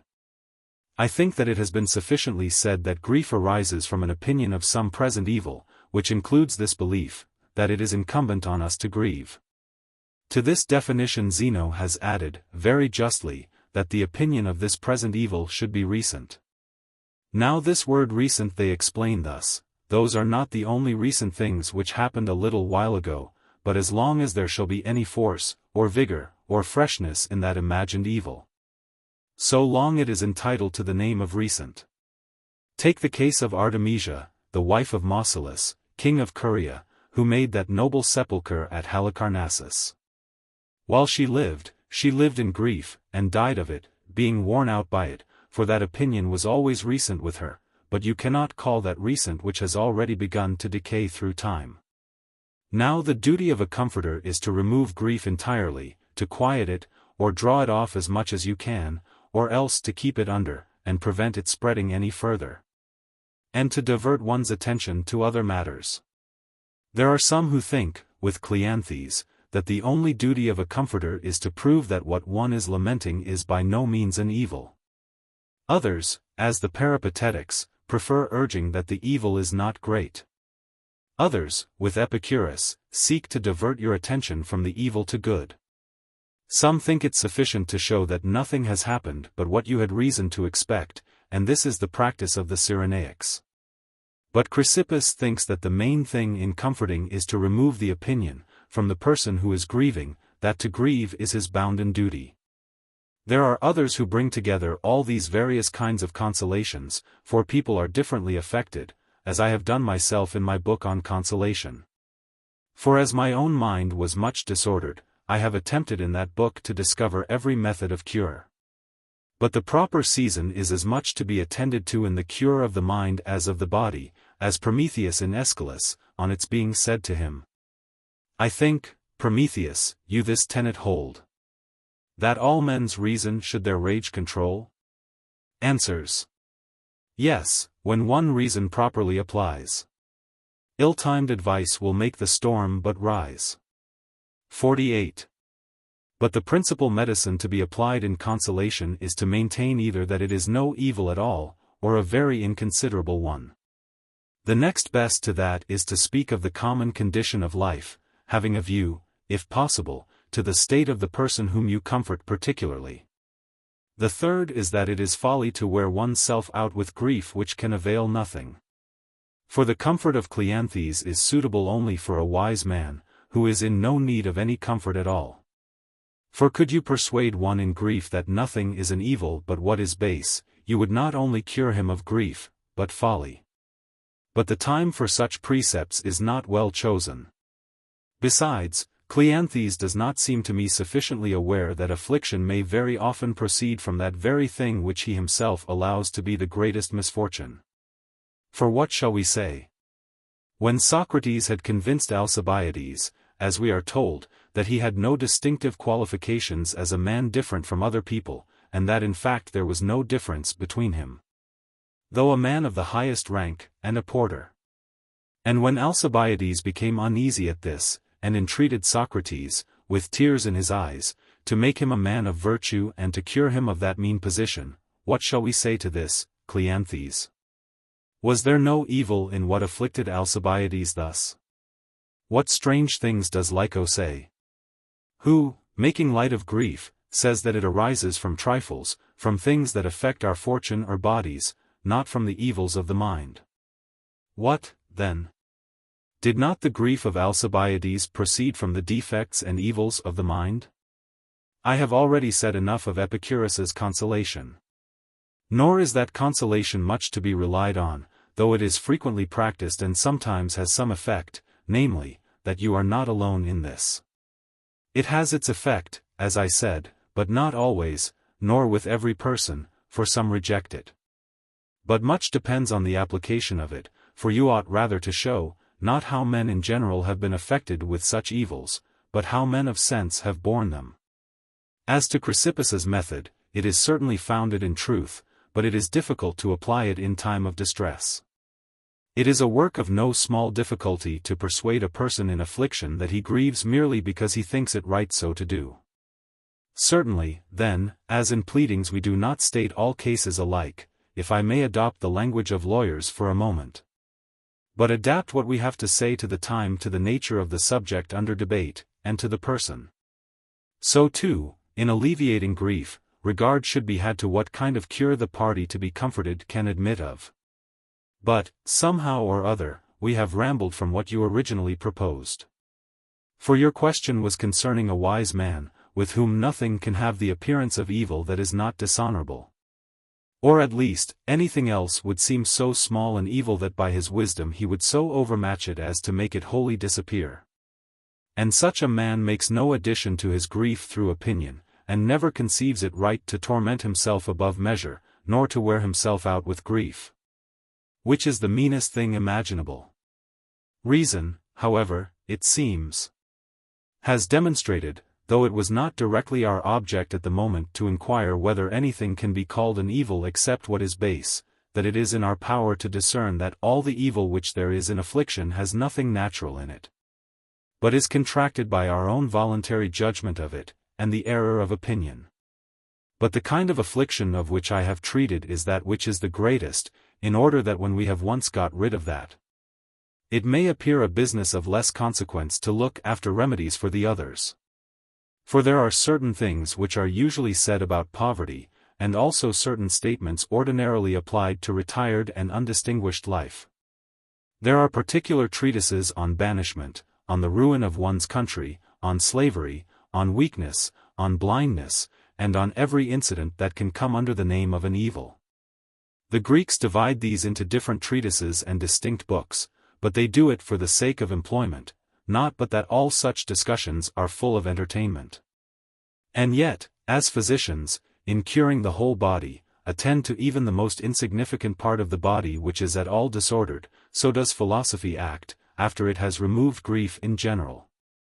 Still, if any other deficiency exists, should poverty bite, should ignominy sting, should banishment bring a dark cloud over us, or should any of those things which I have just mentioned appear, there is for each its appropriate consolation, which you shall hear whenever you please. But we must have recourse again to the same original principle, that a wise man is free from all sorrow, because it is vain, because it answers no purpose. Because it is not founded in nature but on opinion and prejudice, and is engendered by a kind of invitation to grieve when once men have imagined that it is their duty to do so. When, then, we have subtracted what is altogether voluntary, that mournful uneasiness will be removed, yet some little anxiety, some slight pricking, will still remain. They may indeed call this natural, provided they give it not that horrid, solemn, melancholy name of grief, which can by no means consist with wisdom. But how various and how bitter are the roots of grief! Whatever they are, I propose, after having felled the trunk, to destroy them all, even, if it should be necessary, by allotting a separate dissertation to each, for I have leisure enough to do so, whatever time it may take up. But the principle of every uneasiness is the same, though they may appear under different names. For envy is an uneasiness. So are emulation, detraction, anguish, sorrow, sadness, tribulation, lamentation, vexation, grief, trouble, affliction, and despair. The Stoics define all these different feelings, and all those words which I have mentioned belong to different things, and do not, as they seem, express the same ideas. But they are to a certain extent distinct, as I shall make appear perhaps in another place. These are those fibers of the roots which, as I said at first, must be traced back and cut off and destroyed, so that not one shall remain. You say it is a great and difficult undertaking, who denies it? But what is there of any excellency which has not its difficulty? Yet philosophy undertakes to effect it, provided we admit its superintendence. But enough of this. The other books, whenever you please, shall be ready for you here or anywhere else. Book. Chapter 4. On Other Perturbations of the Mind. I have often wondered, Brutus, on many occasions, at the ingenuity and virtues of our countrymen. But nothing has surprised me more than their development in those studies, which, though they came somewhat late to us, have been transported into this city from Greece. For the system of auspices, and religious ceremonies, and courts of justice, and appeals to the people, the Senate, the establishment of an army of cavalry and infantry, and the whole military discipline, were instituted as early as the foundation of the city by royal authority, partly too by laws, not without the assistance of the gods. Then with what a surprising and incredible progress did our ancestors advance towards all kind of excellence, when once the Republic was freed from the regal power. Not that this is a proper occasion to treat of the manners and customs of our ancestors, or of the discipline and constitution of the city, for I have elsewhere, particularly in the 6 books I wrote on the Republic, given a sufficiently accurate account of them. But while I am on this subject, and considering the study of philosophy, I meet with many reasons to imagine that those studies were brought to us from abroad, and not merely imported, but preserved and improved, for they had Pythagoras, a man of consummate wisdom and nobleness of character, in a manner, before their eyes, who was in Italy at the time that Lucius Brutus, the illustrious founder of your nobility, delivered his country from tyranny. As the doctrine of Pythagoras spread itself on all sides, it seems probable to me that it reached this city. And this is not only probable of itself, but it does really appear to have been the case from many remains of it. For who can imagine that, when it flourished so much in that part of Italy which was called Magna Graecia, and in some of the largest and most powerful cities, in which first the name of Pythagoras, and then that of those men who were afterward his followers, was in so high esteem? Who can imagine, I say, that our people could shut their ears to what was said by such learned men? Besides, it is even my opinion that it was the great esteem in which the Pythagoreans were held that gave rise to that opinion among those who came after him that King Numa was a Pythagorean.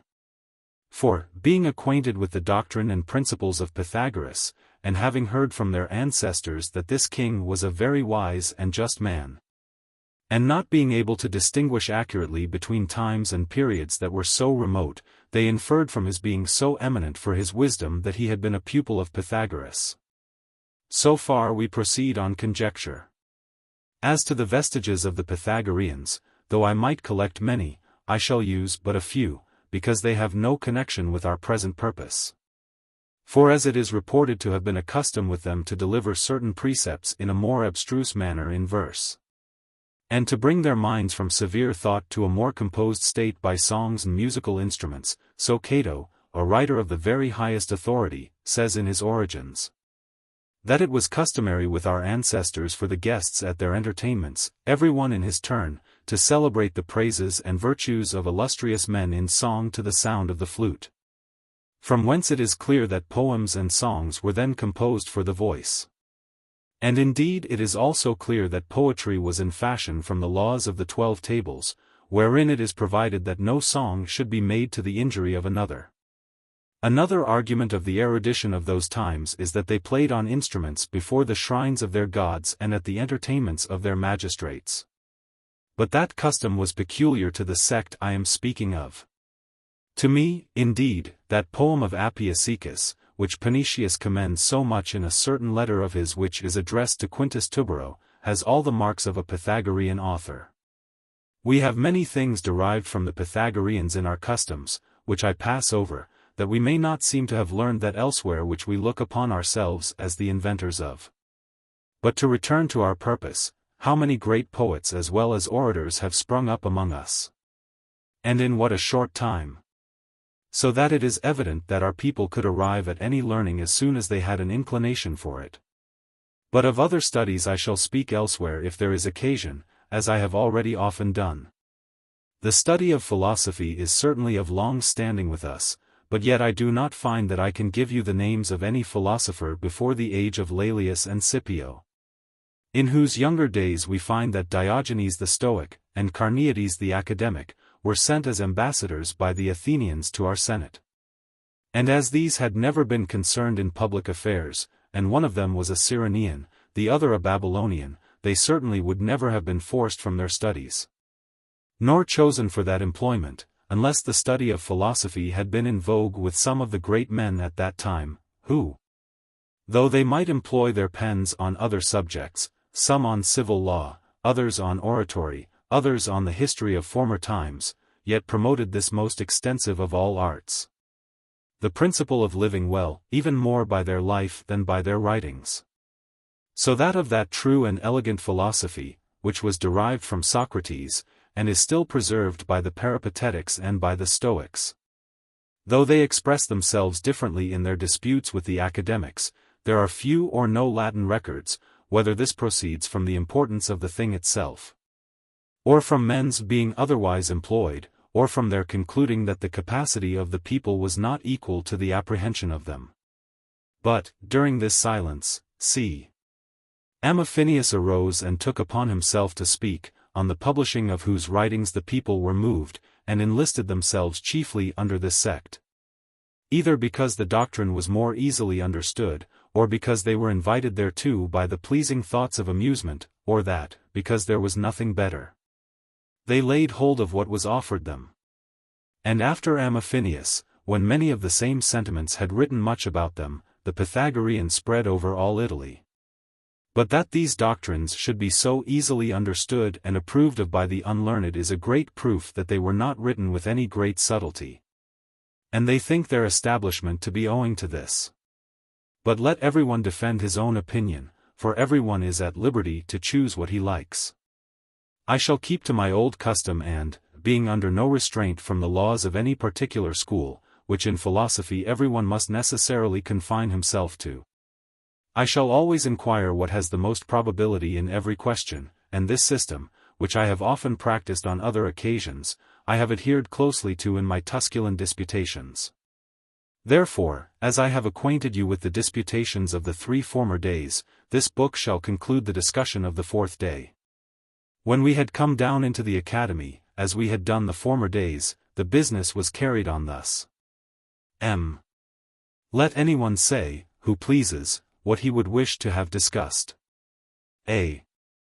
I do not think a wise man can possibly be free from every perturbation of mind.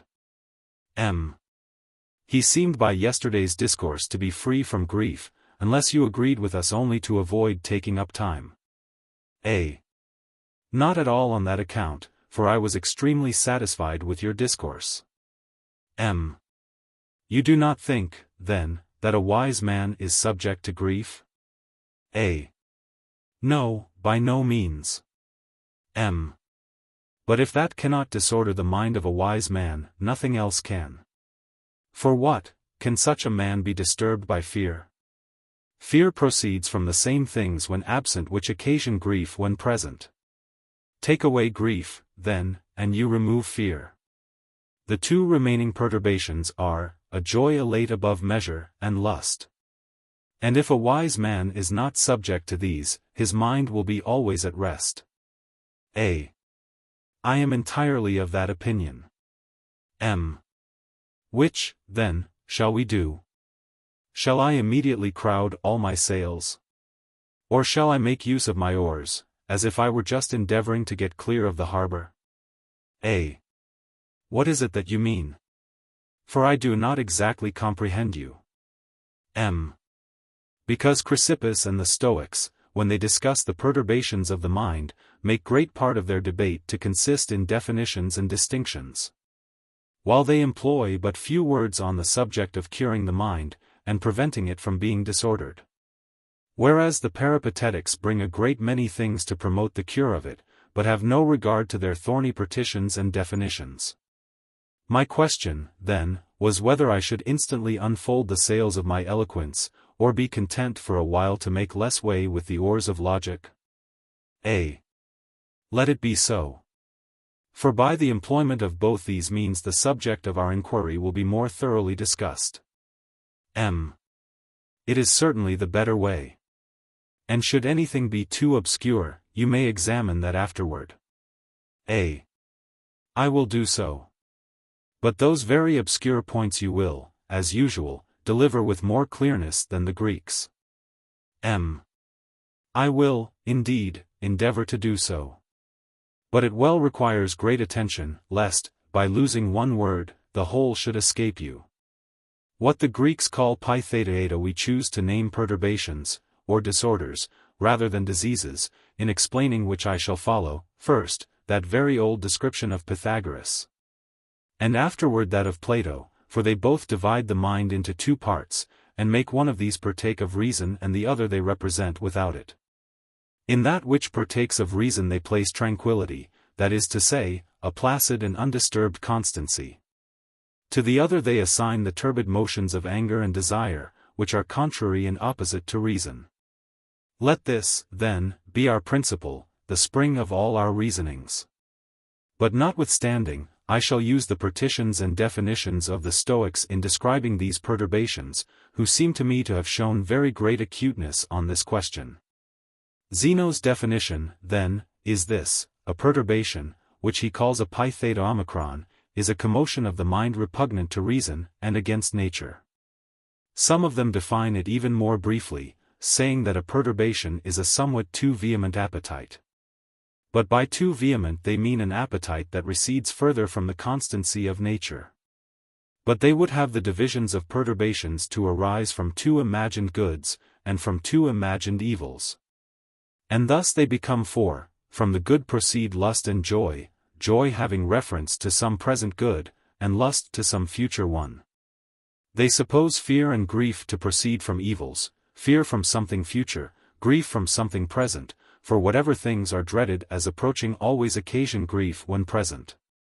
But joy and lust depend on the opinion of good, as lust, being inflamed and provoked, is carried on eagerly towards what has the appearance of good.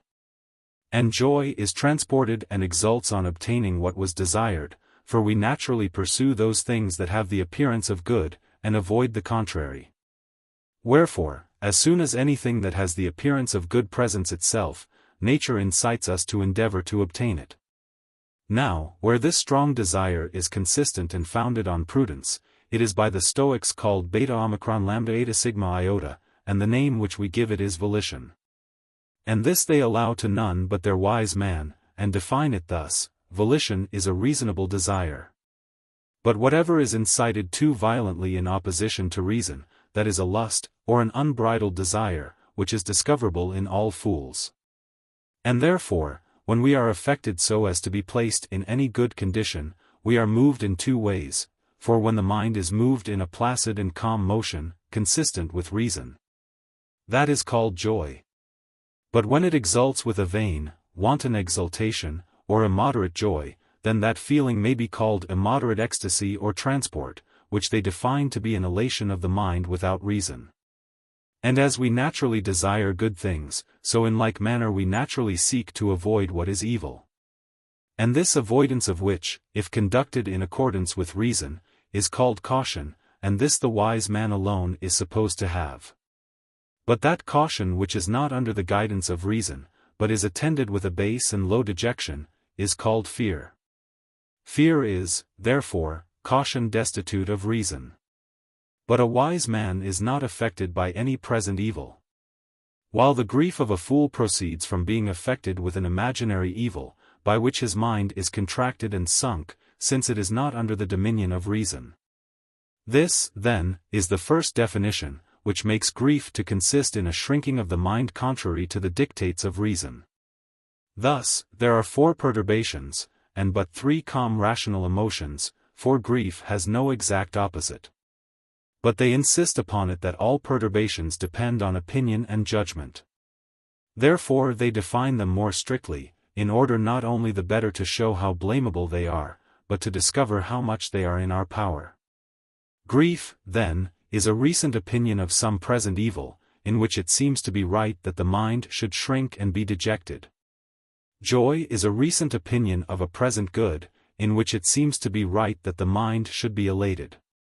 Fear is an opinion of an impending evil which we apprehend will be intolerable. Lust is an opinion of a good to come, which would be of advantage were it already come and present with us. But however I have named the judgments and opinions of perturbations, their meaning is not that merely the perturbations consist in them, but that the effects likewise of these perturbations do so, as grief occasions a kind of painful pricking, and fear engenders a recoil or sudden abandonment of the mind. Joy gives rise to a profuse mirth, while lust is the parent of an unbridled habit of coveting. But that imagination, which I have included in all the above definitions, they would have to consist in assenting without warrantable grounds. Now, every perturbation has many subordinate parts annexed to it of the same kind. Grief is attended with enviousness, invidentia.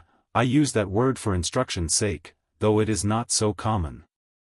Because envy, invidia, takes in not only the person who envies, but the person, too, who is envied, emulation, detraction, pity, vexation, mourning, sadness, tribulation, sorrow, lamentation, solicitude, disquiet of mind, pain, despair, and many other similar feelings are so too. Under fear are comprehended sloth, shame, terror, cowardice, fainting, confusion, astonishment. In pleasure they comprehend malevolence, that is, pleased at another's misfortune, delight, boastfulness, and the like. To lust they associate anger, fury, hatred, enmity, discord, wants, desire, and other feelings of that kind. But they define these in this manner. Enviousness, invidentia, they say, is a grief arising from the prosperous circumstances of another, which are in no degree injurious to the person who envies. For where anyone grieves at the prosperity of another by which he is injured, such a one is not properly said to envy, as when Agamemnon grieves at Hector's success. But where anyone who is in no way hurt by the prosperity of another, is in pain at his success, such a one envies indeed. Now the name emulation is taken in a double sense, so that the same word may stand for praise and dispraise, for the imitation of virtue is called emulation, however. That sense of it I shall have no occasion for here, for that carries praise with it.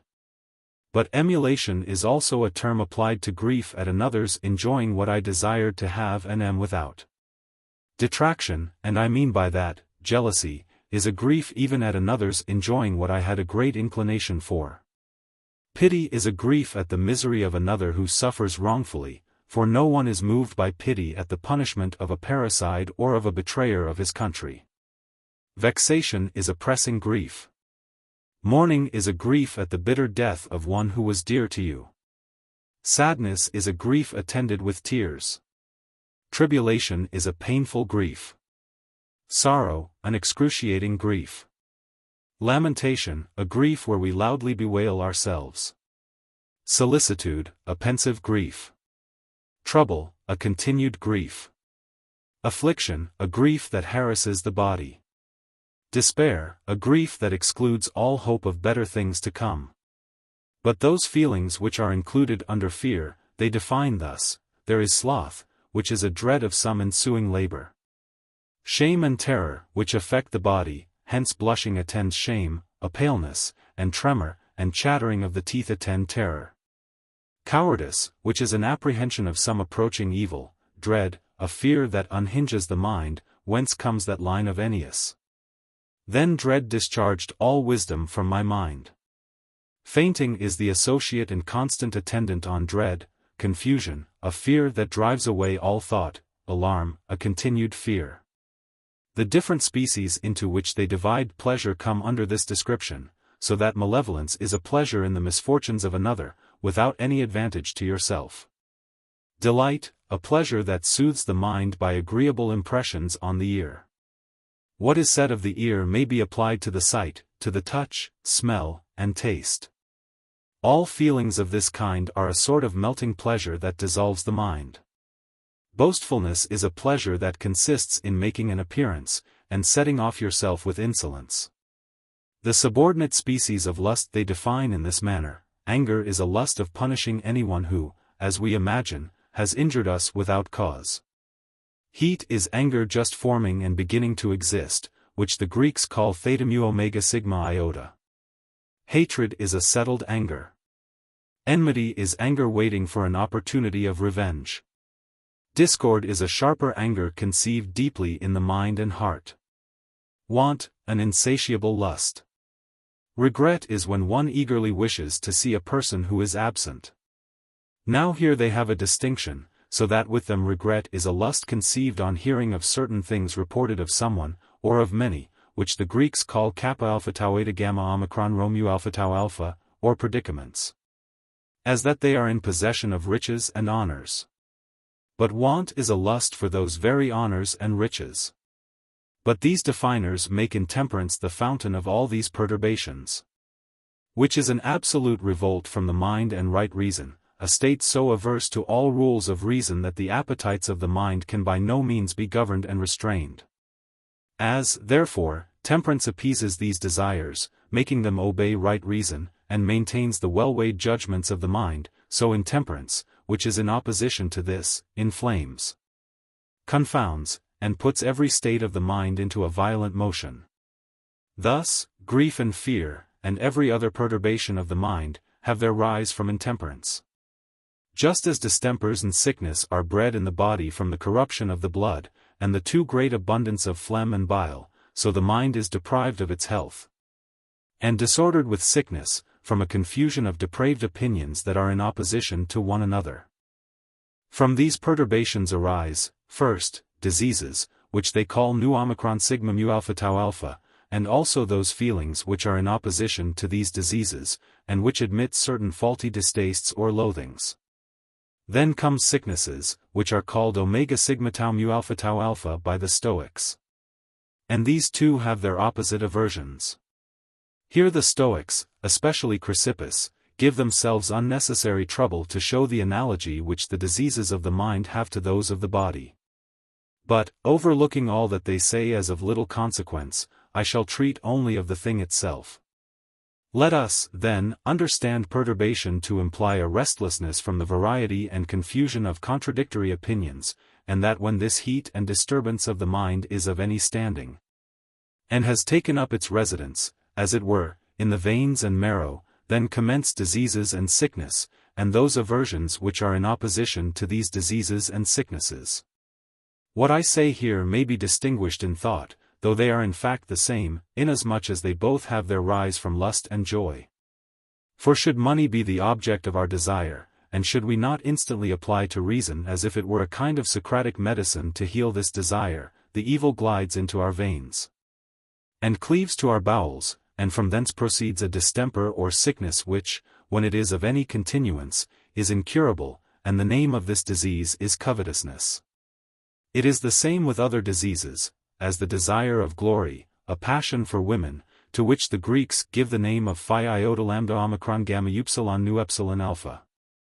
And thus all other diseases and sicknesses are generated. But those feelings which are the contrary of these are supposed to have fear for their foundation, as a hatred of women such as is displayed in the woman-hater of Attilius, or the hatred of the whole human species as Timon is reported to have done, whom they call the misanthrope. Of the same kind is inhospitality. And all these diseases proceed from a certain dread of such things as they hate and avoid. But they define sickness of mind to be an overweening opinion, and that fixed and deeply implanted in the heart, of something as very desirable which is by no means so. What proceeds from aversion, they define thus, a vehement idea of something to be avoided, deeply implanted and inherent in our minds, when there is no reason for avoiding it. And this kind of opinion is a deliberate belief that one understands things of which one is wholly ignorant. Now, sickness of the mind has all these subordinate divisions: avarice, ambition, fondness for women, obstinacy, gluttony, drunkenness, covetousness, and other similar vices. But avarice is a violent opinion about money, as if it were vehemently to be desired and sought after, which opinion is deeply implanted and inherent in our minds. And the definition of all the other similar feelings resembles these. But the definitions of aversions are of this sort: inhospitality is a vehement opinion, deeply implanted and inherent in your mind, that you should avoid a stranger. Thus, too, the hatred of women, like that felt by Hippolytus, is defined, and the hatred of the human species like that displayed by Timon. But to come to the analogy of the state of body and mind, which I shall sometimes make use of, though more sparingly than the Stoics, some men are more inclined to particular disorders than others. And, therefore, we say that some people are rheumatic, others dropsical, not because they are so at present, but because they are often so. Some are inclined to fear, others to some other perturbation. Thus in some there is a continual anxiety, owing to which they are anxious. In some a hastiness of temper, which differs from anger, as anxiety differs from anguish, for all are not anxious who are sometimes vexed, nor are they who are anxious always uneasy in that manner. As there is a difference between being drunk and drunkenness. And it is one thing to be a lover, another to be given to women. And this disposition of particular people to particular disorders is very common, for it relates to all perturbations. It appears in many vices, though it has no name.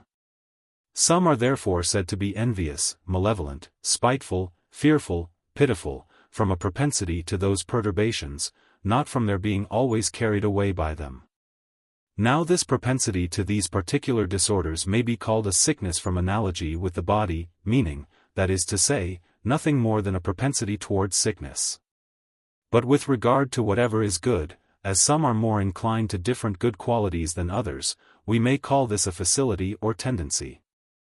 This tendency to evil is a proclivity or inclination to falling, but where anything is neither good nor bad, it may have the former name. Even as there may be, with respect to the body, a disease, a sickness, and a defect, so it is with the mind. They call that a disease where the whole body is corrupted. They call that sickness where a disease is attended with a weakness. And that a defect ere the parts of the body are not well compacted together, from whence it follows that the members are misshapen, crooked, and deformed.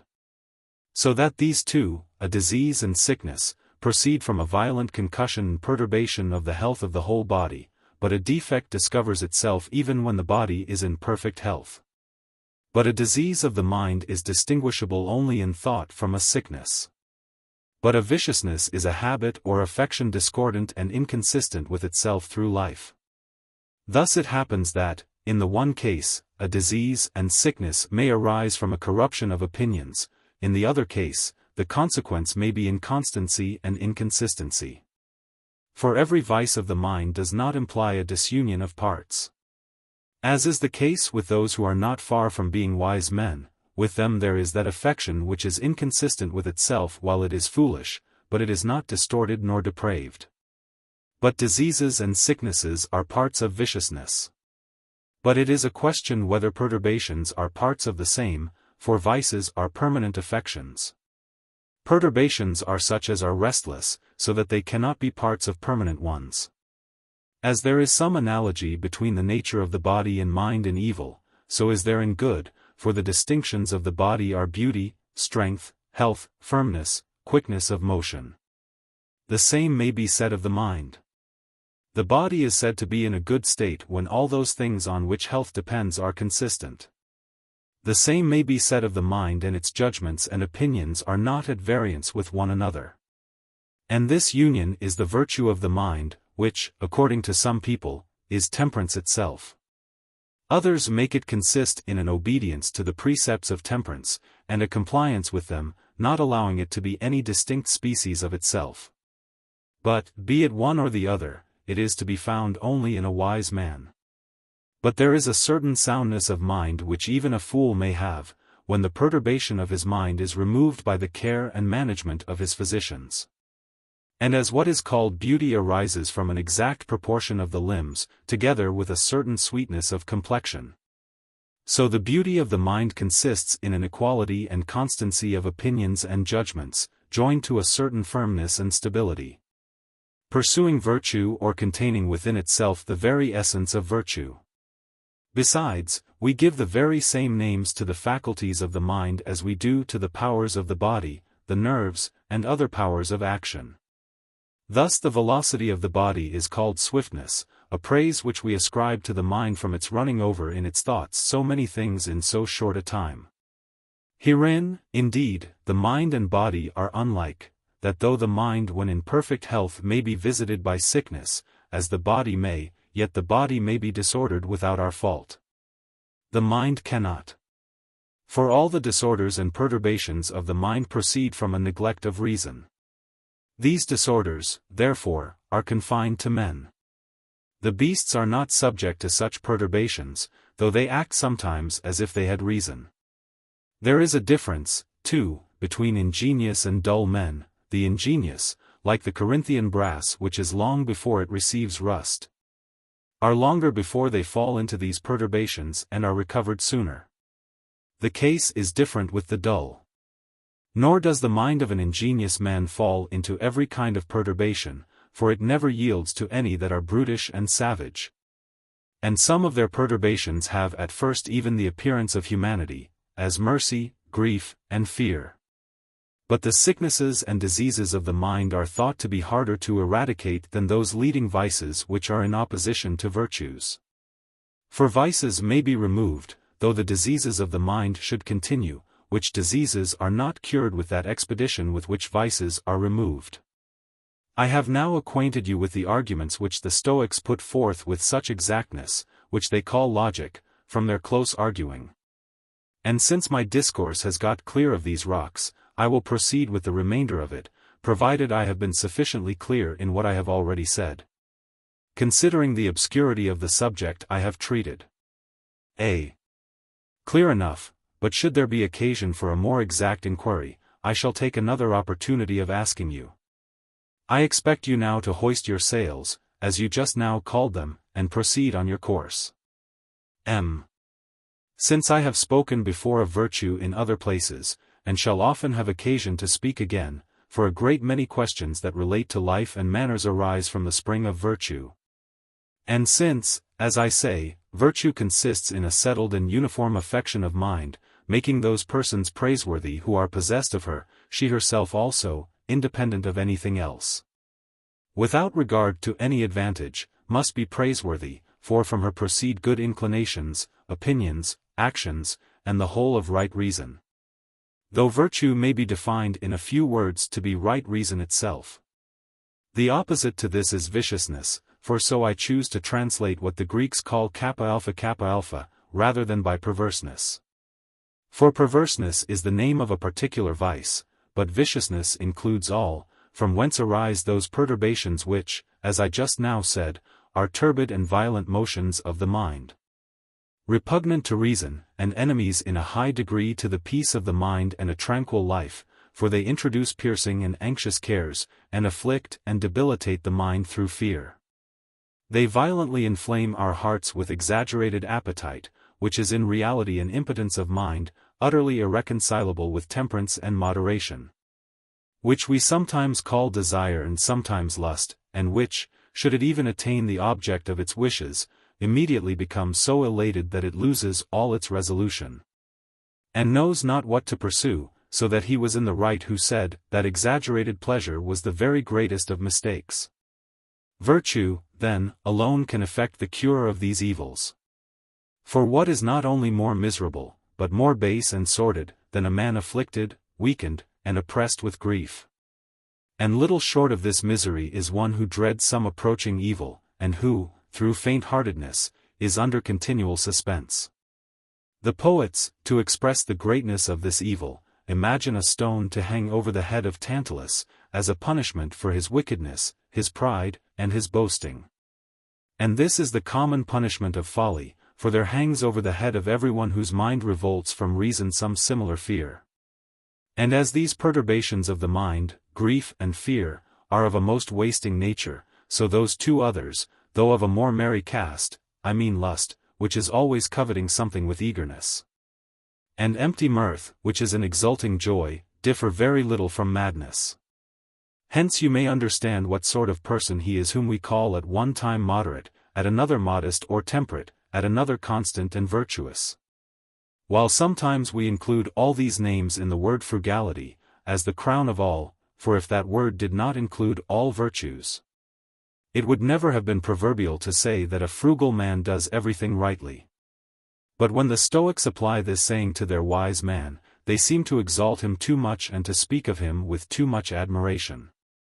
Whoever, then, through moderation and constancy is at rest in his mind and in calm possession of himself, so as neither to pine with care nor be dejected with fear nor to be inflamed with desire, coveting something greedily, nor relaxed by extravagant mirth, such a man is that identical wise man whom we are inquiring for.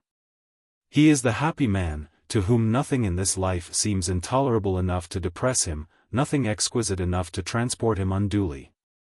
For what is there in this life that can appear great to him who has acquainted himself with eternity and the utmost extent of the universe?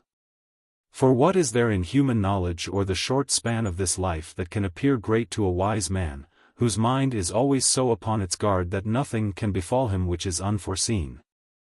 Nothing which is unexpected, nothing, in short, which is new. Such a man takes so exact a survey on all sides of him, that he always knows the proper place and spot to live in free from all the troubles and annoyances of life, and encounters every accident that fortune can bring upon him with a becoming calmness.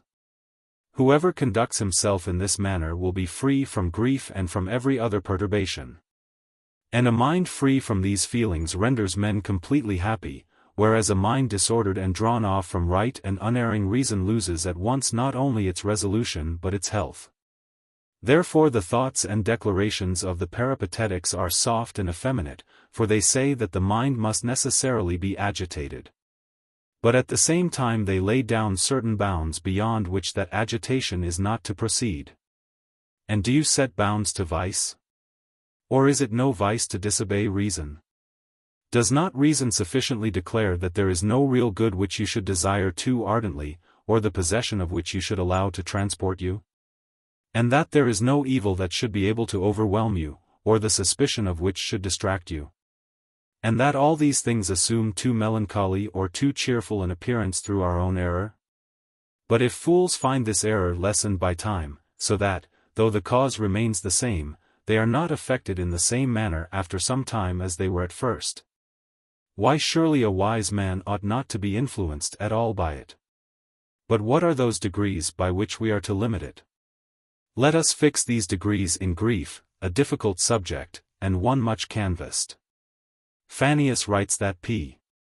Rutilius took it much to heart that his brother was refused the consulship, but he seems to have been too much affected by this disappointment, for it was the occasion of his death. He ought, therefore, to have borne it with more moderation. But let us suppose that while he was bearing this with moderation, the death of his children had intervened. Here would have started a fresh grief, which, admitting it to be moderate in itself, yet still must have been a great addition to the other. Now, to these let us add some acute pains of body, the loss of his fortune, blindness, banishment. Supposing, then, each separate misfortune to occasion a separate additional grief, the whole would be too great to be supportable. The man who attempts to set bounds to vice acts like one who should throw himself headlong from Leucate, persuaded that he could stop himself whenever he pleased. Now as that is impossible, so a perturbed and disordered mind cannot restrain itself and stop where it pleases. Certainly whatever is bad in its increase is bad in its birth. Now grief and all other perturbations are doubtless baneful in their progress, and have, therefore, no small share of evil at the beginning. For they go on of themselves when once they depart from reason, for every weakness is self-indulgent, and indiscreetly launches out and does not know where to stop. So that it makes no difference whether you approve of moderate perturbations of mind, or of moderate injustice, moderate cowardice, and moderate intemperance. For whoever prescribes bounds to vice admits a part of it, which, as it is odious of itself, becomes the more so as it stands on slippery ground, and being once set forward, glides on headlong and cannot by any means be stopped. Why should I say more? Why should I add that the Peripatetics say that these perturbations, which we insist upon it should be extirpated, are not only natural, but were given to men by nature for a good purpose? They usually talk in this manner. In the first place, they say much in praise of anger. They call it the whetstone of courage. And they say that angry men exert themselves most against an enemy or against a bad citizen, that those reasons are of little weight which are the motives of men who think thus, as, it is a just war. It becomes us to fight for our laws, our liberties, our country. They will allow no force to these arguments unless our courage is warmed by anger. Nor do they confine their argument to warriors, but their opinion is that no one can issue any rigid commands without some bitterness and anger. In short, they have no notion of an orator either accusing or even defending a client without he is spurred on by anger. And though this anger should not be real, still they think his words and gestures ought to wear the appearance of it, so that the action of the orator may excite the anger of his hearer. And they deny that any man has ever been seen who does not know what it is to be angry, and they name what we call lenity by the bad appellation of indolence. Nor do they commend only this lust, for anger is, as I defined it above, the lust of revenge, but they maintain that kind of lust or desire to be given us by nature for very good purposes, saying that no one can execute anything well but what he is in earnest about. Themistocles used to walk in the public places in the night because he could not sleep, and when asked the reason, his answer was that Miltiades's trophies kept him awake. Who has not heard how Demosthenes used to watch, who said that it gave him pain if any mechanic was up in a morning at his work before him? Lastly, they urged that some of the greatest philosophers would never have made that progress in their studies without some ardent desire spurring them on. We are informed that Pythagoras, Democritus, and Plato visited the remotest parts of the world, for they thought that they ought to go wherever anything was to be learned. Now, it is not conceivable that these things could be effected by anything but by the greatest ardor of mind. They say that even grief, which we have already said ought to be avoided as a monstrous and fierce beast, was appointed by nature, not without some good purpose, in order that men should lament when they had committed a fault, well knowing they had exposed themselves to correction, rebuke, and ignominy. For they think that those who can bear ignominy and infamy without pain have acquired a complete impunity for all sorts of crimes, for with them reproach is a stronger check than conscience. From whence we have that scene in Afranius borrowed from common life, for when the abandoned son said, "Wretched that I am," the severe father replies, Let him but grieve, no matter what the cause. And they say the other divisions of sorrow have their use, that pity incites us to hasten to the assistance of others, and to alleviate the calamities of men who have undeservedly fallen into them. That even envy and detraction are not without their use, as when a man sees that another person has attained what he cannot, or observes another to be equally successful with himself. That he who should take away fear would take away all industry in life, which those men exert in the greatest degree who are afraid of the laws and of the magistrates, who dread poverty, ignominy, death, and pain. But while they argue thus, they allow indeed of these feelings being retrenched, though they deny that they either can or should be plucked up by the roots. So that their opinion is that mediocrity is best in everything. When they reason in this manner, what think you, is what they say worth attending to or not? A. I think it is. I wait, therefore, to hear what you will say in reply to them. M. Perhaps I may find something to say, but I will make this observation first. Do you take notice with what modesty the academics behave themselves? For they speak plainly to the purpose. The Peripatetics are answered by the Stoics, they have my leave to fight it out, who think myself no otherwise concerned than to inquire for what may seem to be most probable. Our present business is, then, to see if we can meet with anything in this question which is the probable, for beyond such approximation to truth as that human nature cannot proceed. The definition of a perturbation, as Zeno, I think, has rightly determined it, is thus, that a perturbation is a commotion of the mind against nature, in opposition to right reason. Or, more briefly, thus, that a perturbation is a somewhat too vehement appetite, and when he says somewhat too vehement, he means such as is at a greater distance from the constant course of nature. What can I say to these definitions? The greater part of them we have from those who dispute with sagacity and acuteness, some of them expressions, indeed, such as the ardors of the mind, and the whetstones of virtue, savoring of the pomp of rhetoricians. As to the question if a brave man can maintain his courage without becoming angry, it may be questioned with regard to the gladiators, though we often observe much resolution even in them. They meet converse, they make objections and demands, they agree about terms, so that they seem calm rather than angry. But let us admit a man of the name of Placidianus, who was one of that trade, to be in such a mind as Lucilius relates of him. If for his blood you thirst, the task be mine. His laurels at my feet he shall resign. Not but I know, before I reach his heart, first on myself a wound he will impart. I hate the man. Enraged I fight, and straight. In action we had been, but that I wait, till each his sword had fitted to his hand.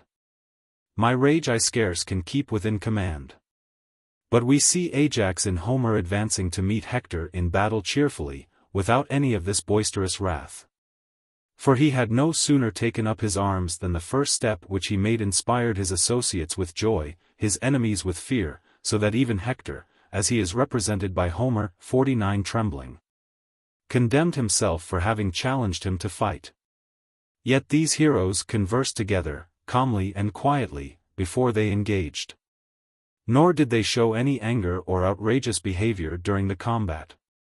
Nor do I imagine that Torquatus, the first who obtained this surname, was in a rage when he plundered the gall of his collar, or that Marcellus's courage at Clastidium was only owing to his anger. I could almost swear that Africanus, with whom we are better acquainted from our recollection of him being more recent, was no ways inflamed by anger when he covered Aelianus Polygnus with his shield and drove his sword into the enemy's breast. There may be some doubt of L. Brutus, whether he was not influenced by extraordinary hatred of the tyrant so as to attack Aruns with more than usual rashness, for I observe that they mutually killed each other in close fight.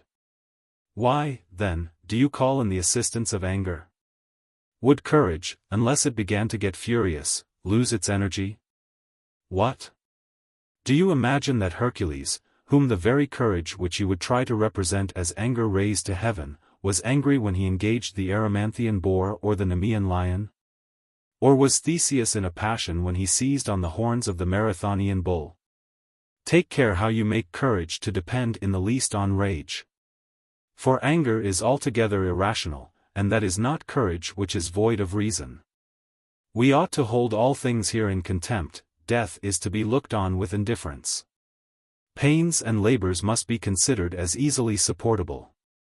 And when these sentiments are established on judgment and conviction, then will that stout and firm courage take place, unless you attribute to anger whatever is done with vehemence, alacrity, and spirit. To me, indeed, that very Scipio 50 who was chief priest, that favor of the saying of the Stoics, that no private man could be a wise man, does not seem to be angry with Tiberius Gracchus.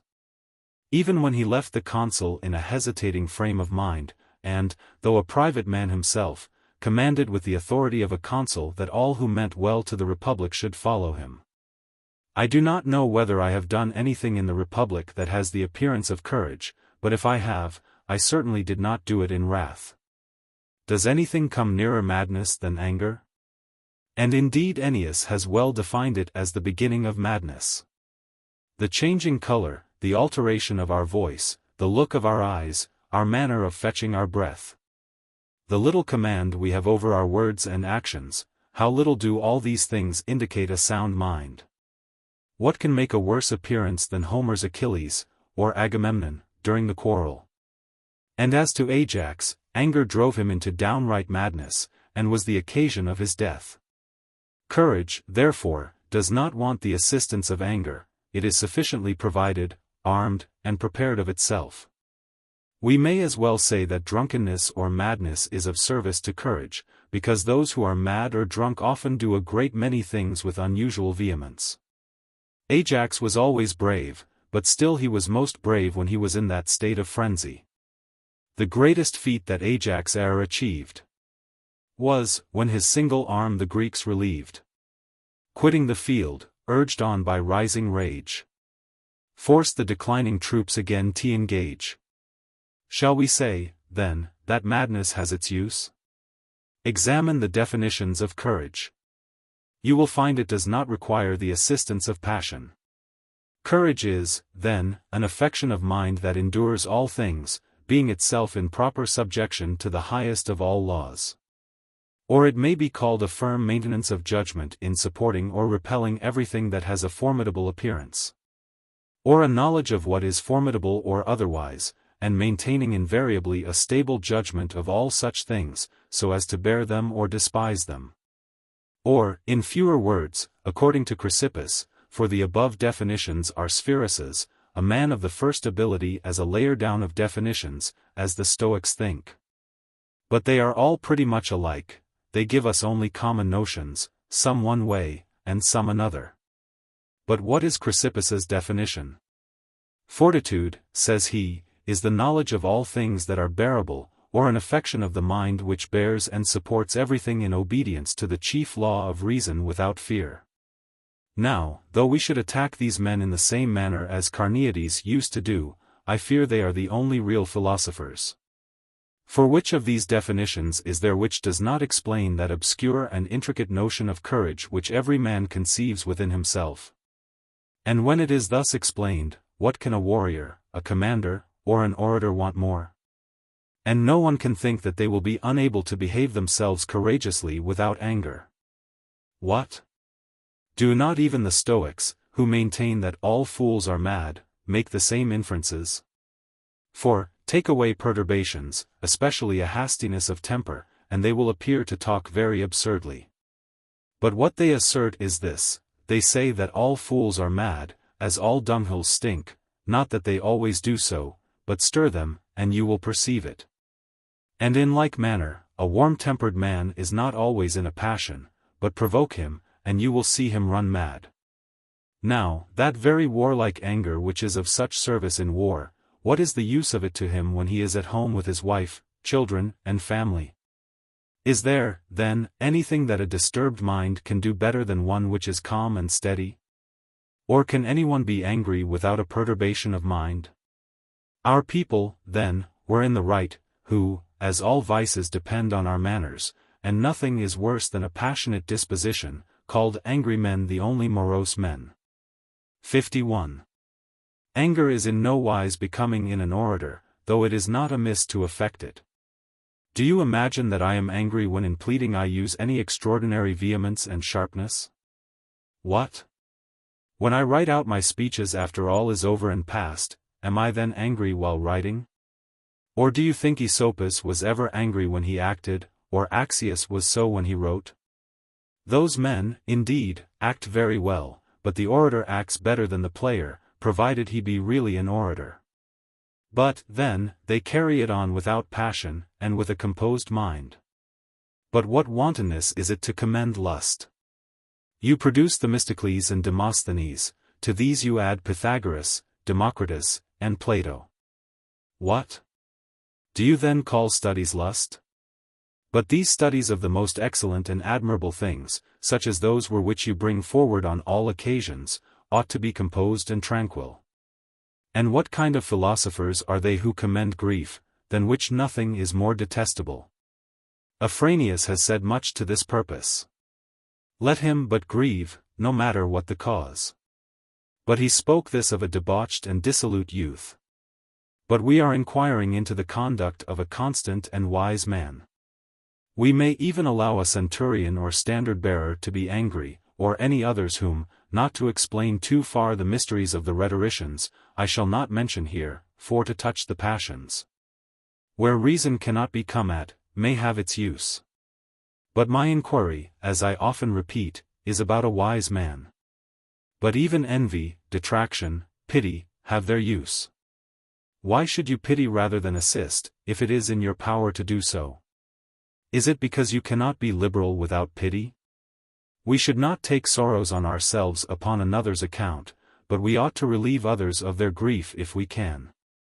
But to detract from another's reputation, or to rival him with that vicious emulation which resembles an enmity, of what use can that conduct be? Now, envy implies being uneasy at another's good because one does not enjoy it oneself, but detraction is the being uneasy at another's good, merely because he enjoys it. How can it be right that you should voluntarily grieve, rather than take the trouble of acquiring what you want to have? For it is madness in the highest degree to desire to be the only one that has any particular happiness. But who can with correctness speak in praise of a mediocrity of evils? Can anyone in whom there is lust or desire be otherwise than libidinous or desirous? Or can a man who is occupied by anger avoid being angry? Or can one who is exposed to any vexation escape being vexed? Or if he is under the influence of fear, must he not be fearful? Do we look, then, on the libidinous, the angry, the anxious, and the timid man, as persons of wisdom, of excellence? Of which I could speak very copiously and diffusely, but I wish to be as concise as possible. And so I will merely say that wisdom is an acquaintance with all divine and human affairs, and a knowledge of the cause of everything. Hence it is that it imitates what is divine, and looks upon all human concerns as inferior to virtue. Did you, then, say that it was your opinion that such a man was as naturally liable to perturbation as the sea is exposed to winds? What is there that can discompose such gravity and constancy? Anything sudden or unforeseen? How can anything of this kind befall one to whom nothing is sudden and unforeseen that can happen to man? Now, as to their saying that redundancies should be paired off, and only what is natural remain, what, I pray you, can be natural which may be too exuberant? All these assertions proceed from the roots of errors, which must be entirely plucked up and destroyed, not pared and amputated. But as I suspect that your inquiry is not so much respecting the wise man as concerning yourself, for you allow that he is free from all perturbations, and you would willingly be so to yourself. Let us see what remedies there are which may be applied by philosophy to the diseases of the mind. There is certainly some remedy, nor has nature been so unkind to the human race as to have discovered so many things salutary to the body, and none which are medicinal to the mind. She has even been kinder to the mind than to the body, inasmuch as you must seek abroad for the assistance which the body requires, while the mind has all that it requires within itself. But in proportion as the excellency of the mind is of a higher and more divine nature, the more diligence does it require. And therefore reason, when it is well applied, discovers what is best, but when it is neglected, it becomes involved in many errors. I shall apply, then, all my discourse to you, for though you pretend to be inquiring about the wise man, your inquiry may possibly be about yourself. Various, then, are the cures of those perturbations which I have expounded, for every disorder is not to be appeased the same way. One medicine must be applied to the man who mourns, another to the pitiful, another to the person who envies. For there is this difference to be maintained in all the four perturbations. We are to consider whether our discourse had better be directed to perturbations in general, which are a contempt of reason, or a somewhat too vehement appetite, or whether it would be better applied to particular descriptions, as for instance to fear, lust, and the rest, and whether it appears preferable to endeavor to remove that which has occasioned the grief, or rather to attempt wholly to eradicate every kind of grief.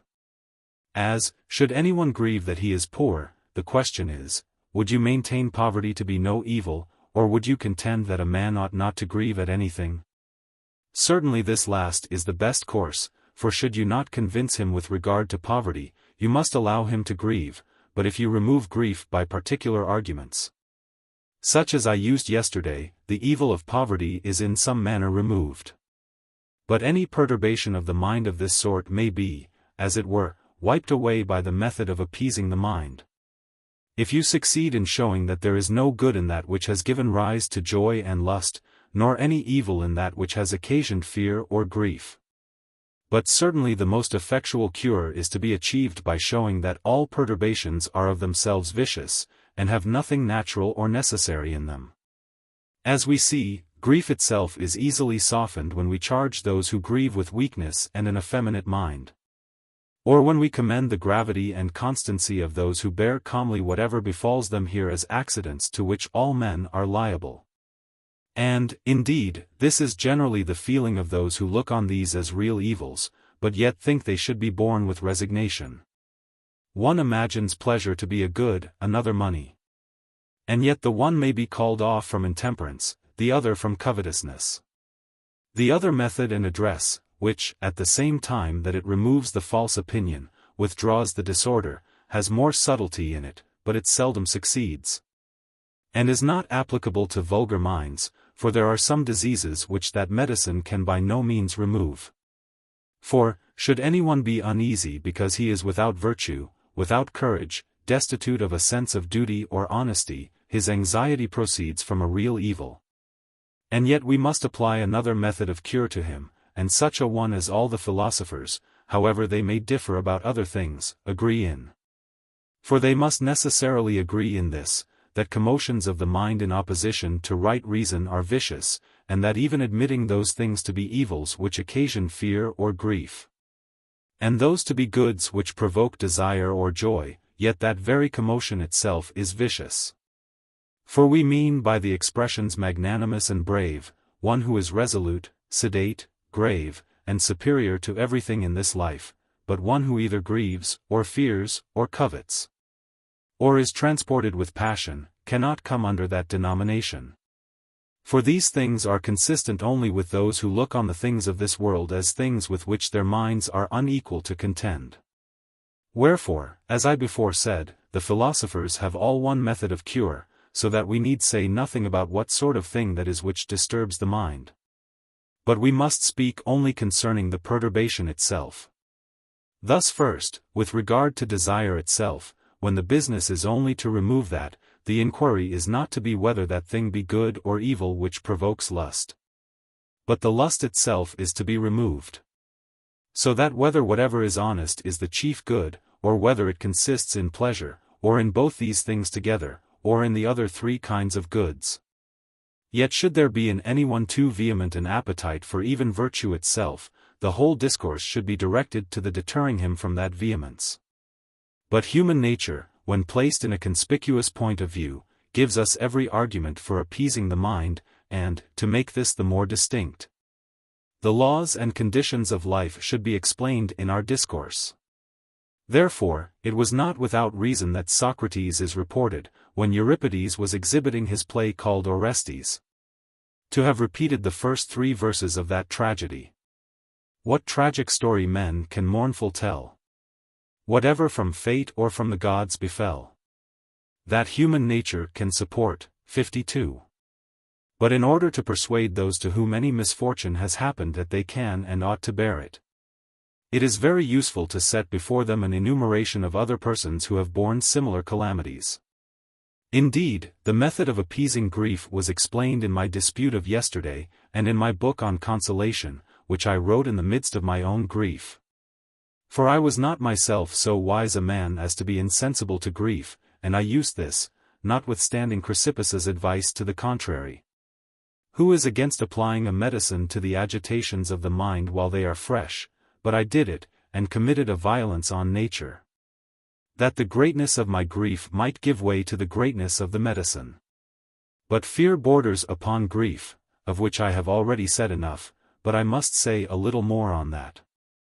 Now, as grief proceeds from what is present, so does fear from future evil, so that some have said that fear is a certain part of grief. Others have called fear the harbinger of trouble, which, as it were, introduces the ensuing evil. Now, the reasons that make what is present supportable, make what is to come very contemptible, for, with regard to both, we should take care to do nothing low or groveling, soft or effeminate, mean or abject. But notwithstanding we should speak of the inconstancy, imbecility, and levity of fear itself, yet it is of very great service to speak contemptuously of those very things of which we are afraid. So that it fell out very well, whether it was by accident or design, that I disputed the first and second day on death and pain, the two things that are the most dreaded. Now, if what I then said was approved of, we are in a great degree freed from fear. And this is sufficient, as far as regards the opinion of evils. Proceed we now to what are goods, that is to say, to joy and desire. To me, indeed, one thing alone seems to embrace the question of all that relates to the perturbations of the mind, the fact, namely, that all perturbations are in our own power. That they are taken up upon opinion and are voluntary. This error, then, must be got rid of, this opinion must be removed, and, as with regard to imagined evils we are to make them more supportable, so with respect to goods we are to lessen the violent effects of those things which are called great and joyous.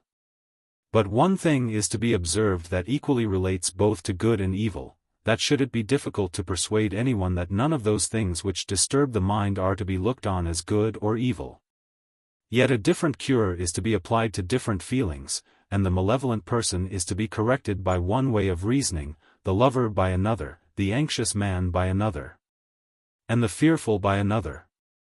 And it would be easy for anyone who pursues the best approved method of reasoning with regard to good and evil, to maintain that no fool can be affected with joy, as he never can have anything good. But, at present, my discourse proceeds upon the common received notions. Let, then, honors, riches, pleasures, and the rest be the very good things which they are imagined to be, yet a too elevated and exulting joy on the possession of them is unbecoming. Just as, though it might be allowable to laugh, to giggle would be indecent. Thus, a mind enlarged by joy is as blamable as a contraction of it by grief. And eager longing is a sign of as much levity in desiring as immoderate joy is in possessing. And, as those who are too dejected are said to be effeminate, so they who are too elated with joy are properly called volatile. And as feeling envy is a part of grief, and the being pleased with another's misfortune is a kind of joy, both these feelings are usually corrected by showing the wildness and insensibility of them. And as it becomes a man to be cautious, but it is unbecoming in him to be fearful, so to be pleased is proper, but to be joyful improper. I have, in order that I might be the better understood, distinguished pleasure from joy.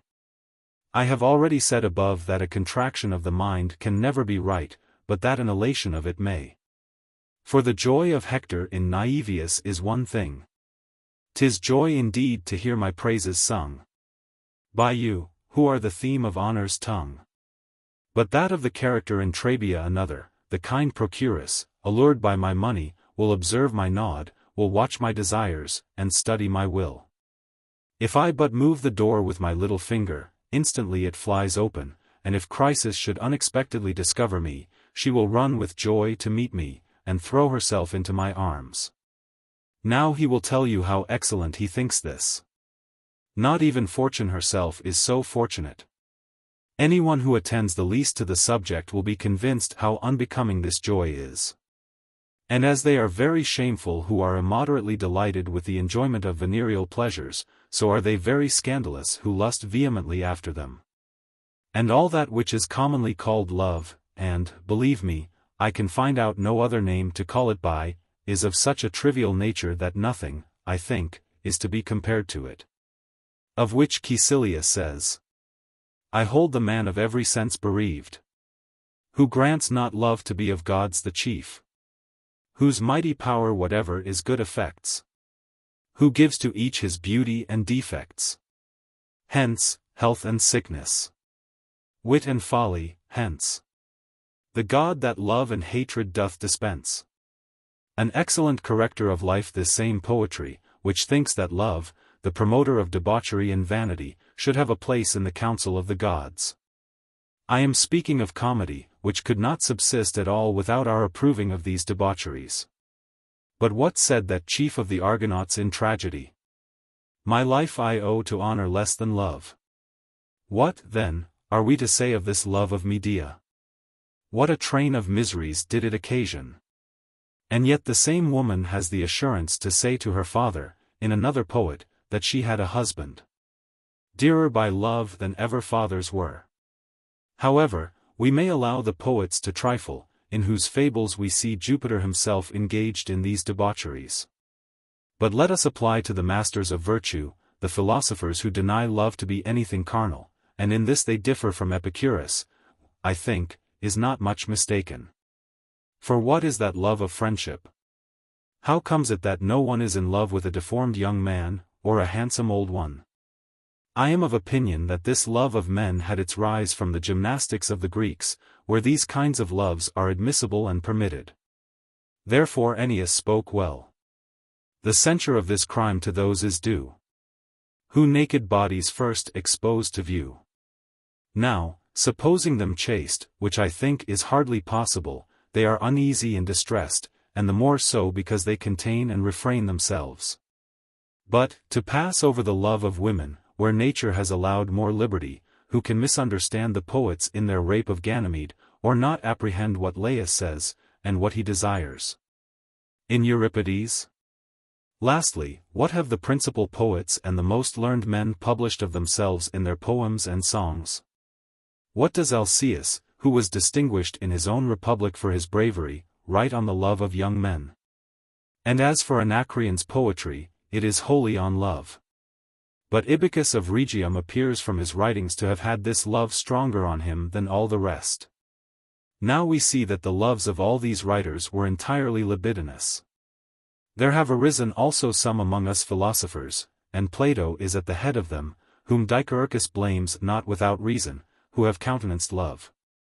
The Stoics, in truth, say not only that their wise man may be a lover, but they even define love itself as an endeavor to originate friendship out of the appearance of beauty. Now, provided there is anyone in the nature of things without desire, without care, without a sigh, such a one may be a lover, for he is free from all lust, but I have nothing to say to him, as it is lust of which I am now speaking. But should there be any love, as there certainly is, which is but little, or perhaps not at all, short of madness, such as his is in the Leucadia. Should there be any god whose care I am, it is incumbent on all the gods to see that he enjoys his amorous pleasure. Wretch that I am! Nothing is more true, and he says very appropriately. What, are you sane, who at this rate lament? He seems even to his friends to be out of his senses. Then how tragical he becomes! Thy aid, divine Apollo, I implore, and thine, dread ruler of the Watree store. Oh! All ye winds, assist me. He thinks that the whole world ought to apply itself to help his love, he excludes Venus alone, as unkind to him. Thy aid, O Venus, why should I invoke? He thinks Venus too much employed in her own lust to have regard to anything else, as if he himself had not said and committed these shameful things from lust. Now, the cure for one who is affected in this manner is to show how light, how contemptible, how very trifling he is in what he desires. How he may turn his affections to another object, or accomplish his desires by some other means. Or else to persuade him that he may entirely disregard it. Sometimes he is to be led away to objects of another kind, to study, business, or other different engagements and concerns. Very often the cure is effected by change of place, as sick people that have not recovered their strength are benefited by change of air. Some people think an old love may be driven out by a new one, as one nail drives out another. But, above all things, the man thus afflicted should be advised what madness love is, for of all the perturbations of the mind, there is not one which is more vehement. For, without charging it with rapes, debaucheries, adultery, or even incest, the baseness of any of these being very blamable. Not, I say, to mention these, the very perturbation of the mind in love is base of itself, for, to pass over all its acts of downright madness. What weakness do not those very things which are looked upon as indifferent argue? Affronts and jealousies, jars, squabbles, wars. Then peace again. The man who seeks to fix these restless feelings, and to subjugate them to some regular law, is just as wise as one who'd try to lay down rules by which men should go mad. 53. Now, is not this inconstancy and mutability of mind enough to deter anyone by its own deformity? We are to demonstrate, as was said of every perturbation, that there are no such feelings which do not consist entirely of opinion and judgment, and are not owing to ourselves. For if love were natural, all would be in love, and always so, and all love the same object, nor would one be deterred by shame, another by reflection, another by satiety. Anger, too, when it disturbs the mind any time, leaves no room to doubt its being madness. By the instigation of which we see such contention as this between brothers. Where was there ever impudence like thine? Who on thy malice ever could refine? 54. You know what follows, for abuses are thrown out by these brothers with great bitterness in every other verse, so that you may easily know them for the sons of Atreus. Of that Atreus who invented a new punishment for his brother. I who his cruel heart to gall am bent. Some new, unheard of torment must invent. Now, what were these inventions? Hear Thyestes. My impious brother fain would have me eat my children, and thus serves them up for meat. To what length now will not anger go? Even as far as madness. Therefore we say, properly enough, that angry men have given up their power, that is, they are out of the power of advice, reason, and understanding, for these ought to have power over the whole mind. Now, you should put those out of the way, whom they endeavor to attack, till they have recollected themselves. But what does recollection here imply but getting together again the dispersed parts of their mind into their proper place? Or else you must beg and entreat them, if they have the means of revenge, to defer it to another opportunity, till their anger cools. But the expression of cooling implies, certainly, that there was a heat raised in their minds in opposition to reason, from which consideration that saying of Archytas is commended. Who being somewhat provoked at his steward, how would I have treated you, said he, if I had not been in a passion? Where, then, are they who say that anger has its use? Can madness be of any use? But still it is natural. Can anything be natural that is against reason? Or how is it, if anger is natural, that one person is more inclined to anger than another? Or that the lust of revenge should cease before it has revenged itself? Or that anyone should repent of what he had done in a passion? As we see that Alexander the king did, who could scarcely keep his hands from himself, when he had killed his favorite Clitus, so great was his compunction. Now who that is acquainted with these instances can doubt that this motion of the mind is altogether in opinion and voluntary? For who can doubt that disorders of the mind, such as covetousness and a desire of glory, arise from a great estimation of those things by which the mind is disordered? From whence we may understand that every perturbation of the mind is founded in opinion. And if boldness, that is to say, a firm assurance of mind, is a kind of knowledge and serious opinion and not hastily taken up, then diffidence is a fear of an expected and impending evil. And if hope is an expectation of good, fear must, of course, be an expectation of evil. Thus fear and other perturbations are evils. Therefore, as constancy proceeds from knowledge, so does perturbation from error. Now, they who are said to be naturally inclined to anger, or to pity, or to envy, or to any feeling of this kind, their minds are constitutionally, as it were, in bad health, yet they are curable. As the disposition of Socrates is said to have been. For when Zopyrus, who professed to know the character of everyone from his person, had heaped a great many vices on him in a public assembly, he was laughed at by others, who could perceive no such vices in Socrates. But Socrates kept him in countenance by declaring that such vices were natural to him, but that he had got the better of them by his reason. Therefore, as anyone who has the appearance of the best constitution may yet appear to be naturally rather inclined to some particular disorder, so different minds may be more particularly inclined to different diseases. But as to those men who are said to be vicious, not by nature, but their own fault, their vices proceed from wrong opinions of good and bad things. So that one is more prone than another to different motions and perturbations. But, just as it is in the case of the body, an inveterate disease is harder to be got rid of than a sudden disorder. And it is more easy to cure a fresh tumor in the eyes than to remove a defluxion of any continuance. But as the cause of perturbations is now discovered, for all of them arise from the judgment or opinion, or volition, I shall put an end to this discourse. But we ought to be assured, since the boundaries of good and evil are now discovered, as far as they are discoverable by man, that nothing can be desired of philosophy greater or more useful than the discussions which we have held these 4 days. For besides instilling a contempt of death, and relieving pain so as to enable men to bear it, we have added the appeasing of grief, than which there is no greater evil to man.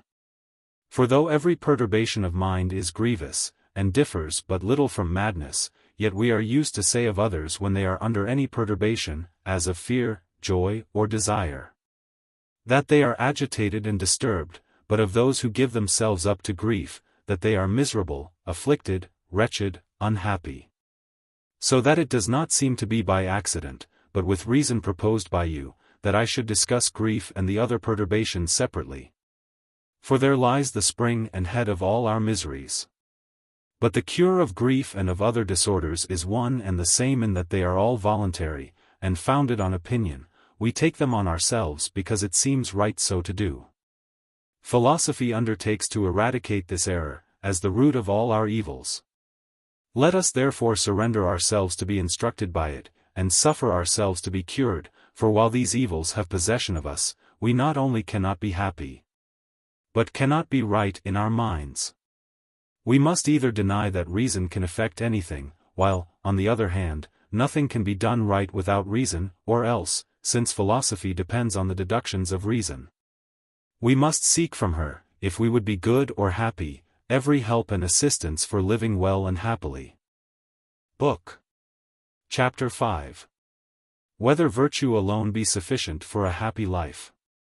This 5th day, Brutus, shall put an end to our Tusculan disputations, on which day we discussed your favorite subject. For I perceive from that book which you wrote for me with the greatest accuracy, as well as from your frequent conversation, that you are clearly of this opinion, that virtue is of itself sufficient for a happy life.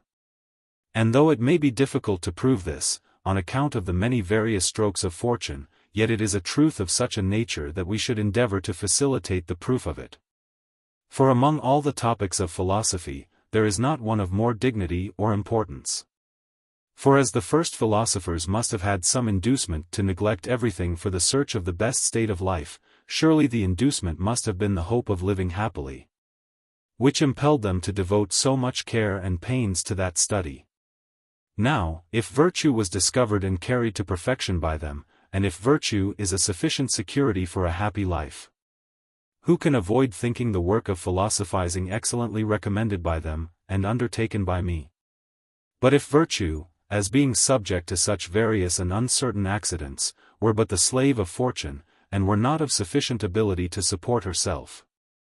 I am afraid that it would seem desirable rather to offer up prayers than to rely on our own confidence in virtue as the foundation for our hope of a happy life. And, indeed, when I reflect on those troubles with which I have been so severely exercised by fortune, I begin to distrust this opinion. And sometimes even to dread the weakness and frailty of human nature, for I am afraid lest, when nature had given us infirm bodies, and had joined to them incurable diseases and intolerable pains, she perhaps also gave us minds participating in these bodily pains, and harassed also with troubles and uneasinesses peculiarly their own. But here I correct myself for forming my judgment of the power of virtue more from the weakness of others, or of myself perhaps, than from virtue itself. For she herself, provided there is such a thing as virtue, and your uncle Brutus has removed all doubt of it, has everything that can befall mankind in subjection to her. And by disregarding such things, she is far removed from being at all concerned at human accidents, and, being free from every imperfection, she thinks that nothing which is external to herself can concern her. But we, who increase every approaching evil by our fear, and every present one by our grief, choose rather to condemn the nature of things than our own errors. But the amendment of this fault, and of all our other vices and offences, is to be sought for in philosophy. And as my own inclination and desire led me, from my earliest youth upward, to seek her protection, so, under my present misfortunes, I have had recourse to the same port from whence I set out, after having been tossed by a violent tempest. O philosophy, thou guide of life! Thou discoverer of virtue and expeller of vices! What had not only I myself, but the whole life of man, been without you? To you it is that we owe the origin of cities. You it was who called together the dispersed race of men into social life. You united them together, first, by placing them near one another, then by marriages, and lastly, by the communication of speech and languages. You have been the inventress of laws. You have been our instructress in morals and discipline. To you we fly for refuge, from you we implore assistance.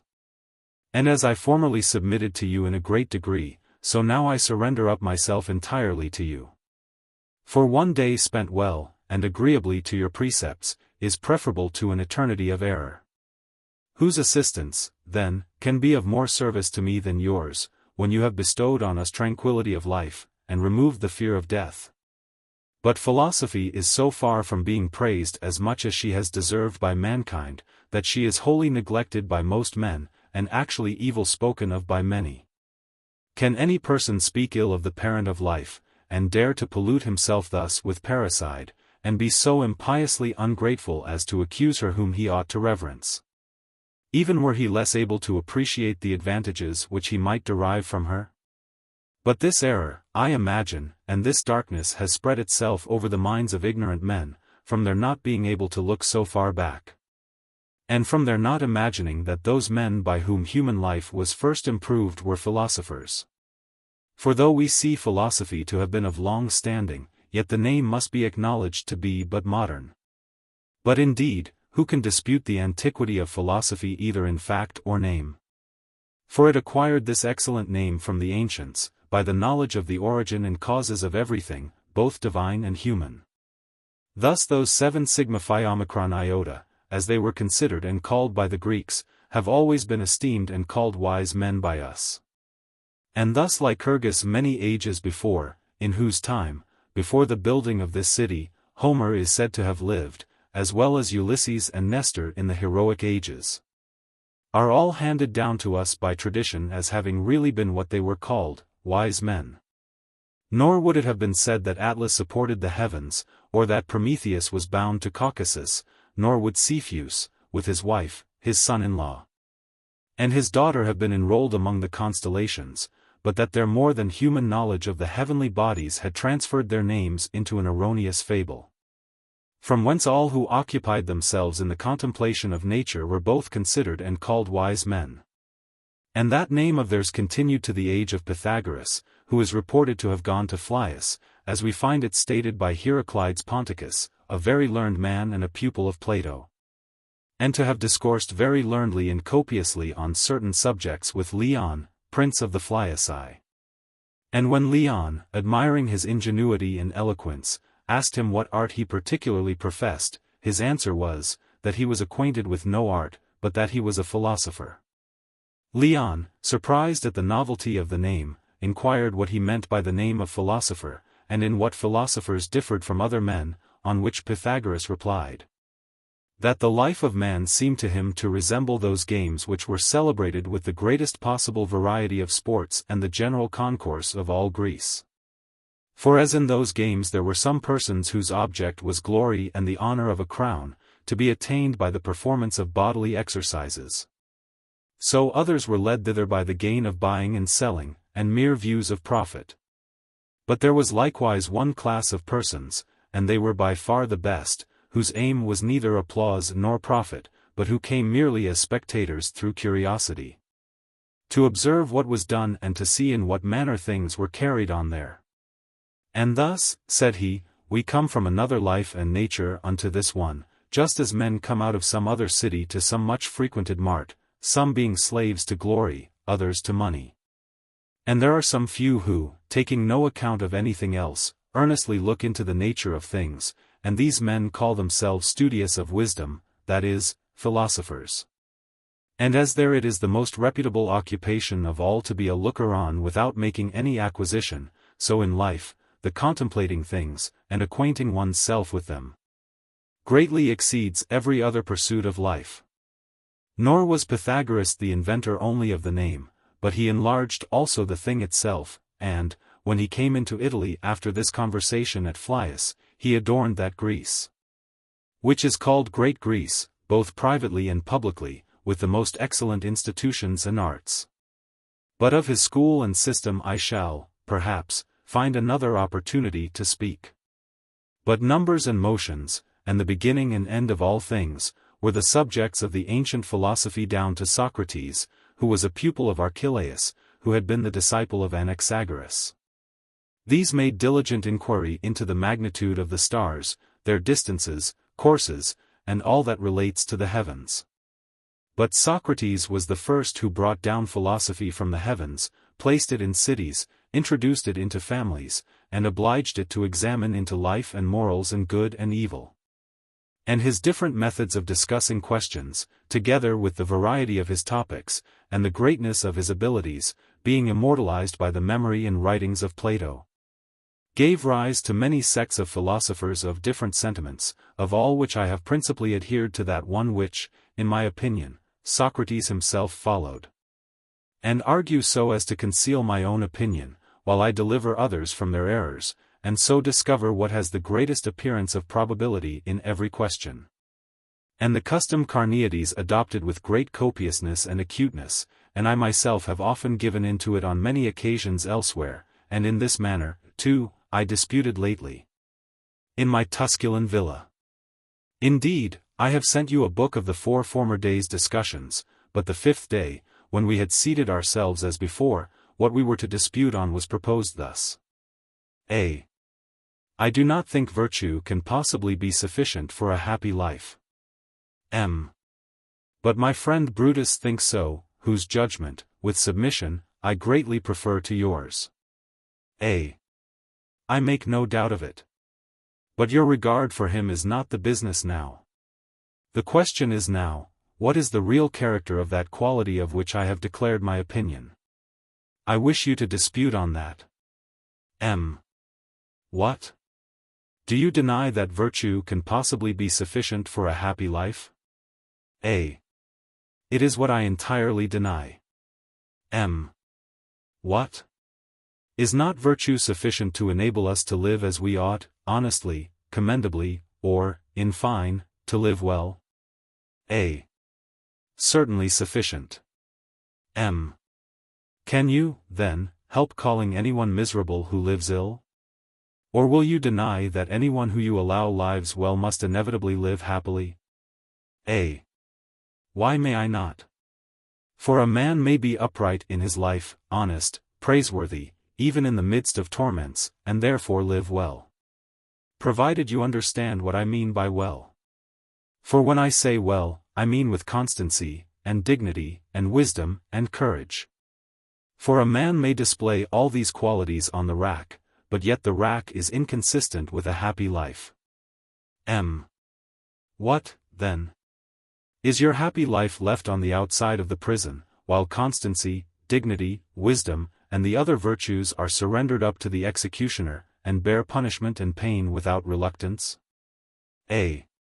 You must look out for something new if you would do any good.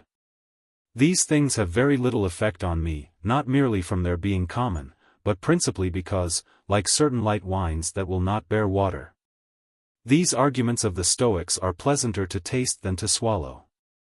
As when that assemblage of virtues is committed to the rack, it raises so reverend a spectacle before our eyes that happiness seems to hasten on towards them, and not to suffer them to be deserted by her.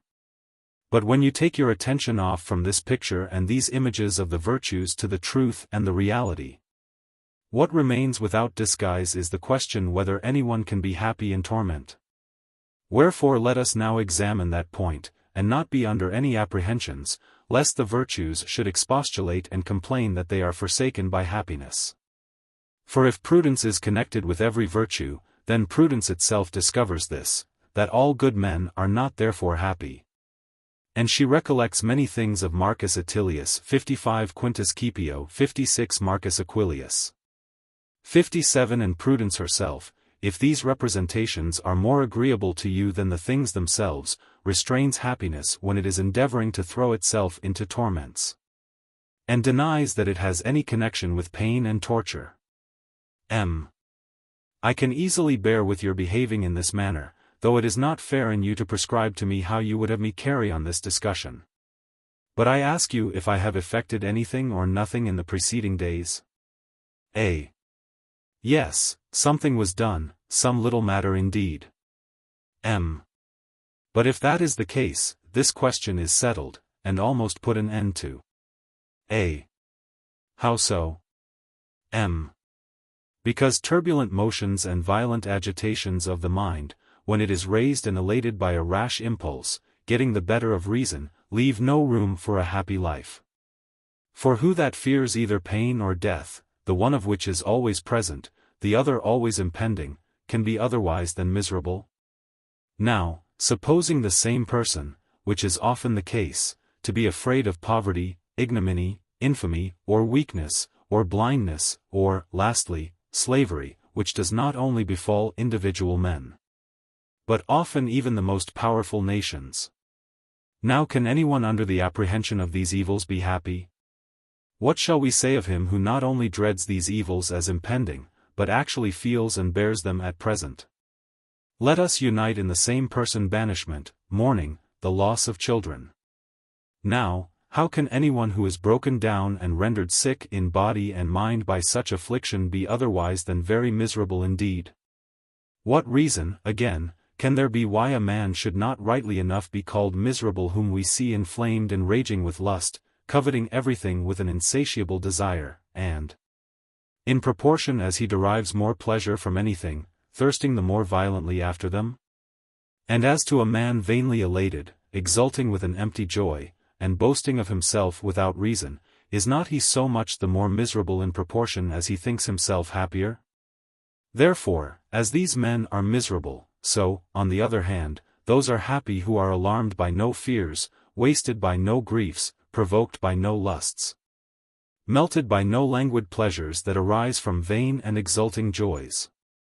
We look on the sea as calm when not the least breath of air disturbs its waves, and, in like manner, the placid and quiet state of the mind is discovered when unmoved by any perturbation.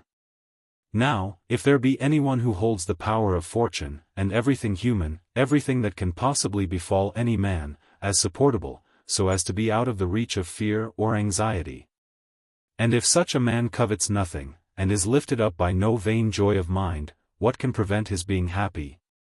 And if these are the effects of virtue, why cannot virtue itself make men happy? But the other of these two propositions is undeniable, that they who are under no apprehensions, who are no ways uneasy, who covet nothing, who are lifted up by no vain joy, are happy, and therefore I grant you that. But as for the other, that is not now in a fit state for discussion, for it has been proved by your former arguments that a wise man is free from every perturbation of mind. Doubtless, then, the dispute is over, for the question appears to have been entirely exhausted. I think, indeed, that is almost the case. But yet that is more usually the case with the mathematicians than philosophers. For when the geometricians teach anything, if what they have before taught relates to their present subject, they take that for granted which has been already proved, and explain only what they had not written on before. But the philosophers, whatever subject they have in hand, get together everything that relates to it, notwithstanding they may have dilated on it somewhere else. Were not that the case, why should the Stoics say so much on that question, whether virtue was abundantly sufficient to a happy life? When it would have been answer enough that they had before taught that nothing was good but what was honorable. For, as this had been proved, the consequence must be that virtue was sufficient to a happy life, and each premise may be made to follow from the admission of the other. So that if it be admitted that virtue is sufficient to secure a happy life, it may also be inferred that nothing is good except what is honorable. They, however, do not proceed in this manner, for they would separate books about what is honorable, and what is the chief good. And when they have demonstrated from the one that virtue has power enough to make life happy, yet they treat this point separately, for everything, and especially a subject of such great consequence, should be supported by arguments and exhortations which belong to that alone. For you should have a care how you imagine philosophy to have uttered anything more noble, or that she has promised anything more fruitful or of greater consequence, for, good gods, does she not engage that she will render him who submits to her laws so accomplished as to be always armed against fortune, and to have every assurance within himself of living well and happily, that he shall, in short, be forever happy? But let us see what she will perform. In the meanwhile, I look upon it as a great thing that she has even made such a promise. For Xerxes, who was loaded with all the rewards and gifts of fortune, not satisfied with his armies of horse and foot, nor the multitude of his ships, nor his infinite treasure of gold, offered a reward to anyone who could find out a new pleasure. And yet, when it was discovered, he was not satisfied with it, nor can there ever be an end to lust. I wish we could engage anyone by a reward to produce something the better to establish us in this belief. I wish that, indeed, myself. But I want a little information. For I allow that in what you have stated the one proposition is the consequence of the other, that as, if what is honorable be the only good, it must follow that a happy life is the effect of virtue. So that if a happy life consists in virtue, nothing can be good but virtue. But your friend Brutus, on the authority of Aristo and Antiochus, does not see this, for he thinks the case would be the same even if there were anything good besides virtue. What, then? Do you imagine that I am going to argue against Brutus? You may do what you please, for it is not for me to prescribe what you shall do. How these things agree together shall be examined somewhere else, for I frequently discussed that point with Antiochus, and lately with Aristo, when during the period of my command as general I was lodging with him at Athens. For to me it seemed that no one could possibly be happy under any evil, but a wise man might be afflicted with evil, if there are any things arising from body or fortune deserving the name of evils. These things were said, which Antiochus has inserted in his books in many places, that virtue itself was sufficient to make life happy, but yet not perfectly happy. And that many things derive their names from the predominant portion of them, though they do not include everything, as strength, health, riches, honor, and glory, which qualities are determined by their kind, not their number. Thus a happy life is so called from its being so in a great degree, even though it should fall short in some point. To clear this up is not absolutely necessary at present, though it seems to be said without any great consistency.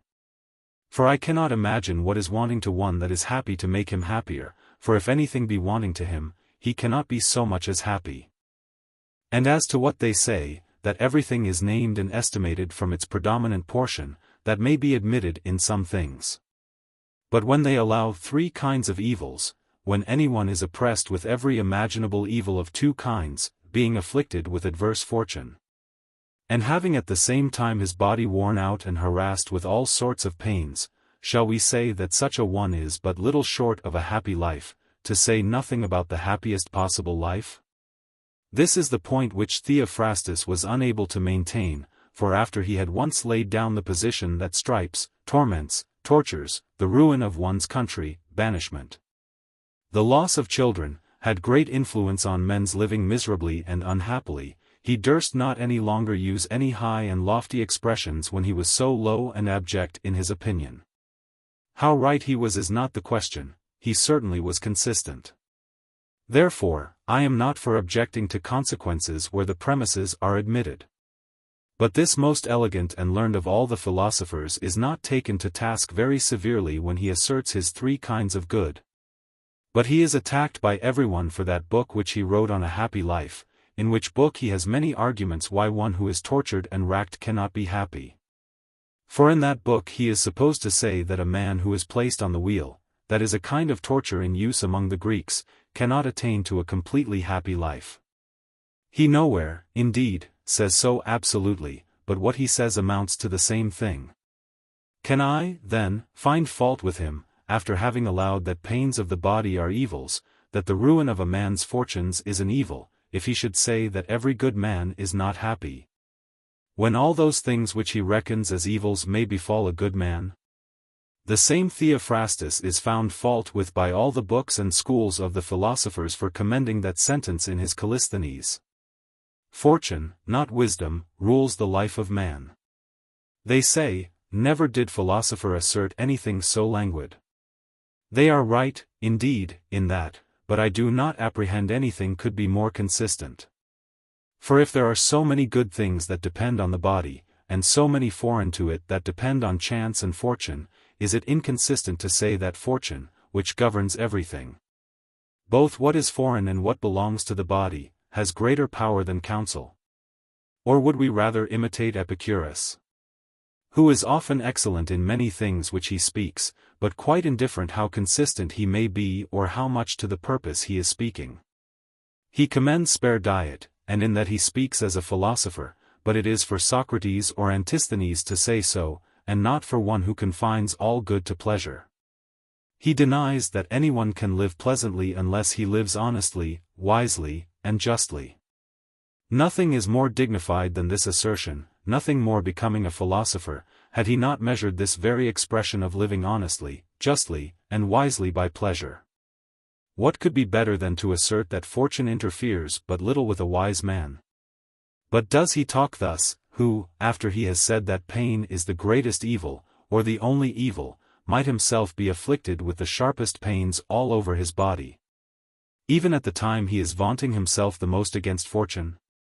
And this very thing, too, Metrodorus has said, but in better language: I have anticipated you, fortune, I have caught you, and cut off every access, so that you cannot possibly reach me. This would be excellent in the mouth of Aristo the Chian, or Zeno the Stoic, who held nothing to be an evil but what was base.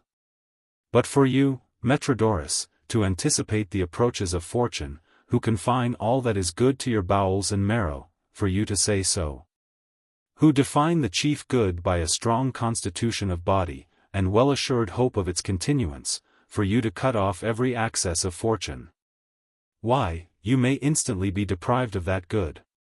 Yet the simple are taken with these propositions, and a vast crowd is led away by such sentences to become their followers. But it is the duty of one who would argue accurately to consider not what is said, but what is said consistently. As in that very opinion which we have adopted in this discussion, namely, that every good man is always happy. It is clear what I mean by good men. I call those both wise and good men who are provided and adorned with every virtue. Let us see, then, who are to be called happy. I imagine, indeed, that those men are to be called so who are possessed of good without any alloy of evil.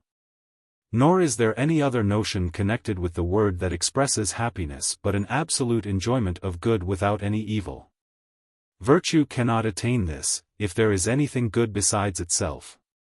For a crowd of evils would present themselves, if we were to allow poverty, obscurity, humility, solitude, the loss of friends, acute pains of the body, the loss of health, weakness, blindness, the ruin of one's country, banishment, slavery, to be evils. For a wise man may be afflicted by all these evils, numerous and important as they are, and many others also may be added, for they are brought on by chance, which may attack a wise man. But if these things are evils, who can maintain that a wise man is always happy when all these evils may light on him at the same time? I therefore do not easily agree with my friend Brutus, nor with our common masters, nor those ancient ones, Aristotle, Speusippus, Xenocrates, Polemon, who reckon all that I have mentioned above as evils, and yet they say that a wise man is always happy. Nor can I allow them, because they are charmed with this beautiful and illustrious title, which would very well become Pythagoras, Socrates, and Plato, to persuade my mind that strength, health, beauty, riches, honors, power, with the beauty of which they are ravished, are contemptible, and that all those things which are the opposites of these are not to be regarded. Then might they declare openly, with a loud voice, that neither the attacks of fortune, nor the opinion of the multitude, nor pain, nor poverty, occasions them any apprehensions. And that they have everything within themselves, and that there is nothing whatever which they consider as good but what is within their own power. Nor can I by any means allow the same person who falls into the vulgar opinion of good and evil to make use of these expressions, which can only become a great and exalted man. Struck with which glory, up starts Epicurus, who, with submission to the gods, thinks a wise man always happy. He is much charmed with the dignity of this opinion, but he never would have owned that, had he attended to himself. For what is there more inconsistent than for one who could say that pain was the greatest or the only evil to think also that a wise man can possibly say in the midst of his torture, "How sweet is this!" We are not, therefore, to form our judgment of philosophers from detached sentences, but from their consistency with themselves, and their ordinary manner of talking. A. You compel me to be of your opinion, but have a care that you are not inconsistent yourself. M. In what respect? A. Because I have lately read your fourth book on good and evil, and in that you appeared to me, while disputing against Cato, to be endeavoring to show, which in my opinion means to prove, that Zeno and the Peripatetics differ only about some new words. But if we allow that, what reason can there be, if it follows from the arguments of Zeno that virtue contains all that is necessary to a happy life, that the Peripatetics should not be at liberty to say the same? For, in my opinion, regard should be had to the thing, not to words. M. What? You would convict me from my own words, and bring against me what I had said or written elsewhere. You may act in that manner with those who dispute by established rules. We live from hand to mouth, and say anything that strikes our mind with probability, so that we are the only people who are really at liberty. But, since I just now spoke of consistency, I do not think the inquiry in this place is if the opinion of Zeno and his pupil Aristo be true, that nothing is good but what is honorable, but, admitting that, then, whether the whole of a happy life can be rested on virtue alone. Wherefore, if we certainly grant Brutus this, that a wise man is always happy, how consistent he is his own business, for who, indeed, is more worthy than himself of the glory of that opinion? Still, we may maintain that such a man is more happy than anyone else. Though Zeno the Citian, a stranger and an inconsiderable coiner of words, appears to have insinuated himself into the old philosophy, still, the prevalence of this opinion is due to the authority of Plato, who often makes use of this expression, that nothing but virtue can be entitled to the name of good. Agreeably to what Socrates says in Plato's Gorgias. For it is there related that when someone asked him if he did not think Archelaus the son of Perdiccas, who was then looked upon as a most fortunate person, a very happy man, I do not know Replied he, for I never conversed with him. What? Is there no other way you can know it by? None at all. You cannot, then, pronounce of the great king of the Persians whether he is happy or not? How can I, when I do not know how learned or how good a man he is? What? Do you imagine that a happy life depends on that? My opinion entirely is, that good men are happy, and the wicked miserable. Is Archelaus, then, miserable? Certainly, if unjust. Now, does it not appear to you that he is here placing the whole of a happy life in virtue alone? But what does the same man say in his funeral oration? For, said he, whoever has everything that relates to a happy life so entirely dependent on himself as not to be connected with the good or bad fortune of another, and not to be affected by, or made in any degree uncertain by, what befalls another. And whoever is such a one has acquired the best rule of living. He is that moderate, that brave, that wise man, who submits to the gain and loss of everything, and especially of his children, and obeys that old precept.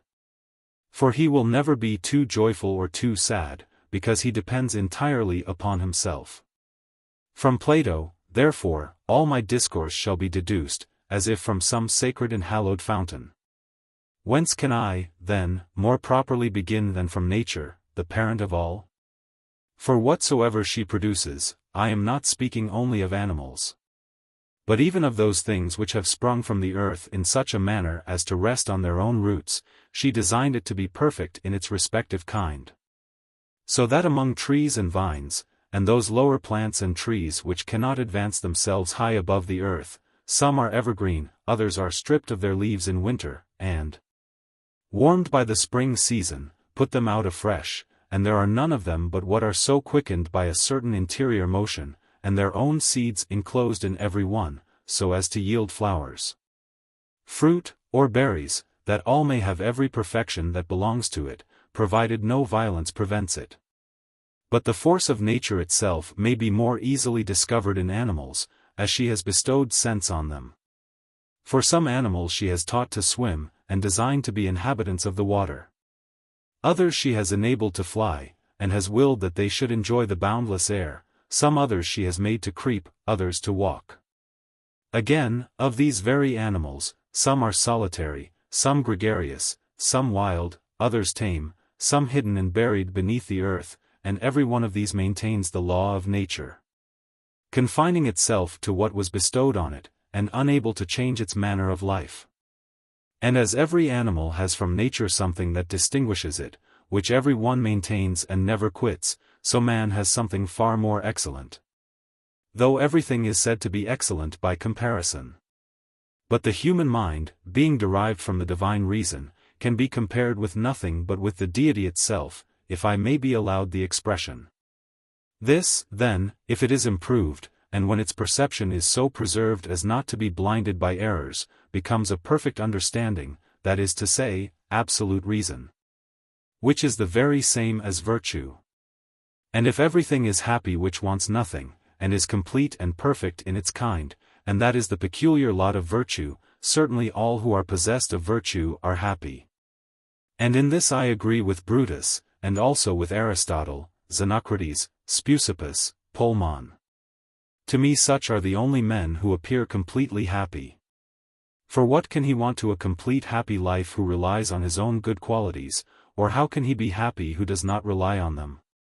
But he who makes a threefold division of goods must necessarily be diffident, for how can he depend on having a sound body, or that his fortune shall continue? But no one can be happy without an immovable, fixed, and permanent good. What, then, is this opinion of theirs? So that I think that saying of the Spartan may be applied to them, who, on some merchants boasting before him that he had dispatched ships to every maritime coast, replied that a fortune which depended on ropes was not very desirable.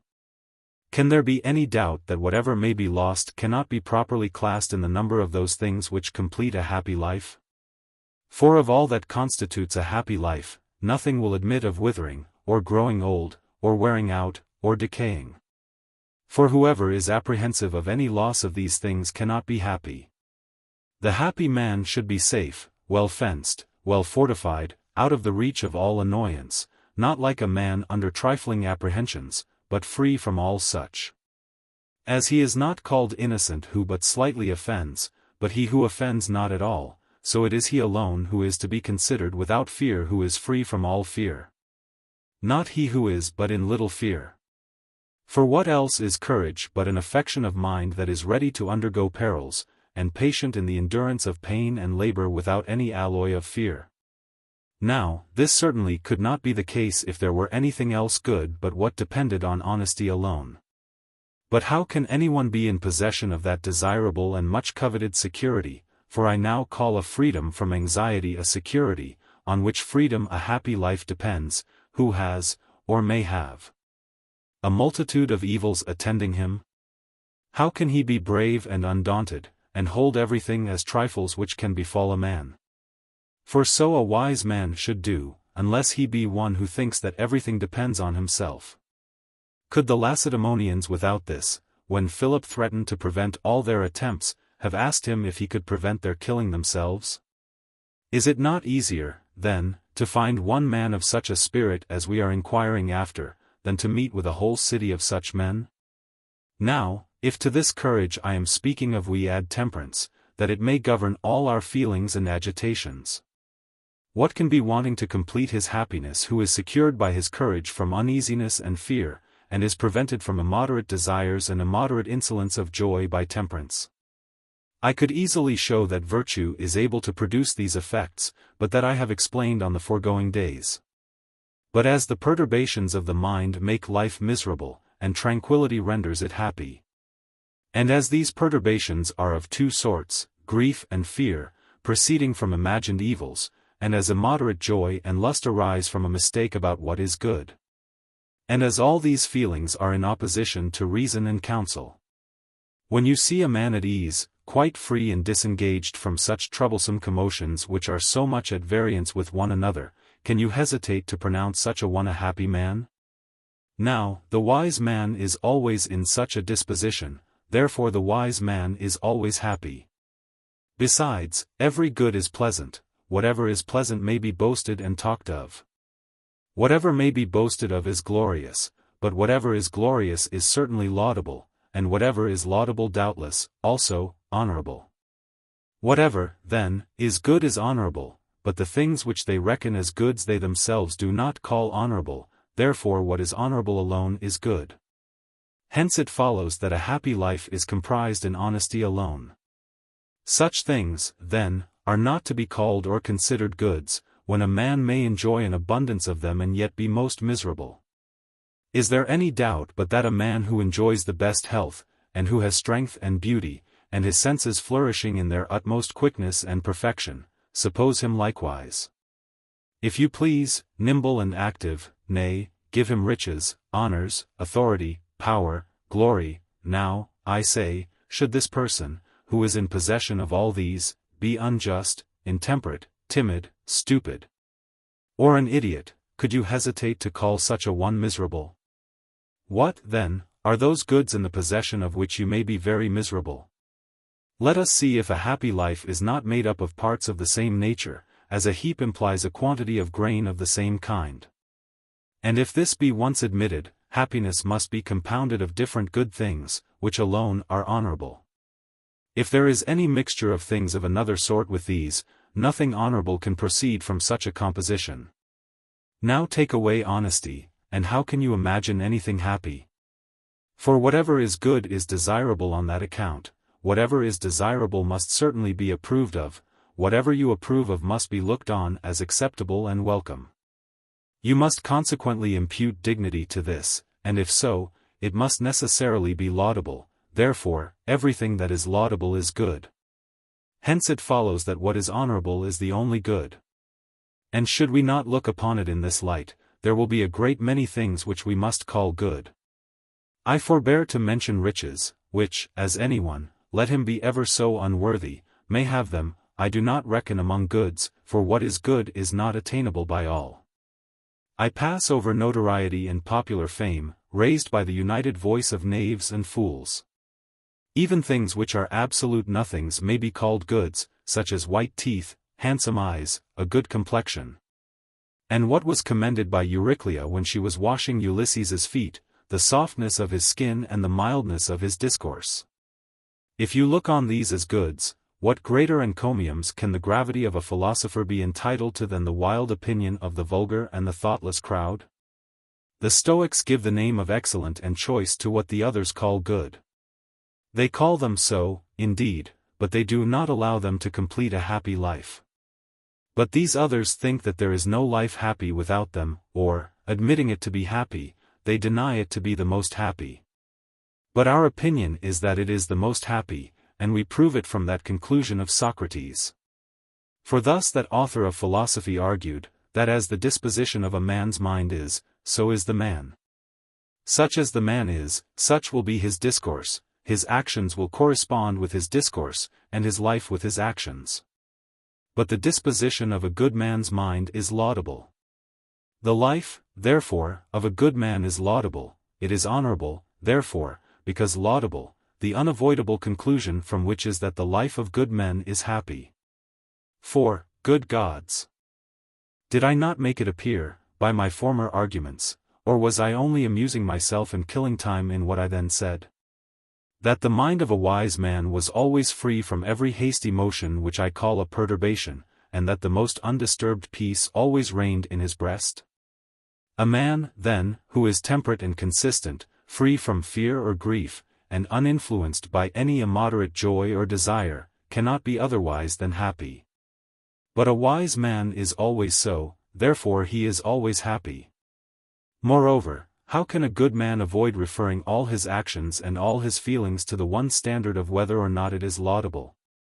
But he does refer everything to the object of living happily. It follows, then, that a happy life is laudable. But nothing is laudable without virtue. A happy life, then, is the consequence of virtue. And this is the unavoidable conclusion to be drawn from these arguments. A wicked life has nothing which we ought to speak of or glory in, nor has that life which is neither happy nor miserable. But there is a kind of life that admits of being spoken of, and gloried in, and boasted of, as Epaminondas said. The wings of Sparta's pride my counsels clipped. And Africanus boasts. Who, from beyond Maeotis to the place where the sun rises, deeds like mine can trace? If, then, there is such a thing as a happy life, it is to be gloried in, spoken of, and commended by the person who enjoys it. For there is nothing excepting that which can be spoken of or gloried in, and when that is once admitted, you know what follows. Now, unless an honorable life is a happy life, there must of course be something preferable to a happy life. For that which is honorable all men will certainly grant to be preferable to anything else. And thus there will be something better than a happy life, but what can be more absurd than such an assertion? What? When they grant vice to be effectual to the rendering life miserable, must they not admit that there is a corresponding power in virtue to make life happy? For contraries follow from contraries. And here I ask what weight they think there is in the balance of Critolaus, who having put the goods of the mind into one scale, and the goods of the body and other external advantages into the other, thought the goods of the mind outweighed the others so far that they would require the whole earth and sea to equalize the scale. What hinders Critolaus, then, or that gravest of philosophers, Xenocrates, who raises virtue so high, and who lessens and depreciates everything else, from not only placing a happy life, but the happiest possible life, in virtue?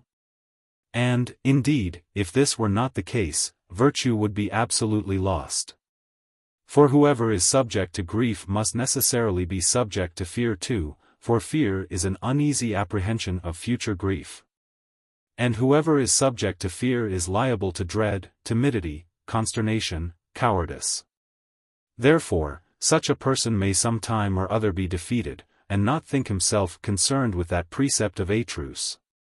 And let men so conduct themselves in life as to be always strangers to defeat. But such a man, as I have said, will be defeated, and not only defeated, but made a slave of. But we would have virtue always free, always invincible. And were it not so, there would be an end of virtue. But if virtue has in herself all that is necessary for a good life, she is certainly sufficient for happiness. Virtue is certainly sufficient, too, for our living with courage, if with courage, then with a magnanimous spirit, and indeed so as never to be under any fear, and thus to be always invincible. Hence it follows that there can be nothing to be repented of, no wants, no lets or hindrances. Thus all things will be prosperous, perfect, and as you would have them, and, consequently, happy. But virtue is sufficient for living with courage, and therefore virtue is able by herself to make life happy. For as folly, even when possessed of what it desires, never thinks it has acquired enough, so wisdom is always satisfied with the present, and never repents on her own account.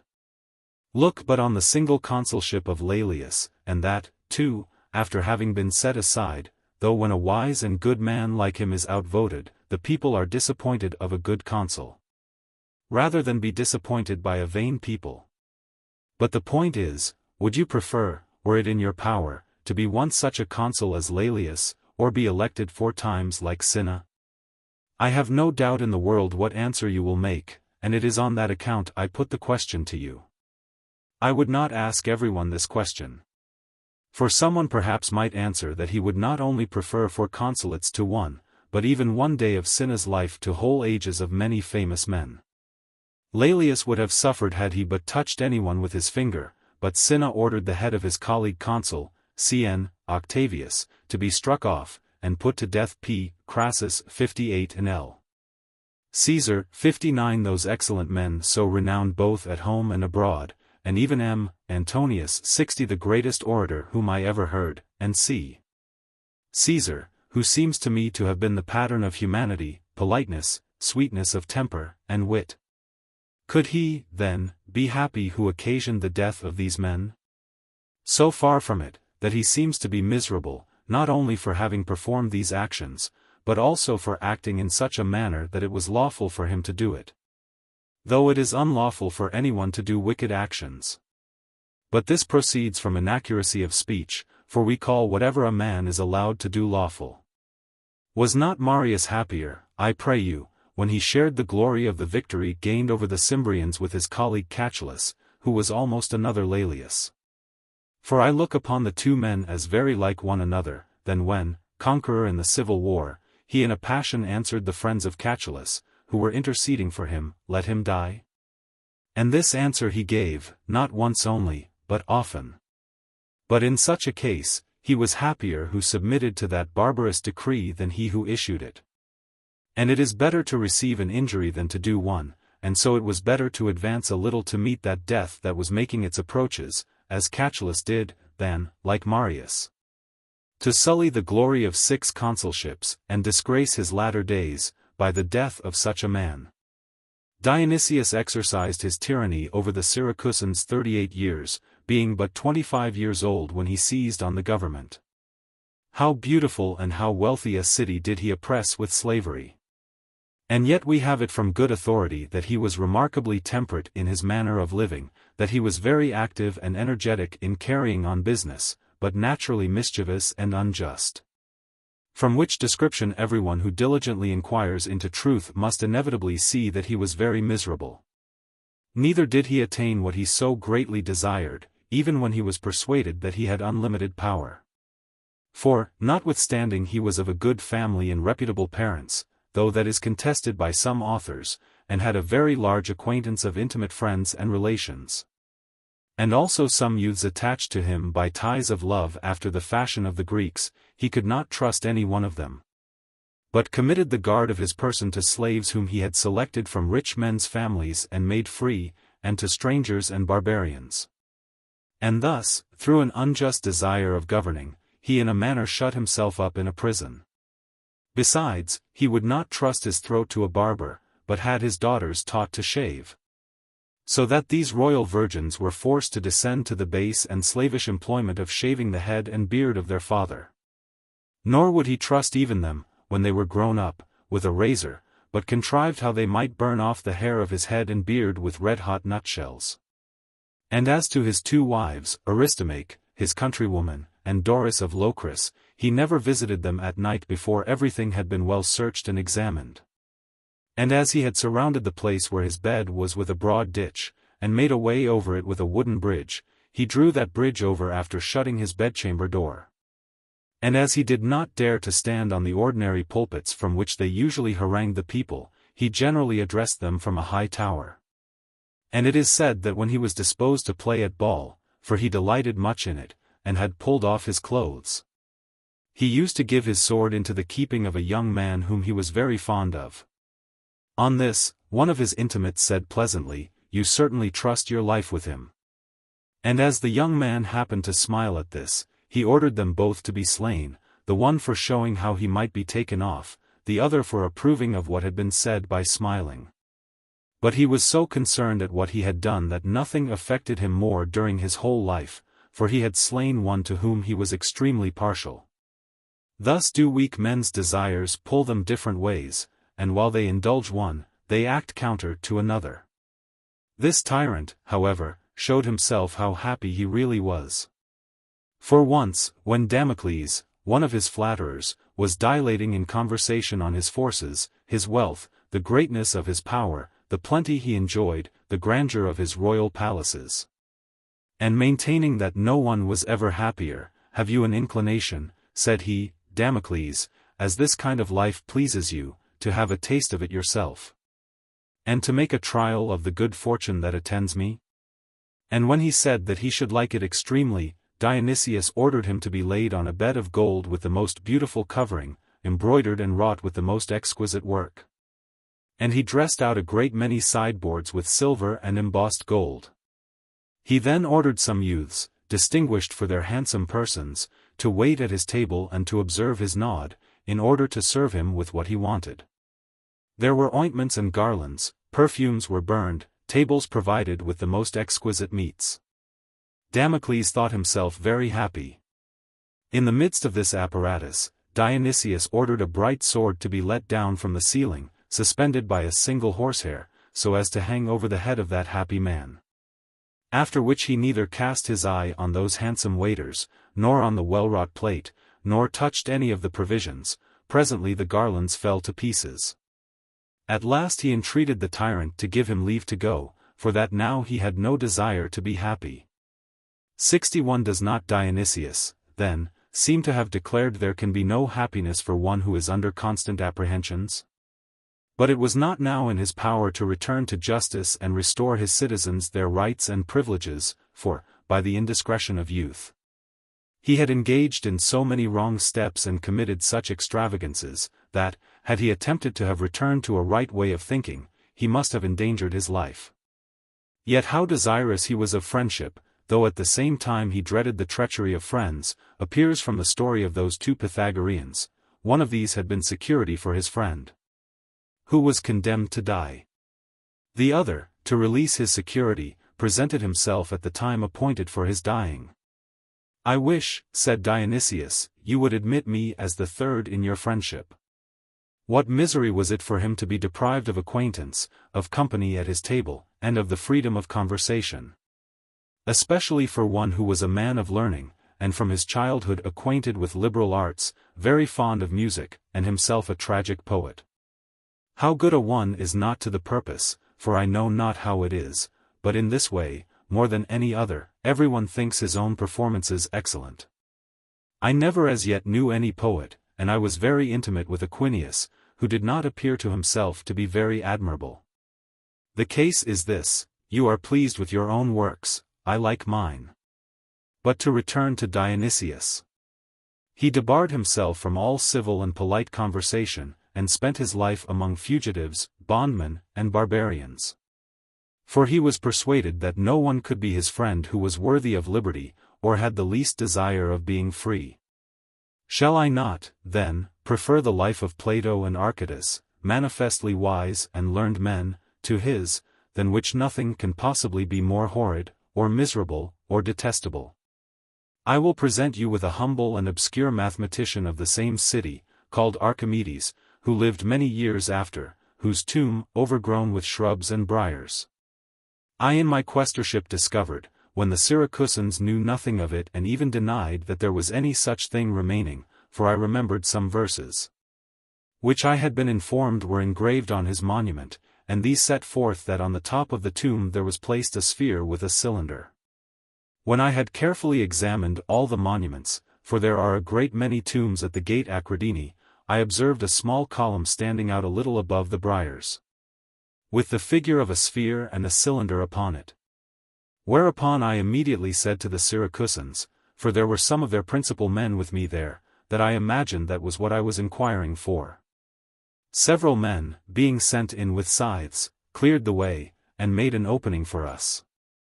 When we could get at it, and were come near to the front of the pedestal, I found the inscription, though the latter parts of all the verses were effaced almost half away. Thus one of the noblest cities of Greece, and one which at one time likewise had been very celebrated for learning, had known nothing of the monument of its greatest genius, if it had not been discovered to them by a native of Arpinum. But to return to the subject from which I have been digressing, who is there in the least degree acquainted with the Muses, that is, with liberal knowledge, or that deals at all in learning? Who would not choose to be this mathematician rather than that tyrant? If we look into their methods of living and their employments, we shall find the mind of the one strengthened and improved with tracing the deductions of reason, amused with his own ingenuity, which is the one most delicious food of the mind. The thoughts of the other engaged in continual murders and injuries, in constant fears by night and by day.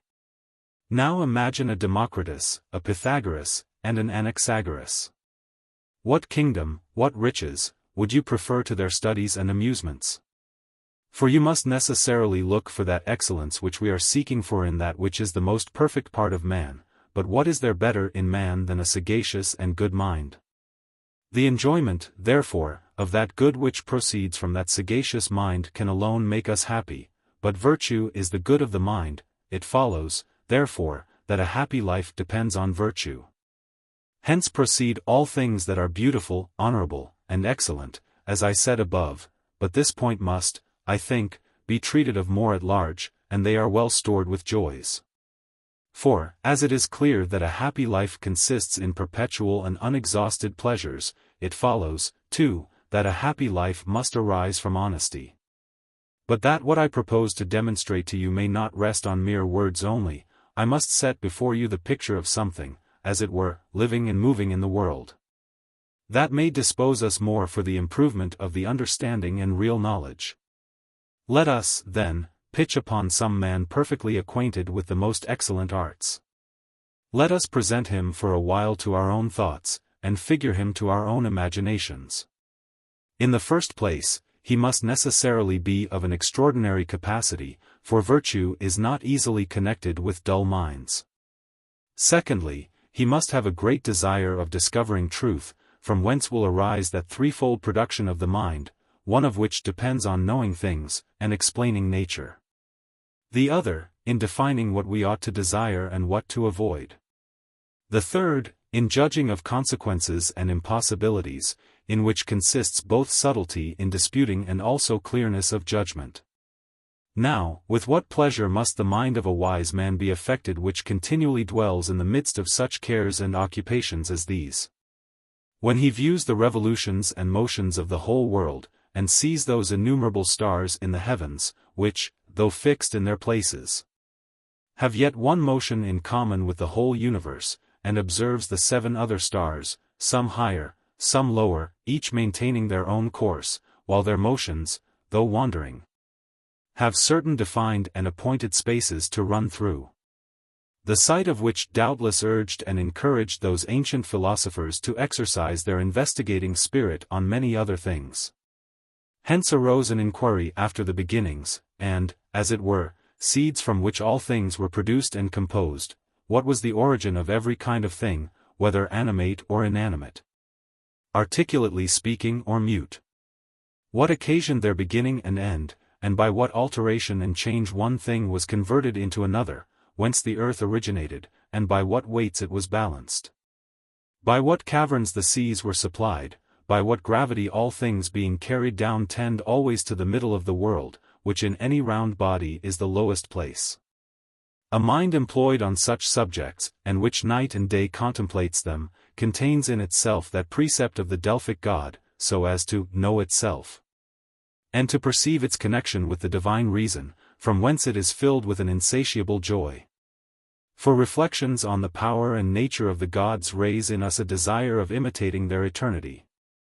Nor does the mind, that sees the necessary dependences and connections that one cause has with another, think it possible that it should be itself confined to the shortness of this life.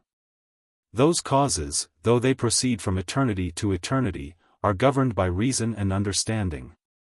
And he who beholds them and examines them, or rather he whose view takes in all the parts and boundaries of things, with what tranquility of mind does he look on all human affairs, and on all that is nearer him. Hence proceeds the knowledge of virtue, hence arise the kinds and species of virtues, hence are discovered those things which nature regards as the bounds and extremities of good and evil. By this it is discovered to what all duties ought to be referred, and which is the most eligible manner of life. And when these and similar points have been investigated, the principal consequence which is deduced from them, and that which is our main object in this discussion, is the establishment of the point that virtue is of itself sufficient to a happy life. The third qualification of our wise man is the next to be considered, which goes through and spreads itself over every part of wisdom. It is that whereby we define each particular thing, distinguish the genus from its species, connect consequences, draw just conclusions, and distinguish truth from falsehood. Which is the very art and science of disputing. Which is not only of the greatest use in the examination of what passes in the world, but is likewise the most rational entertainment, and that which is most becoming to true wisdom. Such are its effects in retirement. Now, let our wise man be considered as protecting the Republic. What can be more excellent than such a character? By his prudence he will discover the true interests of his fellow citizens, by his justice he will be prevented from applying what belongs to the public to his own use. And, in short, he will be ever governed by all the virtues, which are many and various. To these let us add the advantage of his friendships, in which the learned reckon not only a natural harmony and agreement of sentiments throughout the conduct of life, but the utmost pleasure and satisfaction in conversing and passing our time constantly with one another. What can be wanting to such a life as this to make it more happy than it is? Fortune herself must yield to a life stored with such joys. Now, if it be a happiness to rejoice in such goods of the mind, that is to say, in such virtues, and if all wise men enjoy thoroughly these pleasures, it must necessarily be granted that all such are happy. A. What, when in torments and on the rack? M. Do you imagine I am speaking of him as laid on roses and violets? Is it allowable even for Epicurus, who only puts on the appearance of being a philosopher, and who himself assumed that name for himself, to say, though, as matters stand, I commend him for his saying, that a wise man might at all times cry out, though he be burned, tortured, cut to pieces, how little I regard it. Shall this be said by one who defines all evil as pain, and measures every good by pleasure? Who could ridicule whatever we call either honorable or base, and could declare of us that we were employed about words, and uttering mere empty sounds, and that nothing is to be regarded by us but as it is perceived to be smooth or rough by the body? What?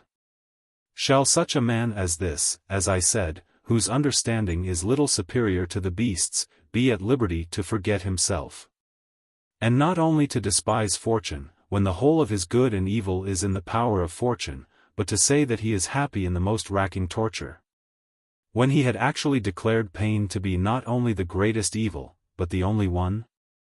Nor did he take any trouble to provide himself with those remedies which might have enabled him to bear pain, such as firmness of mind, a shame of doing anything base, exercise, and the habit of patience, precepts of courage, and a manly hardiness. But he says that he supports himself on the single recollection of past pleasures, as if anyone, when the weather was so hot as that he was scarcely able to bear it, should comfort himself by recollecting that he was once in my country, Arpinum, where he was surrounded on every side by cooling streams. For I do not apprehend how past pleasures can allay present evils. But when he says that a wise man is always happy who would have no right to say so if he were consistent with himself, what may they not do who allow nothing to be desirable? Nothing to be looked on as good but what is honorable. Let, then, the peripatetics and old academics follow my example, and at length leave off muttering to themselves. And openly and with a clear voice let them be bold to say that a happy life may not be inconsistent with the agonies of Phallarus's bull. But to dismiss the subtleties of the Stoics, which I am sensible I have employed more than was necessary, let us admit of 3 kinds of goods, and let them really be kinds of goods, provided no regard is had to the body and to external circumstances, as entitled to the appellation of good in any other sense than because we are obliged to use them, but let those other divine goods spread themselves far in every direction, and reach the very heavens. Why, then, may I not call him happy, nay, the happiest of men, who has attained them? Shall a wise man be afraid of pain? Which is, indeed, the greatest enemy to our opinion. For I am persuaded that we are prepared and fortified sufficiently by the disputations of the foregoing days, against our own death or that of our friends, against grief, and the other perturbations of the mind. But pain seems to be the sharpest adversary of virtue. That it is which menaces us with burning torches, that it is which threatens to crush our fortitude, and greatness of mind, and patience. Shall virtue, then, yield to this? Shall the happy life of a wise and consistent man succumb to this? Good gods! How base would this be? Spartan boys will bear to have their bodies torn by rods without uttering a groan. I myself have seen at Lacedaemon troops of young men, with incredible earnestness contending together with their hands and feet, with their teeth and nails, nay, even ready to expire, rather than own themselves conquered. Is any country of barbarians more uncivilized or desolate than India? Yet they have among them some that are held for wise men, who never wear any clothes all their life long, and who bear the snow of Caucasus, and the piercing cold of winter, without any pain. And who if they come in contact with fire endure being burned without a groan. The women, too, in India, on the death of their husbands have a regular contest, and apply to the judge to have it determined which of them was best beloved by him. For it is customary there for one man to have many wives.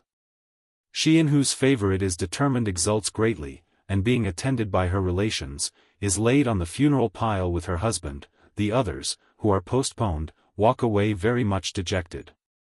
Custom can never be superior to nature, for nature is never to be got the better of. But our minds are infected by sloth and idleness, and luxury, and languor, and indolence. We have enervated them by opinions and bad customs. Who is there who is unacquainted with the customs of the Egyptians? Their minds being tainted by pernicious opinions, they are ready to bear any torture rather than hurt an ibis, a snake, a cat, a dog, or a crocodile. And should anyone inadvertently have hurt any of these animals, he will submit to any punishment. I am speaking of men only. As to the beasts, do they not bear cold and hunger, running about in woods, and on mountains and deserts? Will they not fight for their young ones till they are wounded? Are they afraid of any attacks or blows? I mention not what the ambitious will suffer for honor's sake, or those who are desirous of praise on account of glory, or lovers to gratify their lust. Life is full of such instances. But let us not dwell too much on these questions, but rather let us return to our subject. I say, and say again, that happiness will submit even to be tormented. And that in pursuit of justice, and temperance, and still more especially and principally fortitude, and greatness of soul, and patience, it will not stop short at sight of the executioner. And when all other virtues proceed calmly to the torture, that one will never halt, as I said, on the outside and threshold of the prison. For what can be baser, what can carry a worse appearance, than to be left alone, separated from those beautiful attendants?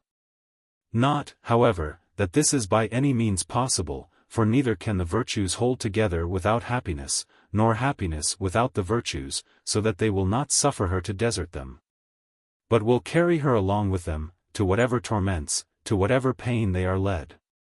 For it is the peculiar quality of a wise man to do nothing that he may repent of, nothing against his inclination, but always to act nobly, with constancy, gravity, and honesty.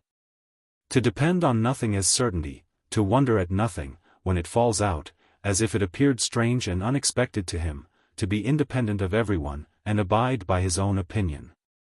For my part, I cannot form an idea of anything happier than this.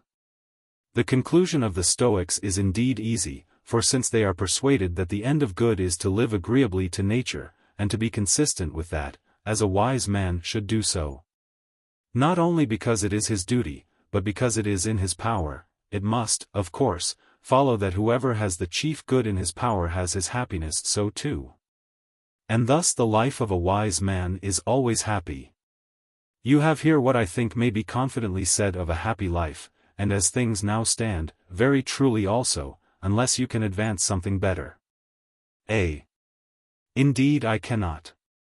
But I should be glad to prevail on you, unless it is troublesome, as you are under no confinement from obligations to any particular sect.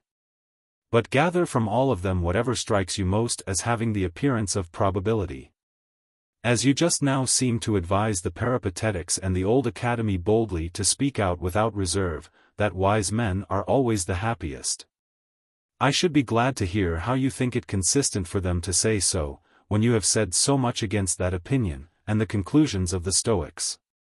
I will make use, then, of that liberty which no one has the privilege of using in philosophy but those of our school, whose discourses determine nothing, but take in everything, leaving them unsupported by the authority of any particular person, to be judged of by others according to their weight.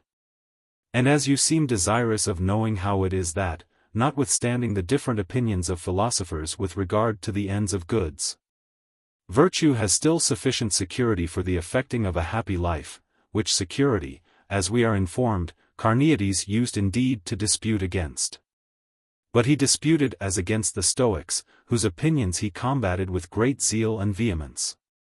I, however, shall handle the question with more temper, for if the Stoics have rightly settled the ends of goods, the affair is at an end, for a wise man must necessarily be always happy. But let us examine, if we can, the particular opinions of the others, that so this excellent decision, if I may so call it, in favor of a happy life, may be agreeable to the opinions and discipline of all. These, then, are the opinions, as I think, that are held and defended. The first four are simple ones, that nothing is good but what is honest, according to the Stoics. Nothing good but pleasure, as Epicurus maintains, nothing good but a freedom from pain, as Hieronymus 62 asserts. Nothing good but an enjoyment of the principal, or all, or the greatest goods of nature, as Carneades maintained against the Stoics. These are simple, the others are mixed propositions. Then there are three kinds of goods, the greatest being those of the mind, the next best those of the body. The third are external goods, as the Peripatetics call them, and the old academics differ very little from them. Deinamicus 63 and Caliphos 64 have coupled pleasure with honesty. But Diodorus 65 the Peripatetic has joined indolence to honesty. These are the opinions that have some footing, for those of Aristo 66 Pyrrho 67 Heracles 68 and of some others, are quite out of date. Now let us see what weight these men have in them, excepting the Stoics, whose opinion I think I have sufficiently defended. And indeed I have explained what the Peripatetics have to say, excepting that Theophrastus, and those who followed him, dread and abhor pain in too weak a manner. The others may go on to exaggerate the gravity and dignity of virtue, as usual, and then, after they have extolled it to the skies, with the usual extravagance of good orators. It is easy to reduce the other topics to nothing by comparison, and to hold them up to contempt. They who think that praise deserves to be sought after, even at the expense of pain, are not at liberty to deny those men to be happy who have obtained it. Though they may be under some evils, yet this name of happy has a very wide application. For even as trading is said to be lucrative, and farming advantageous, not because the one never meets with any loss, nor the other with any damage from the inclemency of the weather, but because they succeed in general. So life may be properly called happy, not from its being entirely made up of good things, but because it abounds with these to a great and considerable degree. By this way of reasoning, then, a happy life may attend virtue even to the moment of execution. Nay, may descend with her into Phalaris's bull, according to Aristotle, Xenocrates, Speusippus, Polemon, and will not be gained over by any allurements to forsake her. Of the same opinion will Calophon and Diodorus be, for they are both of them such friends to virtue as to think that all things should be discarded and far removed that are incompatible with it. The rest seem to be more hampered with these doctrines, but yet they get clear of them, such as Epicurus, Hieronymus, and whoever else thinks it worth while to defend the deserted Carneades. For there is not one of them who does not think the mind to be judge of those goods, and able sufficiently to instruct him how to despise what has the appearance only of good or evil. For what seems to you to be the case with Epicurus is the case also with Hieronymus and Carneades, and, indeed, with all the rest of them. For who is there who is not sufficiently prepared against death and pain? I will begin, with your leave, with him whom we call soft and voluptuous. What? Does he seem to you to be afraid of death or pain when he calls the day of his death happy, and who, when he is afflicted by the greatest pains, silences them all by recollecting arguments of his own discovering? And this is not done in such a manner as to give room for imagining that he talks thus wildly from some sudden impulse. But his opinion of death is that on the dissolution of the animal all sense is lost, and what is deprived of sense is, as he thinks, what we have no concern at all with. And as to pain, too, he has certain rules to follow then. If it be great, the comfort is that it must be short; if it be of long continuance, then it must be supportable. What, then? Do those grandiloquent gentlemen state anything better than Epicurus in opposition to these two things which distress us the most? And as to other things, do not Epicurus and the rest of the philosophers seem sufficiently prepared? Who is there who does not dread poverty? And yet no true philosopher ever can dread it. But with how little is this man himself satisfied? No one has said more on frugality. For when a man is far removed from those things which occasion a desire of money, from love, ambition, or other daily extravagance, why should he be fond of money, or concern himself at all about it? Could the Scythian Anacharsis 69 disregard money, and shall not our philosophers be able to do so? We are informed of an epistle of his in these words: Anacharsis to Hanno, greeting.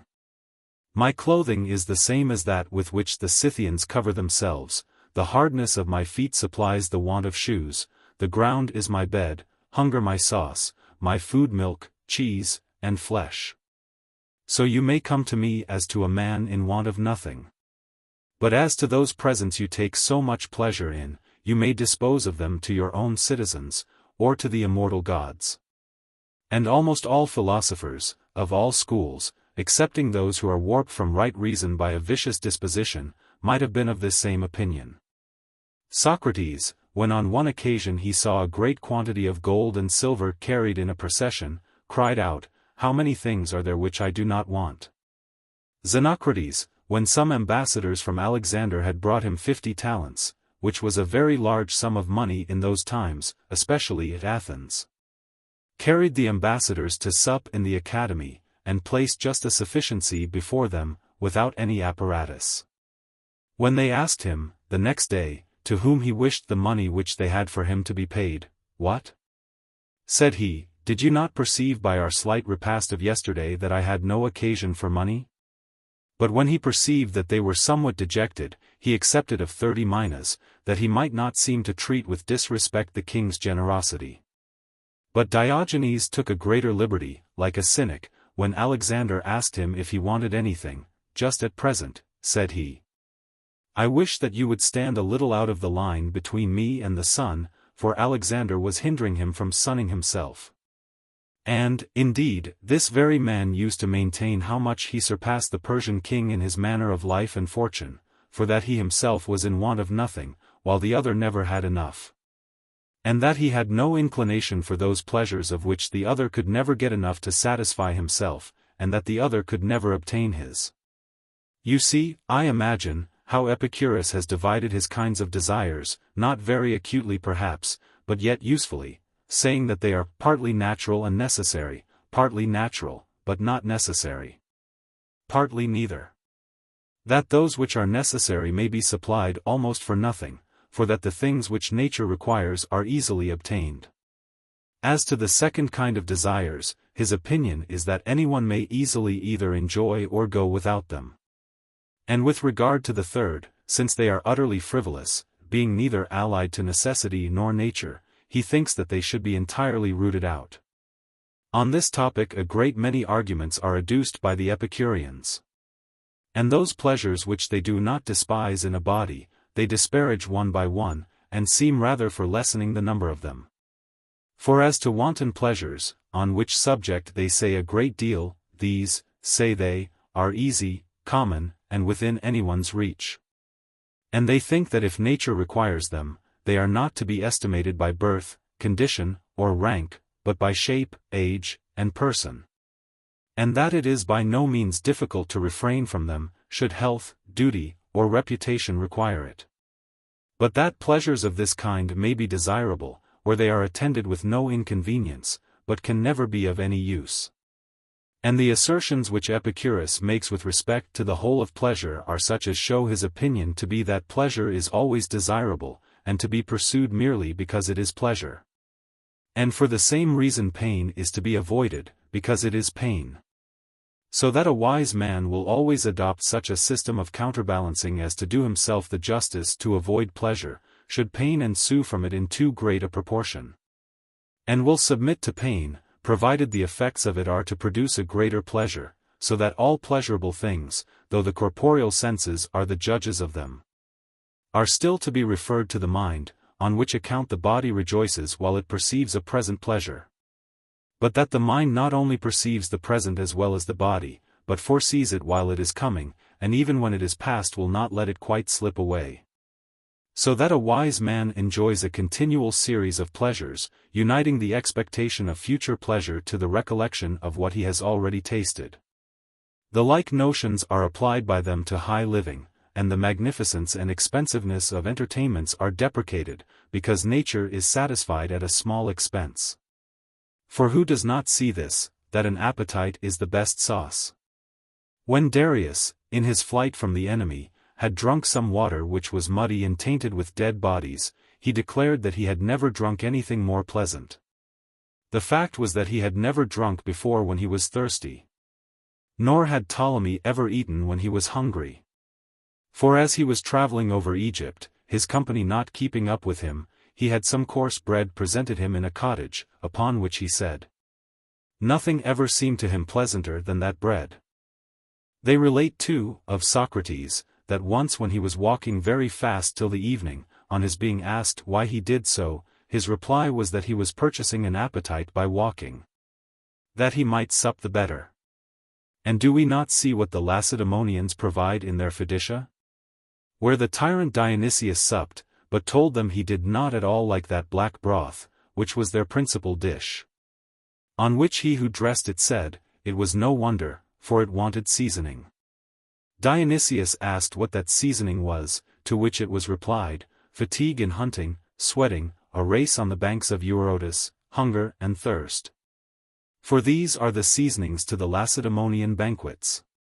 And this may not only be conceived from the custom of men, but from the beasts, who are satisfied with anything that is thrown before them, provided it is not unnatural, and they seek no farther. Some entire cities, taught by custom, delight in parsimony, as I said but just now of the Lacedaemonians. Xenophon has given an account of the Persian diet, who never, as he said, use anything but cresses with their bread. Not but that, should nature require anything more agreeable, many things might be easily supplied by the ground, and plants in great abundance and of incomparable sweetness. Add to this strength and health, as the consequence of this abstemious way of living. Now, compare with this those who sweat and belch, being crammed with eating like fatted oxen. Then will you perceive that they who pursue pleasure most attain it least, and that the pleasure of eating lies not in satiety, but appetite. They report of Timotheus, a famous man at Athens, and the head of the city, that having supped with Plato, and being extremely delighted with his entertainment, on seeing him the next day, he said, "Your suppers are not only agreeable while I partake of them, but the next day also. Besides, the understanding is impaired when we are full with overeating and drinking." There is an excellent epistle of Plato to Dion's relations, in which there occurs as nearly as possible these words, "When I came there, that happy life so much talked of, devoted to Italian and Syracusan entertainments, was no ways agreeable to me. To be crammed twice a day, and never to have the night to yourself, and the other things which are the accompaniments of this kind of life, by which a man will never be made the wiser, but will be rendered much less temperate. For it must be an extraordinary disposition that can be temperate in such circumstances. How, then, can a life be pleasant without prudence and temperance? Hence you discover the mistake of Sardanapalus, the wealthiest king of the Assyrians, who ordered it to be engraved on his tomb, 'I still have what in food I did exhaust. But what I left, though excellent, is lost.' What less than this, says Aristotle, could be inscribed on the tomb, not of a king, but an ox? He said that he possessed those things when dead, which, in his lifetime, he could have no longer than while he was enjoying them. Why, then, are riches desired? And wherein does poverty prevent us from being happy? In the want, I imagine, of statues, pictures, and diversions. But if anyone is delighted with these things, have not the poor people the enjoyment of them more than they who are the owners of them in the greatest abundance? For we have great numbers of them displayed publicly in our city. And whatever store of them private people have, they cannot have a great number, and they but seldom see them, only when they go to their country seats. And some of them must be stung to the heart when they consider how they came by them. The day would fail me, should I be inclined to defend the cause of poverty. The thing is manifest. And nature daily informs us how few things there are, and how trifling they are, of which she really stands in need. Let us inquire, then, if obscurity, the want of power, or even the being unpopular, can prevent a wise man from being happy. Observe if popular favor, and this glory which they are so fond of, be not attended with more uneasiness than pleasure. Our friend Demosthenes was certainly very weak in declaring himself pleased with the whisper of a woman who was carrying water, as is the custom in Greece, and who whispered to another. That is he, that is Demosthenes. What could be weaker than this? And yet what an orator he was. But although he had learned to speak to others, he had conversed but little with himself. We may perceive, therefore, that popular glory is not desirable of itself, nor is obscurity to be dreaded. I came to Athens, said Democritus, and there was no one there that knew me. This was a moderate and grave man who could glory in his obscurity. Shall musicians compose their tunes to their own tastes? And shall a philosopher, master of a much better art, seek to ascertain, not what is most true, but what will please the people? Can anything be more absurd than to despise the vulgar as mere unpolished mechanics, taken singly, and to think them of consequence when collected into a body? These wise men would contemn our ambitious pursuits and our vanities, and would reject all the honors which the people could voluntarily offer to them. But we know not how to despise them till we begin to repent of having accepted them. There is an anecdote related by Heraclitus, the natural philosopher, of Hermodorus, the chief of the Ephesians, that he said that all the Ephesians ought to be punished with death for saying, when they had expelled Hermodorus out of their city, that they would have no one among them better than another. But that if there were any such, he might go elsewhere to some other people. Is not this the case with the people everywhere? Do they not hate every virtue that distinguishes itself? What? Was not Aristides, I had rather instance in the Greeks than ourselves, banished his country for being eminently just? What troubles, then, are they free from who have no connection whatever with the people? What is more agreeable than a learned retirement? I speak of that learning which makes us acquainted with the boundless extent of nature and the universe, and which even while we remain in this world discovers to us both heaven, earth, and sea. If, then, honor and riches have no value, what is there else to be afraid of? Banishment, I suppose, which is looked on as the greatest evil. Now, if the evil of banishment proceeds not from ourselves, but from the froward disposition of the people, I have just now declared how contemptible it is. But if to leave one's country be miserable, the provinces are full of miserable men, very few of the settlers in which ever return to their country again. But exiles are deprived of their property. What, then? Has there not been enough said on bearing poverty? But with regard to banishment, if we examine the nature of things, not the ignominy of the name, how little does it differ from constant traveling, in which some of the most famous philosophers have spent their whole life, as Xenocrates, Crantor, Arcesilas, Laceda, Aristotle, Theophrastus, Zeno, Cleanthes, Chrysippus, Antipater, Carneades, Panetius, Clitomachus, Philo, Antiochus, Posidonius, and innumerable others, who from their first setting out never returned home again. Now, what ignominy can a wise man be affected with, for it is of such a one that I am speaking, who can be guilty of nothing which deserves it? For there is no occasion to comfort one who is banished for his deserts. Lastly, they can easily reconcile themselves to every accident who measure all their objects and pursuits in life by the standard of pleasure, so that in whatever place that is supplied, there they may live happily. Thus what Tusser said may be applied to every case. Wherever I am happy is my country. Socrates, indeed, when he was asked where he belonged to, replied, the world, for he looked upon himself as a citizen and inhabitant of the whole world.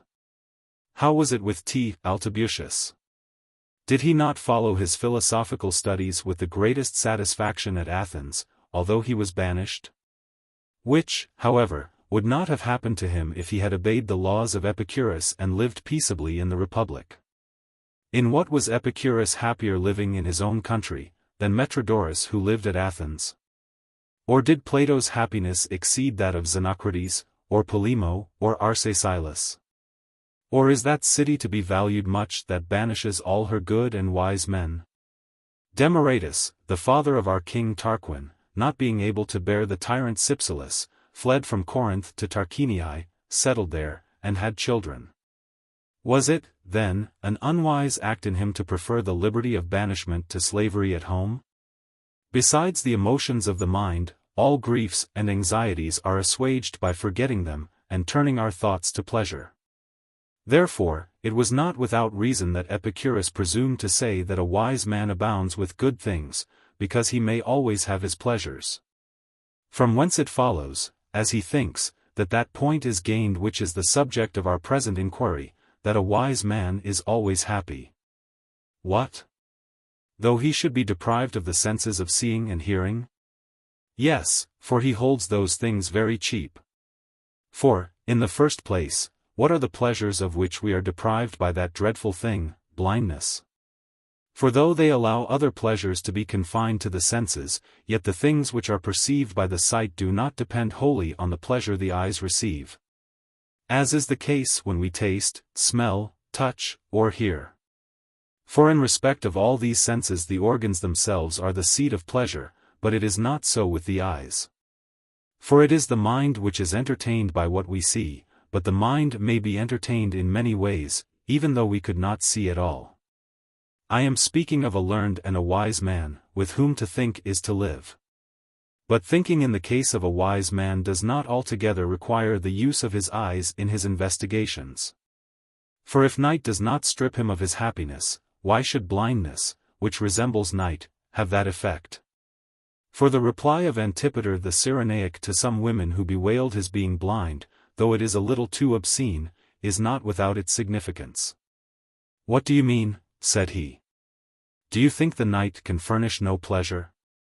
And we find by his magistracies and his actions that old Appius, 72, who was blind for many years, was not prevented from doing whatever was required of him with respect either to the Republic or his own affairs. It is said that C. Drusus's house was crowded with clients. When they whose business it was could not see how to conduct themselves, they applied to a blind guide. When I was a boy, C.N. Aufidius, a blind man who had served the office of praetor, not only gave his opinion in the Senate, and was ready to assist his friends, but wrote a Greek history, and had a considerable acquaintance with literature. Diodorus the Stoic was blind, and lived many years at my house. He, indeed, which is scarcely credible, besides applying himself more than usual to philosophy, and playing on the flute, agreeably to the custom of the Pythagoreans, and having books read to him night and day, in all which he did not want eyes, contrived to teach geometry, which, one would think, could hardly be done without the assistance of eyes, telling his scholars how and where to draw every line. They relate of Asclepiades, a native of Eretria, and no obscure philosopher, when someone asked him what inconvenience he suffered from his blindness, that his reply was, he was at the expense of another servant. So that, as the most extreme poverty may be borne if you please, as is daily the case with some in Greece, so blindness may easily be borne, provided you have the support of good health in other respects. Democritus was so blind he could not distinguish white from black, but he knew the difference between good and evil, just and unjust, honorable and base, the useful and useless, great and small. Thus one may live happily without distinguishing colors, but without acquainting yourself with things, you cannot. And this man was of opinion that the intense application of the mind was taken off by the objects that presented themselves to the eye. And while others often could not see what was before their feet, he traveled through all infinity. It is reported also that Homer 71 was blind, but we observe his painting as well as his poetry. What country, what coast, what part of Greece, what military attacks, what dispositions of battle, what array, what ship, what motions of men and animals can be mentioned which he has not described in such a manner as to enable us to see what he could not see himself? What, then, can we imagine that Homer, or any other learned man, has ever been in want of pleasure and entertainment for his mind? Were it not so, would Anaxagoras, or this very Democritus, have left their estates and patrimonies and given themselves up to the pursuit of acquiring this divine pleasure? It is thus that the poets who have represented Tiresias the augur as a wise man and blind never exhibit him as bewailing his blindness. And Homer, too, after he had described Polyphemus as a monster and a wild man, represents him talking with his ram, and speaking of his good fortune, inasmuch as he could go wherever he pleased and touch what he would. And so far he was right, for that Cyclops was a being of not much more understanding than his ram. Now, as to the evil of being deaf. Crassus was a little thick of hearing, but it was more uneasiness to him that he heard himself ill spoken of, though, in my opinion, he did not deserve it. Our Epicureans cannot understand Greek, nor the Greeks Latin. Now, they are deaf reciprocally as to each other's language, and we are all truly deaf with regard to those innumerable languages which we do not understand. They do not hear the voice of the warper, but then, they do not hear the grating of a saw when it is setting, or the grunting of a hog when his throat is being cut, nor the roaring of the sea when they are desirous of rest. And if they should chance to be fond of singing, they ought, in the first place, to consider that many wise men lived happily before music was discovered. Besides, they may have more pleasure in reading verses than in hearing them sung. Then, as I before referred the blind to the pleasures of hearing, so I may the deaf to the pleasures of sight. Moreover, whoever can converse with himself does not need the conversation of another. But suppose all these misfortunes to meet in one person, suppose him blind and deaf, let him be afflicted with the sharpest pains of body, which, in the first place, generally of themselves make an end of him. Still, should they continue so long, and the pain be so exquisite, that we should be unable to assign any reason for our being so afflicted, still, why, good gods, should we be under any difficulty? For there is a retreat at hand, death is that retreat, a shelter where we shall forever be insensible. Theodorus said to Lysimachus, who threatened him with death, "It is a great matter, indeed, for you to have acquired the power of a Spanish fly." When Perses entreated Paulus not to lead him in triumph, "That is a matter which you have in your own power," said Paulus. I said many things about death in our first day's disputation, when death was the subject, and not a little the next day, when I treated of pain. Which things if you recollect, there can be no danger of your looking upon death as undesirable, or, at least, it will not be dreadful. That custom which is common among the Grecians at their banquets should, in my opinion, be observed in life: drink, say they, or leave the company. And rightly enough, for a guest should either enjoy the pleasure of drinking with others, or else not stay till he meets with affronts from those that are in liquor. Thus, those injuries of fortune which you cannot bear you should flee from. This is the very same which is said by Epicurus and Hieronymus. Now, if those philosophers, whose opinion it is that virtue has no power of itself, and who say that the conduct which we denominate honorable and laudable is really nothing, and is only an empty circumstance set off with an unmeaning sound, can nevertheless maintain that a wise man is always happy, what, think you, may be done by the Socratic and Platonic philosophers? Some of these allow such superiority to the goods of the mind as quite to eclipse what concerns the body and all external circumstances. But others do not admit these to be goods. They make everything depend on the mind, whose disputes Carneades used, as a sort of honorary arbitrator, to determine. For, as what seemed goods to the Peripatetics were allowed to be advantages by the Stoics, and as the Peripatetics allowed no more to riches, good health, and other things of that sort than the Stoics, when these things were considered according to their reality, and not by mere names, his opinion was that there was no ground for disagreeing. Therefore, let the philosophers of other schools see how they can establish this point also. It is very agreeable to me that they make some professions worthy of being uttered by the mouth of a philosopher with regard to a wise man's having always the means of living happily. But as we are to depart in the morning, let us remember these 5 days' discussions. Though indeed I think I shall commit them to writing, for how can I better employ the leisure which I have, of whatever kind it is, and whatever it be owing to? And I will send these 5 books also to my friend Brutus, by whom I was not only incited to write on philosophy, but, I may say, provoked. And by so doing it is not easy to say what service I may be of to others. At all events, in my own various and acute afflictions, which surround me on all sides, I cannot find any better comfort for myself.